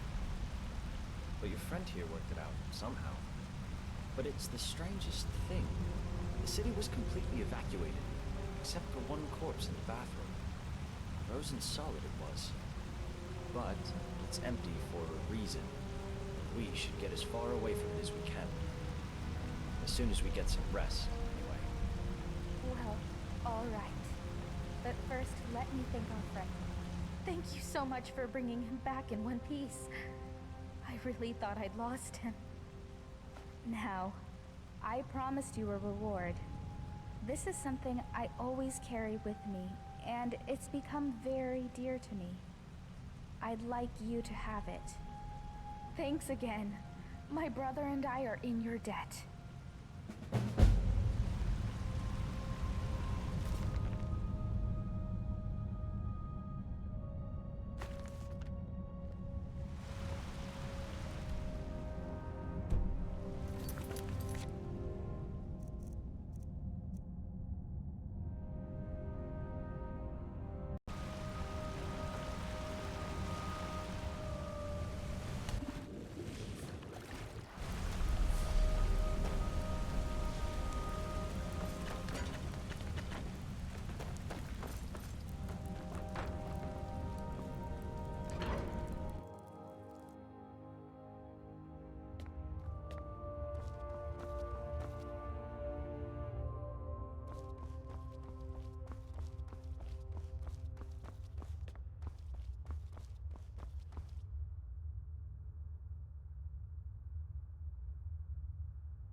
Oh gods, not again! Please don't hurt me! Thank the gods! Quickly, you have to let me down before that monster comes back.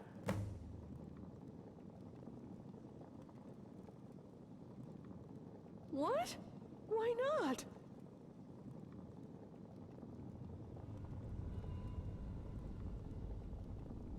So you're just gonna leave me here?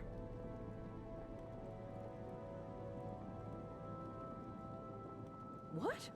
No, that's not. Please don't leave me here. Please. I'll do anything. Please don't leave me.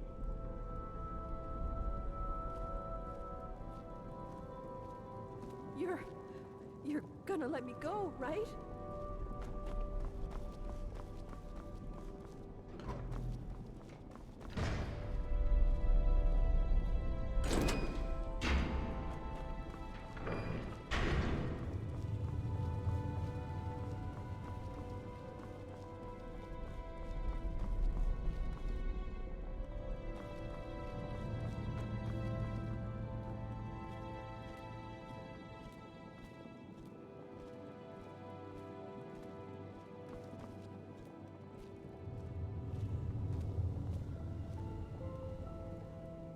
Hello again, my friend.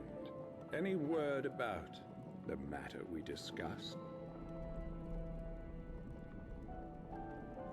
Well, I hope your investigation has been thorough. I don't want you accusing the first person you suspect. So, who is it?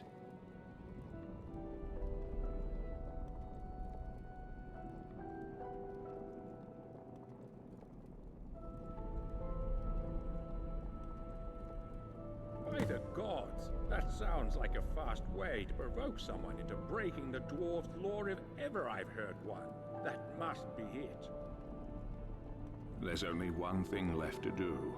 I need you to kill him for me, but you need to be discreet about it, so as not to break the dwarves' lore. You see, I believe we're being watched by the dwarven statues and busts all around the city, but there are blind spots. Areas where they can't see us. One of those areas is the tunnels below the city. If you can lure your suspect down there and kill him, no one will ever know. Ugly business, I know, but it's the only way to save my people, to save us all. It'll be our little secret. Can I count on you one last time? Good, thank you. Now, here's a key to the tunnels under the city. You can enter via the basement of your own chambers, or any of the others. I knew I could count on you. Sometimes even good people have to do regrettable things. Let me know once it's done.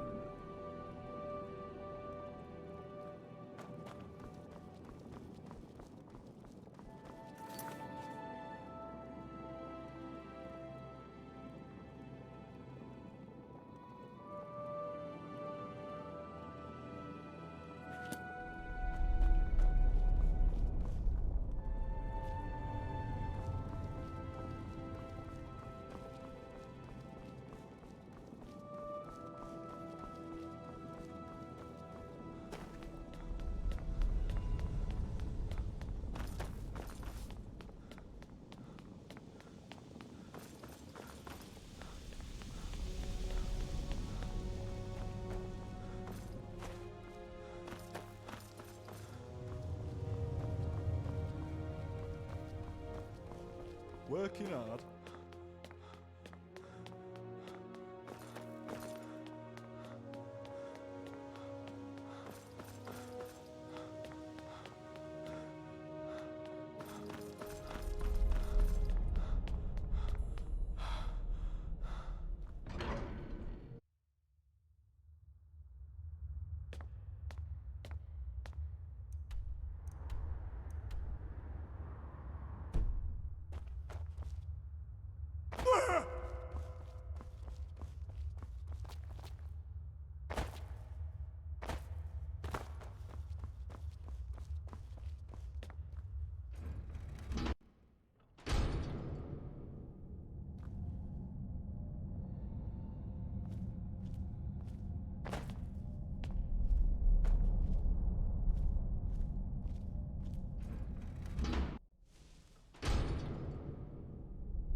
Yes, my friend. Hello there. Yes. Have you found it? That's it. Oh, thank you. I know it's only a ring, but it feels like I've got part of my son back. It's a good feeling. Now, I know I promised you a reward, so here's a little something for your troubles. Thanks again. All right, thanks for stopping by.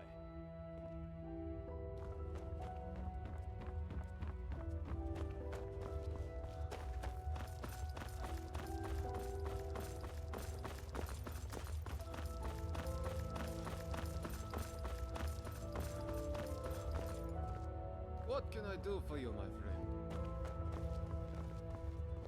Yes, my friend. Underneath the city. So there is a way to unlock the door in my basement. I'll come, but if we find anything valuable, I'm taking 60%.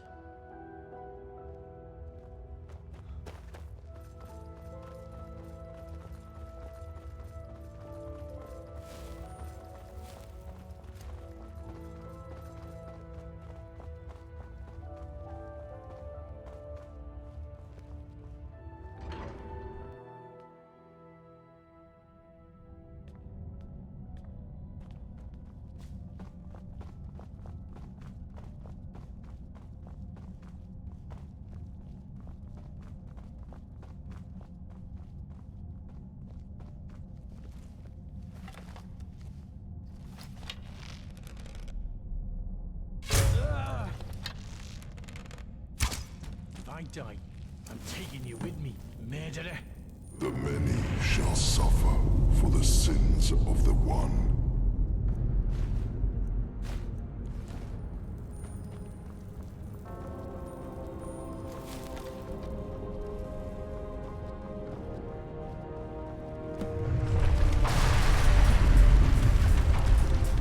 Don't just.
You must stop this from happening.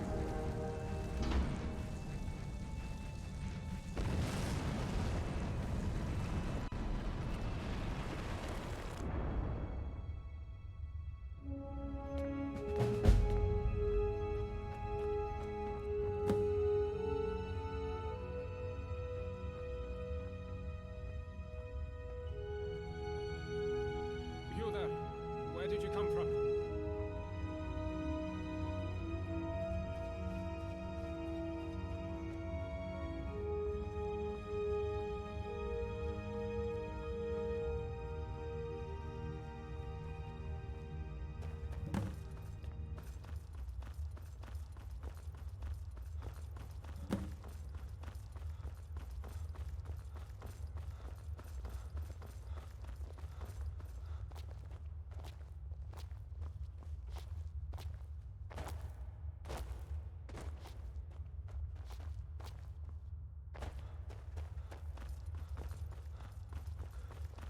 Welcome to our city. I trust you've spoken with our Jarl.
newcomer. You should head on up to the Citadel. Make yourself known to the Jarl. Ah, yes, fascinating, isn't it? It seems to be radiating from something deep beneath the city. But I've never been down far enough to see what it is. But if the dwarves were able to access the quarry that appears to be down there, presumably they had a way to protect themselves from it. So perhaps a full suit of dwarven armor would protect you. Not just any old dwarven armor, though. It would have to be in immaculate condition.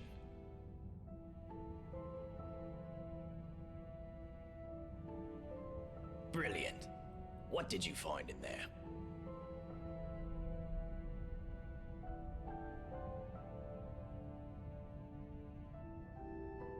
Let me see it. That is disturbing. This Dorotus fellow set out to disprove the existence of the Dwarves' Law, and instead triggered some kind of mass execution. So the Dwarves' Law is real, and can be triggered simply by striking another person. I take no pleasure in being vindicated in relation to this. But there's something else that troubles me. If the Dwarves' Law is still being enforced, does that not suggest the existence of some kind of judge? And this judge, who watches over us, must be somewhere inside the city. I need you to find whoever, or whatever it is. And when you do, well, I'm not going to say it out loud, but do whatever you need to do, for yourself, and for us all. Ah, yes. Most dwarven armor you see these days is quite badly worn, but this piece is still perfect, after thousands of years. It also seems to have some magical properties. It should protect you from the harmful energy down in the tunnels below the city. It all but killed Brandis when he went down there, but he didn't have a full set. If you can get down there safely, let me know what you discover. Very well. Come back if you think of any questions about something you discover.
I see you have not yet discovered your true nature.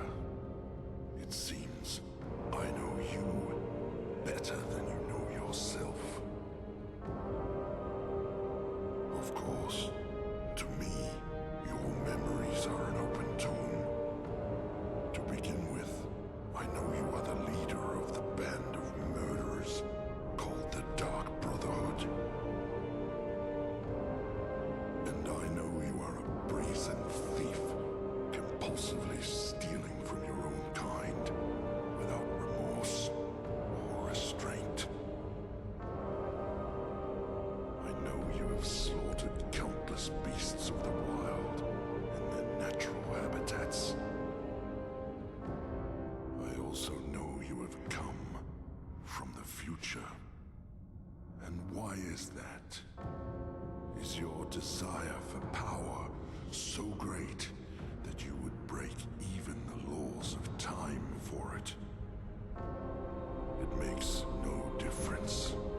You will not take it from me. You would not be so foolish as to break my law.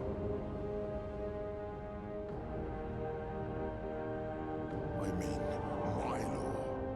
I made it because your kind would be incapable of order, of peace without it. That makes me the arbiter. I'm also the founder. I discovered this site millennia ago, and the deposit of Ethereum beneath us. I laid the foundations, and I watched my children grow and learn and use the Ethereum to create marvels, technological wonders. But they grew quarrelsome and used their knowledge to create weapons to use against their own kind, and worse, their own father.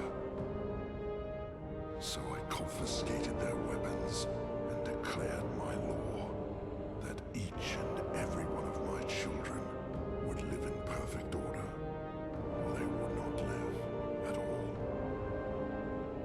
And here I am, millennia later, still waiting for children worthy of this city. And for my patience, it seems my reward is a visit from you, Dovahkiin. Well, why have you traveled through time to come here? What is it you seek?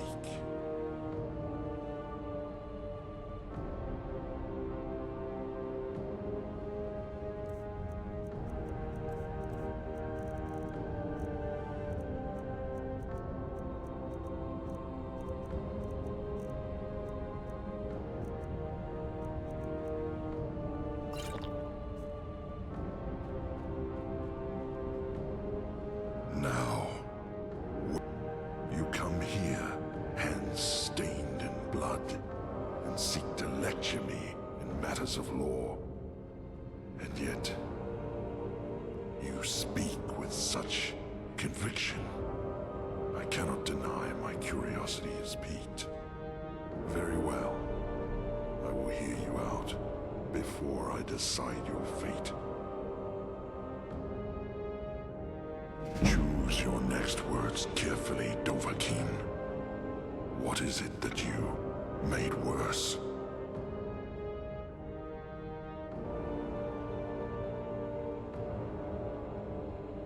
You admit to breaking my law. In the future, at least this explains why you traveled back in time.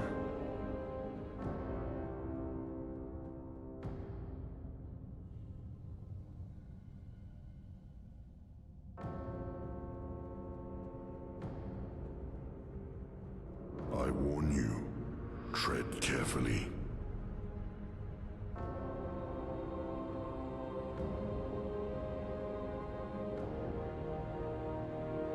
Everything I have done here, everything I have done, has been,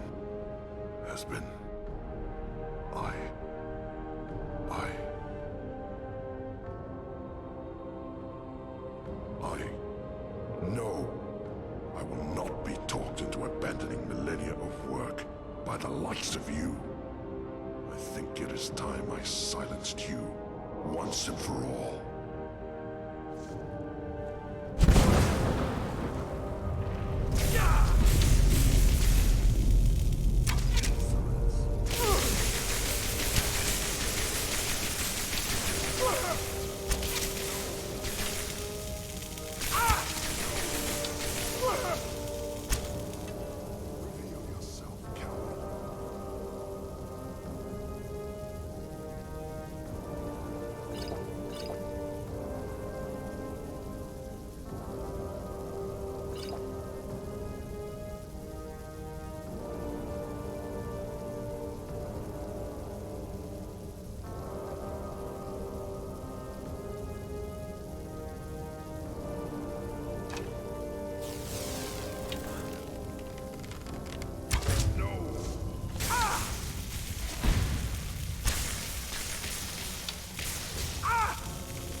from happening.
What's this? I see there is a helmet in your possession that does not belong to you. It's... You kill me. That is not possible. And yet, I see you speak the truth. You have come unstuck from your own time. Your presence here is unnatural. Well then, Dovahkiin, why have you returned with this grim trophy? Have you come simply to gloat of your foul deed? Do you comprehend what you are asking me to do? You are asking me to abandon millennia of work. The very thought of it grieves me. And yet, you have left me with no choice, have you? If I agree, I will destroy my life's work. But if I refuse, you will destroy me. Well played, Dovahkiin. You will have your wish. I will stop. From this point forward, your kind will be free to live how they choose, in whatever chaos and squalor they create for themselves. I will destroy this Ethereum to ensure your kind can never exploit it, and you may all return to the world of man, should you wish. But I warn you, Dovahkiin, making these changes will create a paradox in time. The events that brought you here will never have taken place. What will become of you is difficult to predict, but that is the risk you have taken by interfering with the past. Now, are you ready? Goodbye, Dovahkiin.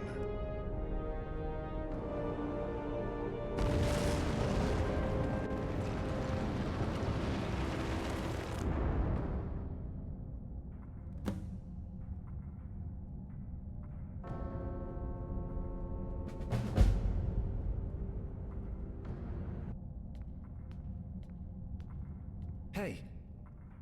You startled me there. You're... No, that can't be right. For a moment there, I thought you were... You know, the one the statue was meant to honor. Cassia! Oh, I completely forgot!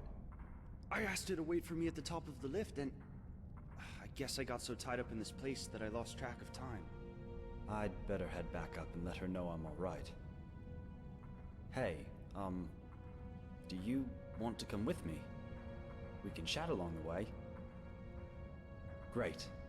Follow me. Let's run back up, shall we? Don't want to keep my sister waiting any longer. So, you're probably wondering what I've been doing down here. I guess it's been, what, a few days? I'll be honest. I came down here looking for a haul I could unload on the next merchant I met. I just wasn't expecting to find a thriving city, and the history of this place is amazing. Did you know that up until about 7 years ago, they had what they called the Dwarves' Law?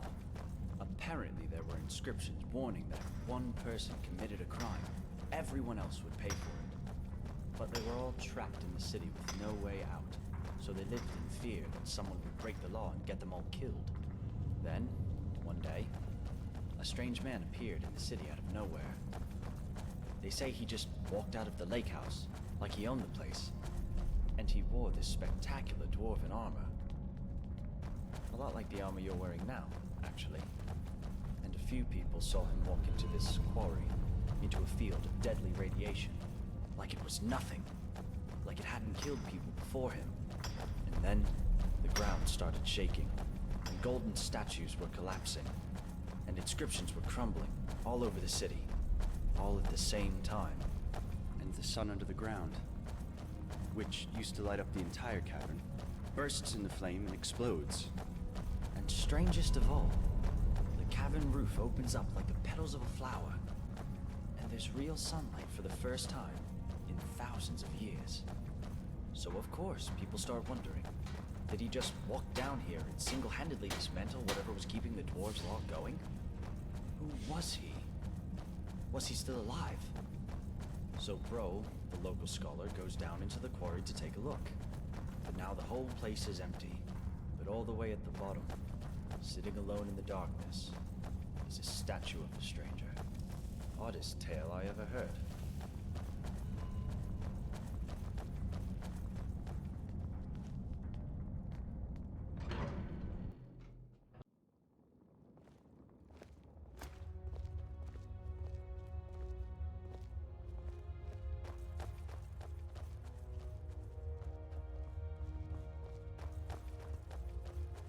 Hello there, friend.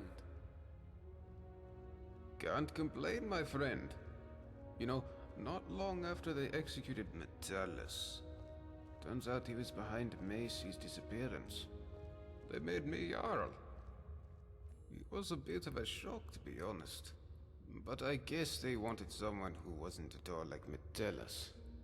Jarl Galvar. Still sounds strange to me. And I guess I have you to thank for it.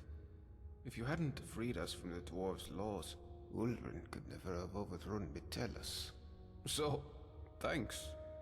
I imagine you'll be moving on soon, but you'll always be welcome here. We even kept your chambers exactly as you left them.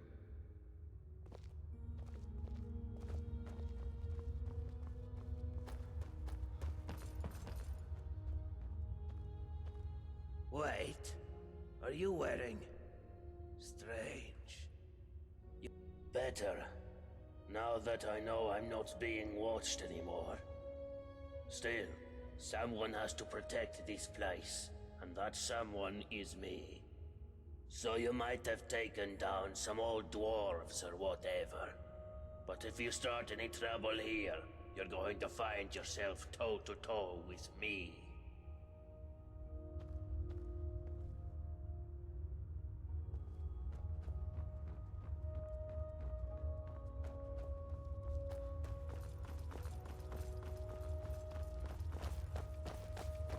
Hello there, friend.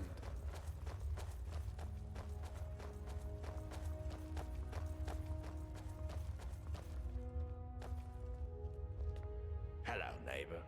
Made any exciting new discoveries? Wonderful, actually. Gaia and I are still researching this place, of course. But now we get to share our research with the outside world. But I must ask, what happened down there, under the city? What did you do? You convinced him, you say? Well, if it is as you say, you must be terrifyingly persuasive. I only wish I could have been there to see it. I can see that you have somewhere else to be. But perhaps one day, when you have the time, you'll let me record your story in my journal for posterity.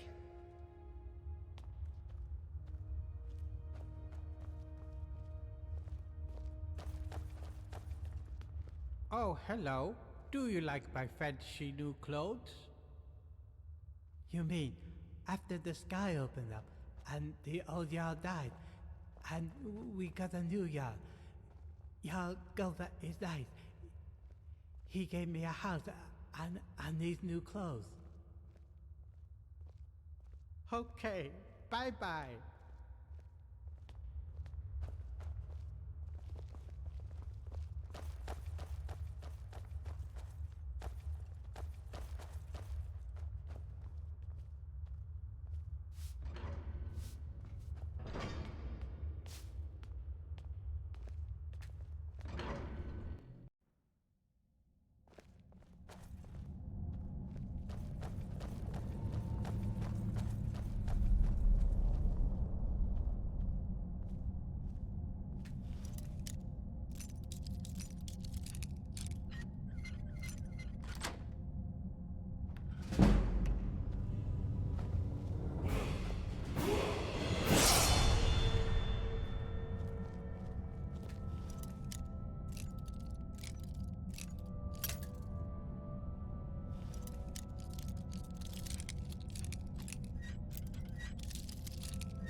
lost track of time again.